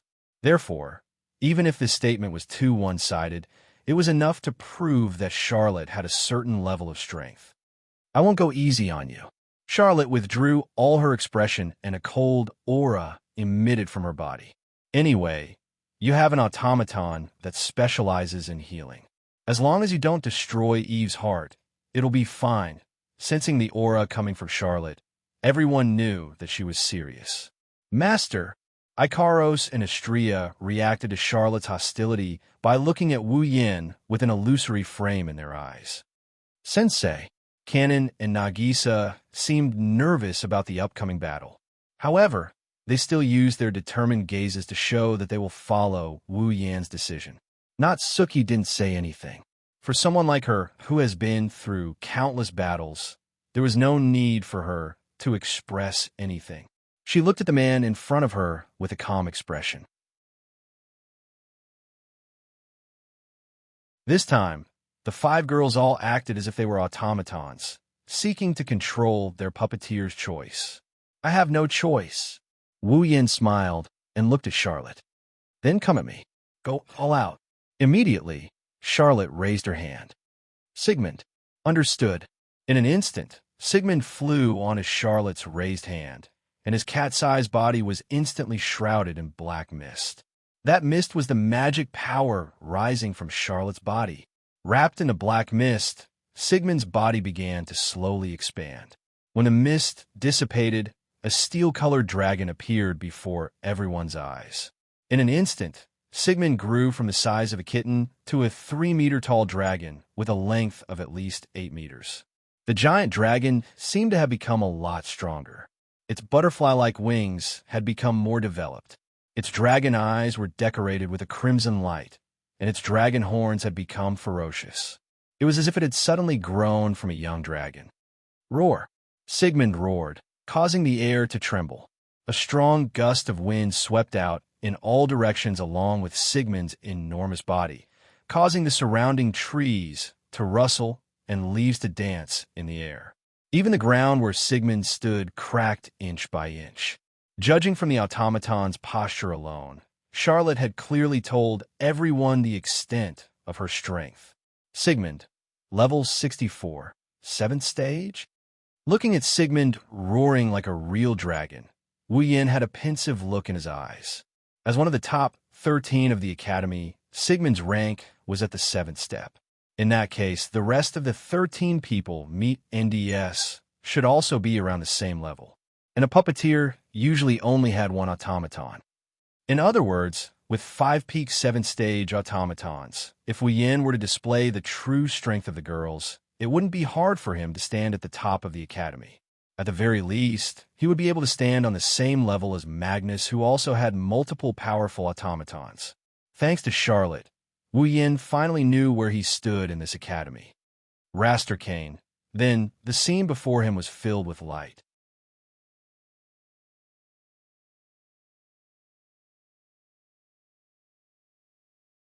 Chapter 1582. Grading Cannon. Wu Yan's group could clearly feel a surge of magical energy flowing from Charlotte into Sigmund's body. Roar! Then, on Sigmund's long neck, the lines that looked like the gaps between the scales flashed with a blue light, as if they were gathering something. From the bottom to the top, the light gradually dimmed. Finally, on Sigmund's wide, open dragon mouth, it gathered into a dazzling ball of light. Well then, Wu Yin raised his hand, and he pointed his palm at Ikaros. It's time for us to test out the puppet user's fighting style. Wu Yan's magical energy surged and flowed into his palm. The energy turned into a dazzling golden halo. At the same time, Ikaros felt a vigorous magical energy bursting out from the depths of her body, filling her whole body. Her combat skills, that she couldn't even use before, suddenly became active. Ikaros abruptly raised her head. Her indigo pupils turned into a crimson red, and an illusory frame like a scope appeared in front of her eyes. Her pink hair fluttered up, and a pure white halo appeared above her head. A pair of pink wings unfurled from her back without any warning. Pink feathers fluttered in the air. As if it was calculated, a ray of sunlight shone down from the sky. It hit Icarus's body. Ikaros closed her eyes and slowly floated up with the help of her pink wings. Pink feathers fluttered around her. Simply, just like an angel descending from the heavens. Beautiful to the extreme. So beautiful. Charlotte couldn't help but stare blankly at the angelic girl. She shook her head and tried to focus. Sigmund, roar! Sigmund squeezed out a ferocious roar from his throat. The ball of light that converged on his dragon mouth suddenly exploded, turning into a dazzling beam of light that pierced through space and shot out with a sonic boom. Ikaros. Looking at the incoming beam, Wu Yin raised his hand towards Ikaros. The dazzling magic circle rippled even more frequently. Ikaros's crimson, square-rimmed eyes flashed and her lips parted. Aegis, absolute defense circle. Buzz, the surrounding space suddenly trembled. A barrier made of tiny crystals suddenly rippled out from Ikaros' body. It expanded and enveloped Wu Yin and the girls in a spherical barrier. It's useless. Seeing the ripples in the protective barrier, Charlotte revealed a ruthless smile. Sigmund, pierce through it. Roar. Amidst Sigmund's roar, the light beam that pierced through the air and landed on the Aegis, absolute defense circle, as if it evaporated the atmosphere. However, the collision between the light beam and the Aegis did not produce any unusual sound. Under everyone's gaze, the beam of light directly melted the Aegis, absolute defense circle, melting a hole in it. Seeing this, Natsuki, Astria, Kanon, and Nagisa were all surprised by this development. The illusory square frame in Ikaros' eyes also shrunk. Then, circles of Aegis rippled and overlapped with the Aegis that was about to be melted completely. In an instant, the entire Aegis seemed to have thickened. The crystal-clear luster on it skyrocketed. The beam that landed on the Aegis, absolute defense circle, was melting the crystal-like barrier bit by bit. Instantly, the speed of melting slowed down as if a pile driver had hit a solid rock plate. It gradually disappeared. Wah! Charlotte, who was riding on Sigmund's dragon head, gasped. He blocked it. Wu Yin wasn't surprised to see Charlotte's shocked expression, because Sigmund's body was equipped with a magic circuit known as the Demon Sword. It was a magic that was related to the truth of the universe. It was a magic that could create elements of annihilation in one's body and fire them out. The essence of the demonic sword was to reverse the state of existence of matter, switching the state of matter from existence to nothingness. It was a destructive magic spell that could destroy everything. And now, this unstoppable magic was stopped by Ikaros's aegis. It's not that the magic was stopped. At this moment, Natsuki seemed to have seen through Charlotte's thoughts and abruptly said, "Don't worry." It's more like it was exhausted. That's right. Even if it was a magic spell that could destroy all matter and should be impossible to resist, it still required the support of Charlotte's magic to activate the magic circuit and activate it. Ikaros's aegis was in a stalemate with Sigmund's attack. Before the aegis was melted, Sigmund's attack would exhaust its mana and disappear. Then how about this? Charlotte seemed to have noticed this as well. Her eyes flashed, and her body erupted with magic like steam. Radiant flash, or flare, Sigmund opened his mouth, and the gaps between the scales on his neck and chest flashed with blue light again. The blue light gathered on Sigmund's mouth, and under Sigmund's roar, the blue light turned into rays of light. Blinding rays of light shot out like spears of light. They rained down from the sky like a torrential downpour towards Wu Yin and company. Too bad this time. It was Ikaros who took the initiative to attack. Ikaros's crimson eyes flashed with data.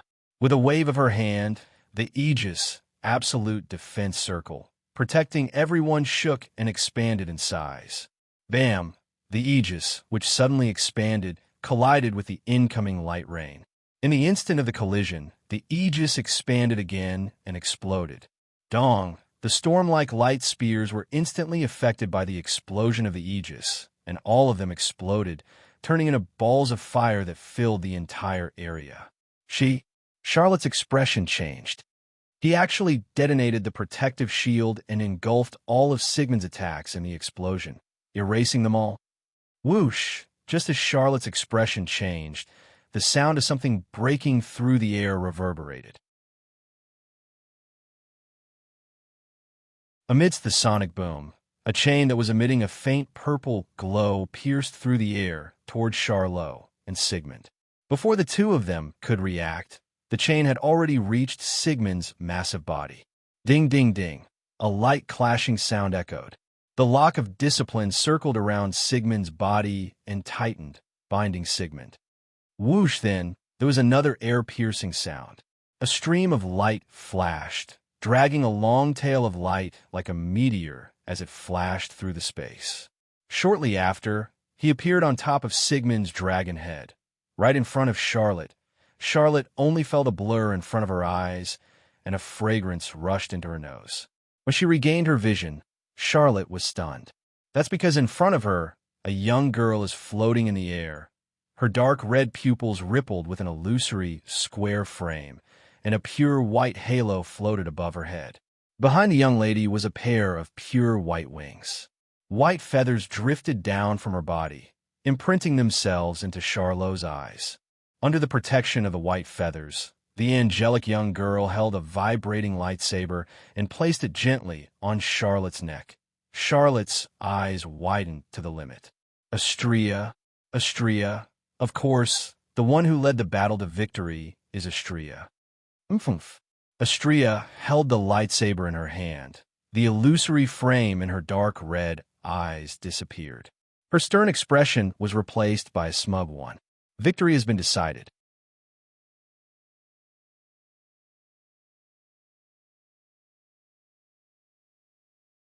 Chapter 1583. On the grass at the edge of the messy clearing, Charlotte hugged Sigmund, who had transformed back to the size of a cat. She collapsed on the grass without a care for her image as she panted heavily. My mana is depleted. Of course it's going to run out. Wu Yin sat down as well. His tone was filled with anger. In the end, I've fought with you more than 10 times today, and your magic power still hasn't been exhausted. I should really suspect that you're just like your login code name, a Tyrannosaurus that only knows how to stare at its prey. But I haven't won even once. Charlotte grumbled with a face full of indignation. And every time, you're able to take it down in an instant. Are you a monster or not? You think I'm a monster just because I didn't lose to you? Wu Yin pursed his lips in disdain. In my opinion, you're more like a ferocious monster than someone who refuses to admit defeat. Every time you lose, you'll pester me for another round. I'm Charlotte from Count Bilo's family. Charlotte snorted coldly and turned her head away. It's impossible for me to keep losing to the same person. Is that so? Wu Yin retorted. But you haven't won even once. I will win sooner or later. Charlotte glared at Wu Yin. She turned to Natsuki, who was enjoying her afternoon tea under the shade of a tree. Kanon was brewing tea beside Natsuki. Astria, Nagisa, and Ikaros were chatting happily. Her shoulders drooped in dejection. The result: you've only been using Natsuki, Ikaros, and Astria. Kanon and Nagisa haven't even made a move yet, and I'm already no match for you. Kanon doesn't have any combat ability. Wu Yin shrugged.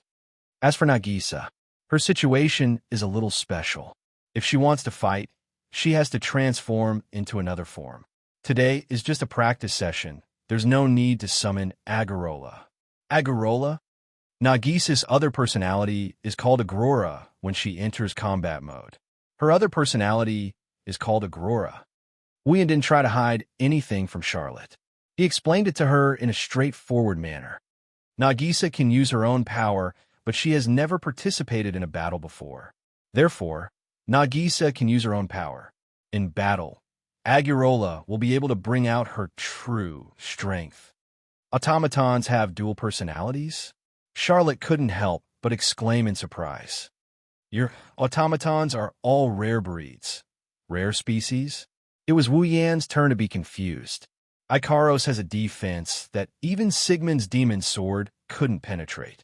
Astria is an expert in swordsmanship, and her speed is astounding. Natsuki's magic is unpredictable and hard to defend against. They're all powerful existences on their own. Charlotte said softly as she looked at the group of girls who were having a good time under the shade of the tree. Up until now, I've never failed when using the magic sword because Sigmund's body is heavy and bulky. I've always been suppressed by others using speed, but none of them were so fast that I couldn't react in time. However, those two angels managed to do it. The most shocking one is Natsuki. Charlotte stared at Natsuki. Magic related to space is the highest level of magic. Even if it is turned into a magic circuit and installed in an automaton, the burden of activating it is huge. If the user isn't strong enough, they won't be able to activate the magic circuit. And this is when the magic is dissected. For example, there are spatial transference, spatial distortion, spatial fissure, and so on. Charlotte looked at Natsuki in a different light. But Natsuki seems to be able to use all the magic related to space. Under such circumstances, the magic circuit in her body is like a spider web that is dissected one by one. Activating the magic circuit is like reassembling them one by one and activating them one by one. Charlotte turned around. She looked at Wu Yin with a serious expression. To be able to control such a complicated automaton so easily, your technique and magic power are amazing. You are stronger than I expected. Wu Yin bitterly laughed inside when he heard that. That's true. However, Natsuki doesn't have a magic circuit in her body, and the magic isn't controlled by him. It is all Natsuki's doing. Even if Charlotte is impressed by Natsuki's ability to use space magic, she should be impressed by Natsuki, not Wu Yin. Wu Yin only provided her with magic power. Other than that, he didn't do anything else. But even if Wu Yin told her that, she probably wouldn't believe him, right? After all, although the magic circuit could usually be controlled by the automaton itself, and the puppeteer was only responsible for providing mana and activating it, the truly complex and difficult magic could only be controlled by the puppeteer itself in order for it to be effective. For example, if Sigmund's magic sword was controlled by the magic circuit and used by himself, It could shoot out tens or hundreds of reflares at once. However, if Charlotte is the one controlling it, then reflare would rain down on her, just like when she fought with Wu Yin. She can't even count how many reflare there.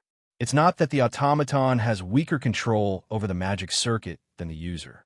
On the contrary, the automaton is more familiar with the magic circuit than the puppeteer. However, if the user could convert mana into a form that was more acceptable to the automaton and control the magic circuit, the effect of the magic would be even better. This is a clever magic trick, a magic trick performed by both the puppeteer and the automaton. Without either side, the magic trick's power will be greatly reduced. That's why Charlotte doesn't believe that Natsuki, who can use spatial magic as she pleases, didn't have Wu Yin controlling it. I thought you were able to suppress Magnus in the morning because he wasn't serious and didn't get lucky, Charlotte said in a relaxed tone. Now I know. It's all because of your own strength. No, it's all because of Astria and Natsuki. Wu Yin shook his head and sighed after being praised by Charlotte. If he was the one who did it, the praise would be reasonable. However, it was the girls who did it. Wu Yin only provided the magic power, taking all the praise that should have belonged to the girls. Wu Yin felt a bit uncomfortable. But I'm sure of it. While Wu Yin was feeling conflicted, Charlotte turned around and stared at Wu Yin like a predator staring at its prey. If I can defeat you with all 5 automatons, I will definitely be able to defeat Magnus and become the Demon King. Charlotte stood up and pointed at the stunned Wu Yin. So, from today onwards, you'll be my training partner. Wu Yin flinched when he heard Charlotte say that as if it was a matter of fact. Then it's decided. Charlotte didn't give Wu Yin a chance to change his mind. She carried Sigmund and ran out of the forest. Tomorrow at the same time, remember to come and practice with me. After saying that, Charlotte went into the forest and disappeared. Wu Yin stared blankly at the direction Charlotte left in and didn't react for a long time. Not far away, under the shade of a tree, Natsuki, who was holding a teacup, glanced at Wu Yin, who was standing there dumbfounded. She humphed. Looks like I've been pestered by a rather troublesome little girl. Sensei. Kanon heard Natsuki's words, and she started to worry. Hey, should be fine. I don't know, who knows? Natsuki closed her eyes and picked up her teacup. She continued to leisurely enjoy her black tea. Perhaps this is a good thing for him, but I can't say for sure.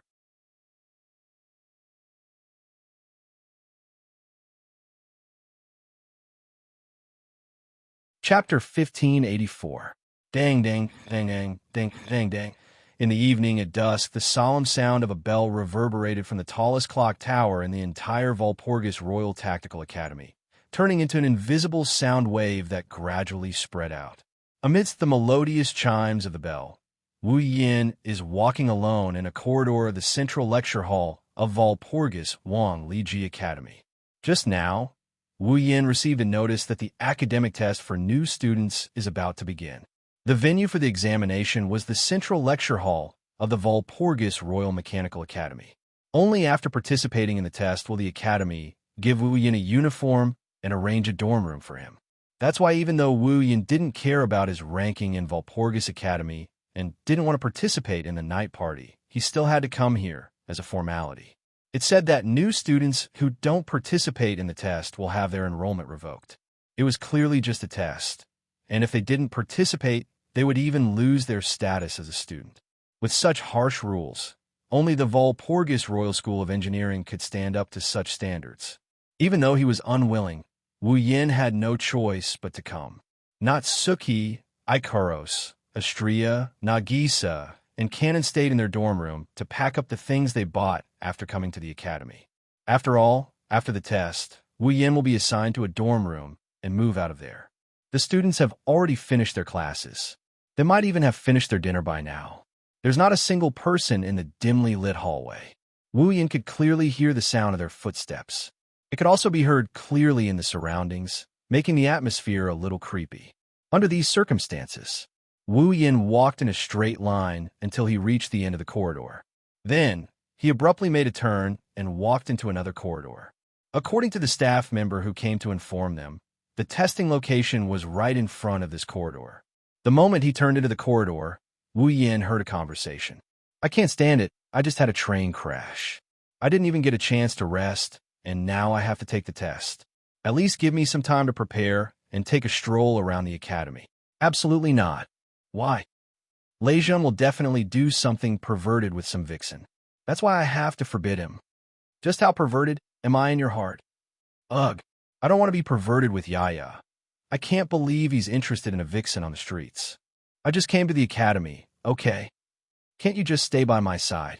I never said I came to the academy to look for a lover. Darling, I really should tie Lei Jun up with a chain and tie him at home. Don't only react to sensitive words. Also, do you think I'm a dog? Hearing this, Wu Yin stopped in his tracks. He raised his eyes and looked forward. Then, a man and a woman stood in front of a door. They entered Wu Yan's field of vision. It was a man and a woman who were having a heated conversation. The man seemed to be a freshman, but he was already wearing a uniform. A military belt was hanging around his waist. The belt was like a holster. There were daggers, flashlights, talismans, magic stones, and other magic tools in it. He looked like he was about to undergo wilderness survival training. It was very eye-catching. From his face, he could faintly see a bit of immaturity. The man's age was about 16 or 17, but his eyes were as sharp as an eagle's. The lines of his body were sharp. Obviously, at such a young age, he had already experienced a lot of wind and rain. Beside the man, there was a woman. It was a girl wearing a kimono. The kimono was pitch black, with some golden edges and red ribbons in some places. It was very small, and the hem was like a short skirt. Under the constant blowing of the wind, a pair of white thighs were faintly discernible. The girl's hair was also black. It was long and straight to the waist. Her exposed shoulders were as white as snow and full of luster. It was simply not like a human girl should have. What left the deepest impression on people was still the young girl's face. No matter how you looked at it, it was like a delicate work of art. A pretty face that was carefully carved by someone, like a doll. No, this girl was most likely an automaton. From the conversation between the two, the man's name was Lei Jun, and the woman's name was Yaya. Looking at the couple who didn't seem to notice his arrival and are still engaged in an intense conversation, Wu Yan's wine-red eyes flashed with a hint of a smile. This man and woman, Wu Yan naturally knew. They were the male and female protagonists of this world's original plot. The original plot also started when they came to Smart City and entered Walpurgis Wangli Academy to study. The time Wu Yan entered the dungeon world was the day before the plot started. After spending a day at the Walpurgis Wangli Machine Learning Academy, the plot of the original novel was officially announced to have begun. Please, let me calm down a little so that I can focus on the test later, okay? Then, do you need Yaya to help Lei Jun calm down? Although I don't know what you're going to do, but let me listen. Yaya's body is the coldest in the world. As long as I throw myself into her arms, Lei Jun's head will definitely cool down. It's my fault for choosing to listen to you. You better get out of my way. The smile in Wu Yan's eyes was instantly wiped clean by this conversation. It was replaced by twitching eyes. This pair, are they really here to be funny? Lei Jun seemed to have noticed something. His sharp gaze shot to the other side of the corridor, Wu Yan. Under Lei Jun's sharp gaze, Wu Yan took a step back and said calmly, "Sorry for the interruption. Please continue." Lei Jun's sharp eyes suddenly collapsed, and he began to explain in a panic. "Student, you misunderstood. We're definitely not what you think." "Really, Lei Jun?" The girl named Yaya suddenly held her cheeks and said shyly, "How can you be so bold in front of others?" "Who's bold in front of you? Who is it?" Lei Jun shouted hysterically. Wu Yan laughed dryly and didn't say anything. "Be quiet." Suddenly, the door next to Lei Jun and Yaya was opened. A cold and impatient voice came. It startled everyone. He turned his head and looked in the direction of the open door. The next moment, a rather cold and elegant figure appeared in front of the door. It was a woman with bright red hair combed in a bun on top of her head. The woman's eyes were blue, and there was an intellectual light that was so cold that it seemed to have a low temperature. She was wearing a teacher's uniform with a pair of glasses on her face. This was a woman who looked like a famous professor from somewhere, no matter how one looked at her. "I'm Professor Kimberly of Mechanical Physics," the cold and elegant woman named Kimberly said in an extremely cold tone. "Although there are many professors in the school, and I don't have the right to speak, I still have the right to kick out a noisy guy who hasn't even entered the school." Hearing this, Lei Jun and Yaya almost reflexively stiffened their bodies. "Oomph." Kimberly snorted coldly. She looked like she was in a bad mood, but from the calm blue eyes behind her glasses, it was clear that she was just saying it casually. From the looks of it, this was a woman with a cold personality. Kimberly first glanced at Lei Jun and Yaya, then looked away as if she lost interest. She turned to the other side of the corridor and looked at Wu Yin, who was standing there yawning. When Kimberly saw Wu Yin, her cold eyes flashed with a strange light. "Enough," Kimberly said coldly as she shifted her gaze away without leaving a trace. "You're here for the test. Come in." After that, Kimberly stepped aside to make way for them. Wu Yin and Lei Jun looked at each other, and they walked towards the door at the same time. Wu Yin didn't know if it was an illusion.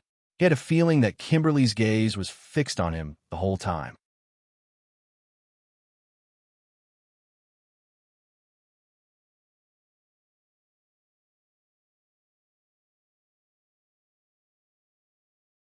This is an academy that nurtures excellent puppeteers. As long as you have strength, it's fine. The two last place students in the academy are comforting each other. It's so touching I want to cry. At this moment, Kimberly also walked out of the door. She glanced at the three people standing in the corridor with cold eyes and spoke sarcastically. "But I'm not as happy as you guys. You don't have to use that kind of tone." Yaya glared at Kimberly angrily. "It's not like the results will affect you. Unfortunately, it just has to affect me," Kimberly said in an indifferent tone. "After all, I've just officially become the teacher of the two last place students." "Teacher?" Wu Yin and Lei Jun were stunned. "Indeed, as you said, this is a school that specializes in nurturing outstanding puppet users. If a student is strong enough, then the school will turn a blind eye to his theoretical results and won't expel him." Kimberly pushed up the glasses on her face. "However, after 4 years of classes, if you want to get a graduation certificate, you must have enough credits. So, even if you think that you have strength that others can't reach, you have to work hard to earn credits for me. Those who are at the bottom of the rankings, your dormitory is in Tortoise Hut. It's where the third-rate students with the worst grades in the academy gather." Kimberly snorted and turned her head away. "I've already talked to the warden. You just have to go and get a bed." With that, Kimberly turned around as if she was planning to leave. "Wait, Teacher Kimberly." Lei Jun looked at Kimberly's back and suddenly called out, "I have a question I want to ask you." "Question?" Kimberly turned around. Her expression was still cold. "Although I think you'll have a lot of questions with your grades, I'll tell you what you want to know in class. If you want to solve your problems, then go to class. What I want to ask is not about your studies." Lei Jun's eyes suddenly sharpened. "If I want to join the night meeting, what should I do?" Kimberly showed surprise on her face. Wu Yin stopped yawning, his wine-red eyes showing a hint of contemplation. "Only the top 100 students can attend the night party." Kimberly turned her gaze to the report card in Lei Jun's hand. "As for your results, they should have been clearly written on it, right? As far as I know, there's not much time left before the night meeting begins, and there's only one time left for the examination of the results. For new students like us who entered the school halfway, doesn't this mean that we only have one chance?" Lei Jun laughed as if he was torturing himself. He teased Jiang Chun. "Besides, Teacher just said that the purpose of this academy is to cultivate excellent puppeteers. If you're strong enough, the academy will turn a blind eye to your grades. Then, there should be puppeteers with bad grades who can join the night meeting, right?" Kimberly looked at Lei Jun coldly. "This academy is the highest academy in the magic world. Just graduating is enough for a puppeteer to have a meteoric rise. Why would you want to join a bloody banquet?" "Of course," Lei Jun said without hesitation. "Of course it's to become the Demon King." Kimberly fell silent. Wu Yan, who had been quietly listening to their conversation, shook his head, sighed, and looked at Lei Jun. There is only one purpose for the night meeting, and that is to select the best puppet user in a generation that is held every 4 years. It's a place where the strong preys on the weak more than the cruel forest. Therefore, if a person who is qualified to participate is defeated by a person who is not qualified in a skillful battle, with just one sentence, Lei Jun and Yaya instantly understood the meaning of it. Snatch someone else's participation. Lei Jun fell silent. What? Kimberly said sarcastically. You can't even bring yourself to snatch someone else's participation? No, no. Lei Jun's expression became firm. I'm sorry, but I must qualify for the night meeting. Not bad at all. Kimberly sized up Lei Jun. Then, she looked at Wu Yan with a profound look in her eyes. Of course, if you have the same strength as the last place here, you might be able to qualify him? Lei Jun and Yaya froze and looked at Wu Yan. Ugh. Wu Yan blinked his eyes in bewilderment. He had a nonchalant attitude about this matter. What do you mean? I'm also a new student, right? It's a pity that you're a new student. Now, the entire academy probably knows you.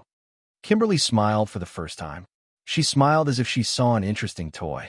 After all, you're the one who taught the number 1 genius in the history of the academy a lesson before you even entered the academy. Taught the number 1 genius a lesson. Lei Jun and Yaya widened their eyes. Teacher, Wu Yan smiled bitterly. You've been observing me because you knew about this, right? Oh. Kimberly raised an eyebrow. You are indeed quite capable to be able to sense my gaze. However, the night meeting and your strength have nothing to do with me. I'm only concerned about whether you can get enough credits to pass the course so that I can get my bonus. With that, Kimberly turned around and walked away. Do your best. Last place students. In an instant, the corridor fell into a state of silence.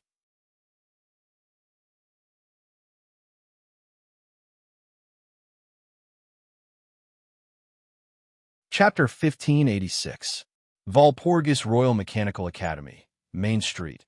Walking on the main street, Wu Yan looked at the report card in his hand and scratched his face in distress. Last place. This result was within Wu Yan's expectations. After all, Valpurgis Royal Mechanic Academy was a school that nurtured puppeteers. Most of the content taught there was related to magic tricks. Wu Yan, on the other hand, knew nothing about magic tricks other than the theory behind them. Therefore, in the knowledge test just now, he gloriously handed in a blank paper, becoming the true last place. Of course, Wu Yan didn't care about the theory test at all, just like what he did in the Central University lecture hall. The real reason that caused him to reveal a distressed expression was because from the beginning, 2 pairs of eyes that seemed to be able to pierce through one's skin had been tightly locked onto him, causing him to feel uncomfortable all over. I say, Raisin-san. Wu Yan stopped, and he turned around. He looked at Raisin and Yaya who were staring at him. If there's anything you're dissatisfied with, you can say it directly. Let's set things straight. Since the academy is so big, it's fine if we don't meet again. Or, if you want to challenge me to a duel, I don't have a problem either. But can you please stop staring at me? You misunderstood. You misunderstood. Lei Jun didn't move his eyes away. Instead, his gaze sharpened and the corner of his mouth curled up. I'm not unhappy with you. However, I'm very interested in the one-on-one that you mentioned. In other words, Wu Yan rubbed his forehead. You heard from Kimberly that I defeated the number 1 student in the academy. So you want to prove your strength by defeating me, right? My goal is to become the Demon King. Lei Jun didn't try to hide anything as he stared at Wu Yan. On the other hand, the top student of the academy is the puppet user who is most likely to become the Demon King. If you can defeat him, then as long as I can defeat you, it will prove that I have the ability to become the Demon King, right? What do you mean by that? Wu Yan laughed and shook his head. If you can't defeat me, then prove that you don't have the ability to become the Demon King. Will you give up? Of course not, Lei Jun said without hesitation. I won't give up on becoming the Demon King.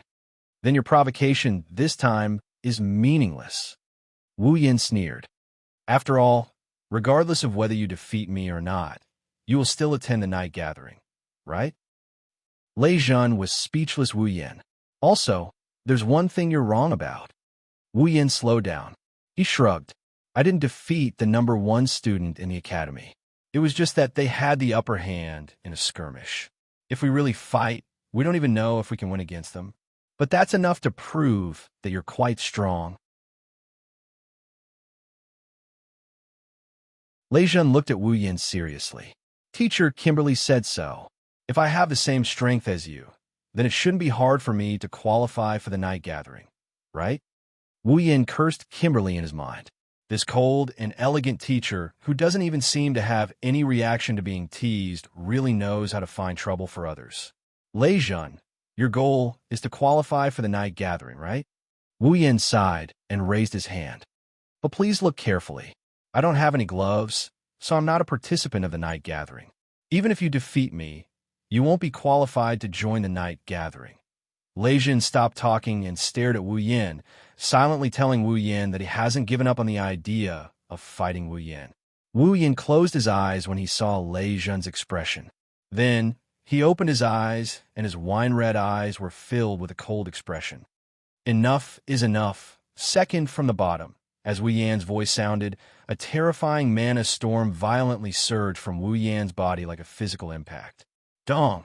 Before Lei Jun and Yaya could react, the mana storm hit them mercilessly, and they were blown away as if they had been hit by a wall. Ugh! Lei Jun and Yaya's faces turned pale. They quickly stabilized their bodies and somersaulted on the ground. Their heels rubbed against the ground, and they slid about 10 meters away. Lei Jun and Yaya looked up at Wu Yan, who was violently surging with mana storm like a stormy sea. They were shocked. I'm not afraid of challenges, but I hate trouble. Wu Yan's emotionless voice came from the center of the storm of mana. I will tell you clearly, I will not participate in the night party. So even if you have your eyes on me, it is useless. However, if you insist on challenging me, I won't mind, as long as you're not afraid of hurting your own confidence. As soon as Lin Yun's words fell, the shockwave of mana gradually subsided, and the storm of mana also gradually dissipated. When everything returned to normal, Wu Yan was nowhere to be seen at the epicenter of the storm of mana. Only Lei Jun and Yaya were left at the scene. They looked at Wu Yan's original position with cold sweat on their cheeks. Lei Jun. Yaya lowered her head in shame. Sorry, I did not react in time. I understand now. Yaya. Lei Jun was still looking straight ahead with a forced smile. With such a terrifying magic power, even if that last place is not outstanding in magic tricks, he might still be stronger than me. Saying this, Lei Jun let the cold sweat slide down his face, and his knees trembled imperceptibly. He was afraid. The puppeteer's automaton relied on the puppeteer's magic power to survive. Without the mana provided by the puppeteer, the automaton would not only slow down, it might even shut down all of its senses and enter a dormant state. Therefore, for an automaton, the most important thing was none other than magic power. In this case, if a puppeteer had powerful mana, then even if the automaton's performance was poor and its magic circuit was weak, it could still use high mana output to make the automaton perform at a level that ordinary puppeteers could not match. Lei Jun had not seen Wu Yan's true strength. Lei Jun understood one thing when he saw this terrifying and unimaginable amount of magic power. Just now, if they had really fought, then his chances of winning would not have been more than 1%. In fact, if Wu Yan was also good at magic, then Lei Jun would have been defeated in an instant. Even if Lei Jun did his best in the battle, even if Yaya was the most advanced automaton, she would still be able to do it. Even if Lei Jun could perform at 120% of Yaya's performance, even if he could come up with a cunning strategy to exploit the enemy's weakness, is there a 10% chance of winning? In this world, there is no lack of talented people.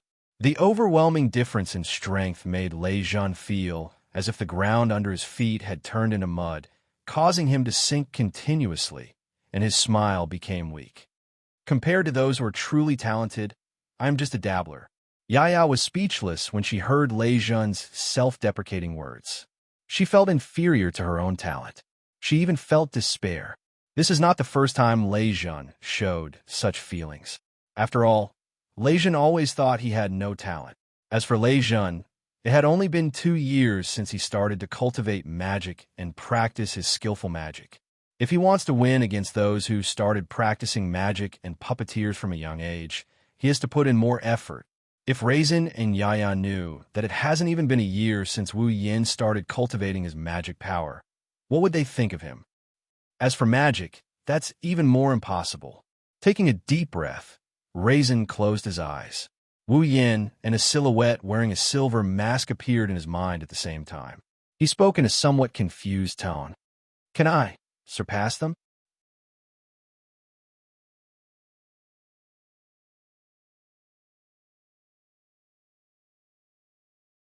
Chapter 1587. When the sun once again shone upon the world and sprinkled down the radiance of life, the Walpurgis Wong Li Robotics Academy was once again bustling with noise and excitement. In the corner of the academy, there was a student dormitory. This was a dormitory that was comparable in size to a hotel, and there was a courtyard in front of the door. The flower beds and old trees swayed gently in the breeze, and a street for people to pass through.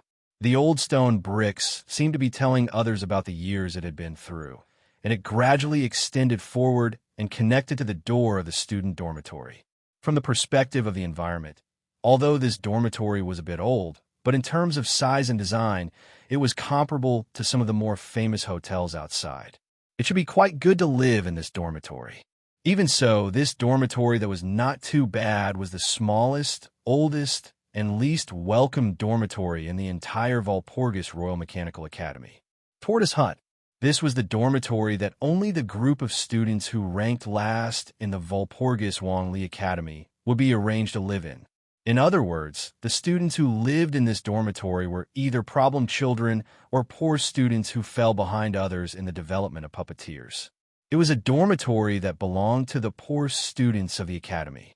Because the Tortoise Hut was the dormitory for the poor students, the academy gave the worst treatment. Therefore, from the outside, the dormitory looked a bit old, but it was still the dormitory of the highest academy in the magic world, so it definitely wouldn't be shabby. A dormitory room was as big as the living room of an ordinary family, and there was a desk, a wardrobe, and 2 double beds against the wall. It was much better than the treatment of a normal hotel.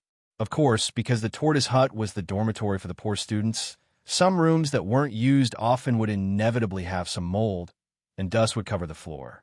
Even, there were some, the ceiling was still cracked. At the very least, the room that was assigned to Wu Yin was like this, but now, the room that belonged to Wu Yin. However, it was completely different. He didn't know when. The cracked ceiling was all repaired, and together with the surrounding walls, they were all painted new. The pink and white wall paint shone brightly, making the whole room extremely bright. The dust on the floor disappeared in just one night, making the wooden floor look shiny and translucent. There was also an expensive carpet on the floor, and the curtains were replaced with new ones. It looked like the room of a noble. It could be considered luxurious. Not only that, but there was also some furniture in the room. There were potted plants and fresh flowers placed on top of the furniture. The fragrance replaced the musty smell that had originally permeated the room, making people feel much better. Ikaros, Nagisa, and Kana were the main reason why the shabby dorm room had undergone such a huge transformation. Nagisa was a clean freak. Looking at the musty, dusty, and old room, how could Nagisa possibly live there? And so, under Nagisa's orders, Ikaros and Kanon's help, the 3 girls tidied up the room inside and out. They also bought some paint and painted the walls and ceiling. The room was completely renovated. As for the furniture, potted plants, vases, carpet, and curtains, they were all bought by Natsuki. Natsuki looked like she was only 10 years old, but on Itagami Island, whether it was the Academy's office or home, everything was more luxurious than the average person. She was a true noble. Natsuki didn't have any particular requirements for this temporary residence, but she didn't want it to be too shabby. So, she brought Astria along with her and went out to buy some decorations to decorate the place. In any case, Wu Yin doesn't lack money. After exchanging some gold coins for some paper money, he distributed some to each of the 5 girls so that they can spend as they please. Therefore, a room that was more luxurious than the other student dormitories, regardless of the size of the room, was born. Originally, the student dormitory in Tortoise House was 2 people per room. 2 students would live in the same dormitory. That's why there are 2 double beds in the room. On the other hand, Wu Yin has 5 automatons that need a place to stay as well. 1 room isn't enough to begin with. If another roommate moves in, especially if it's a guy, it's going to be very inconvenient. Due to this, the dormitory supervisor generously let Wu Yin stay in the room alone. He patted his chest to prove that he wouldn't arrange another roommate for Wu Yin. Judging from the dormitory supervisor's enthusiasm, he probably knows about Wu Yin's short fight with Magnus, and he won. That's why he's so friendly. Now that he has a dorm room and the exam is over, Wu Yin is officially a student of Walpurgis Wangli Machine Learning Academy. In the morning, Natsuki, Ikaros, Astria, Nagisa, and Cannon stood in a row. Their gazes were focused in front of them. Over there, Wu Yin is wearing a simple white shirt and black trousers. Over the white shirt is a black leather jacket with a singlet style over it. He has already changed into his student uniform and is adjusting his collar while spreading his hands. How is it? Is it okay? It suits you very well, Sensei. Nagisa was the first to call out. Her big round eyes glowed brightly as she smiled happily. Nagisa-sensei is wearing a student uniform and going to school as a student. It feels weird. That's why you shouldn't call me sensei. People will find it weird too. Wu Yin smiled at Nagisa and Cannon. You can just call me by my name? Just call you by your name? Nagisa and Cannon looked at each other in confusion. If that's the case, Cannon said hesitantly, it will feel even weirder. Yen, yen, yen, yen. Nagisa lowered her head. She mumbled Wu Yan's name a few times. Then, she cupped her face and she blushed. No, Nagisa will be shy. Why don't we all call him Master with me, and Ikaro-sensei? Astria said excitedly. That way, everyone will be the same. I'll pass. Natsuki glared at Wu Yin. I won't call you Master. I thought so too. Wu Yin shrugged. He rolled his eyes and smiled at Nagisa and Cannon. How about you call me Oni-chan? Oni-chan? Oni-chan. Nagisa jumped. Won't that make me even more shy? Oni-chan. Oni-chan. Cannon blushed and whispered. If Sensei, Oni-chan is happy, that's fine too. Then it's decided. Wu Yin felt refreshed. Then Nagisa and Cannon will call me Oni-chan. Nagisa and Cannon blushed furiously. Master, Ikaros tugged at Wu Yan's sleeve. She looked at Wu Yin with a pair of indigo eyes that exuded a pitiful aura. Master, do you like people calling you Oni-chan? I can call you Oni-chan too.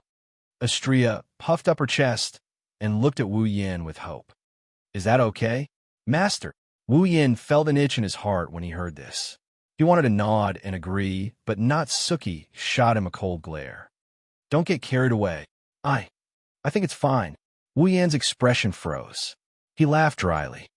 Ikaros, Astria, you can continue to call me Master. Yes. Natsuki retracted her cold gaze. Wu Yin sighed in relief. He looked at the girls.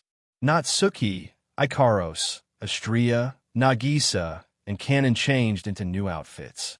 Her upper body was white with red edges, and her shoulders were bare, revealing her smooth shoulders.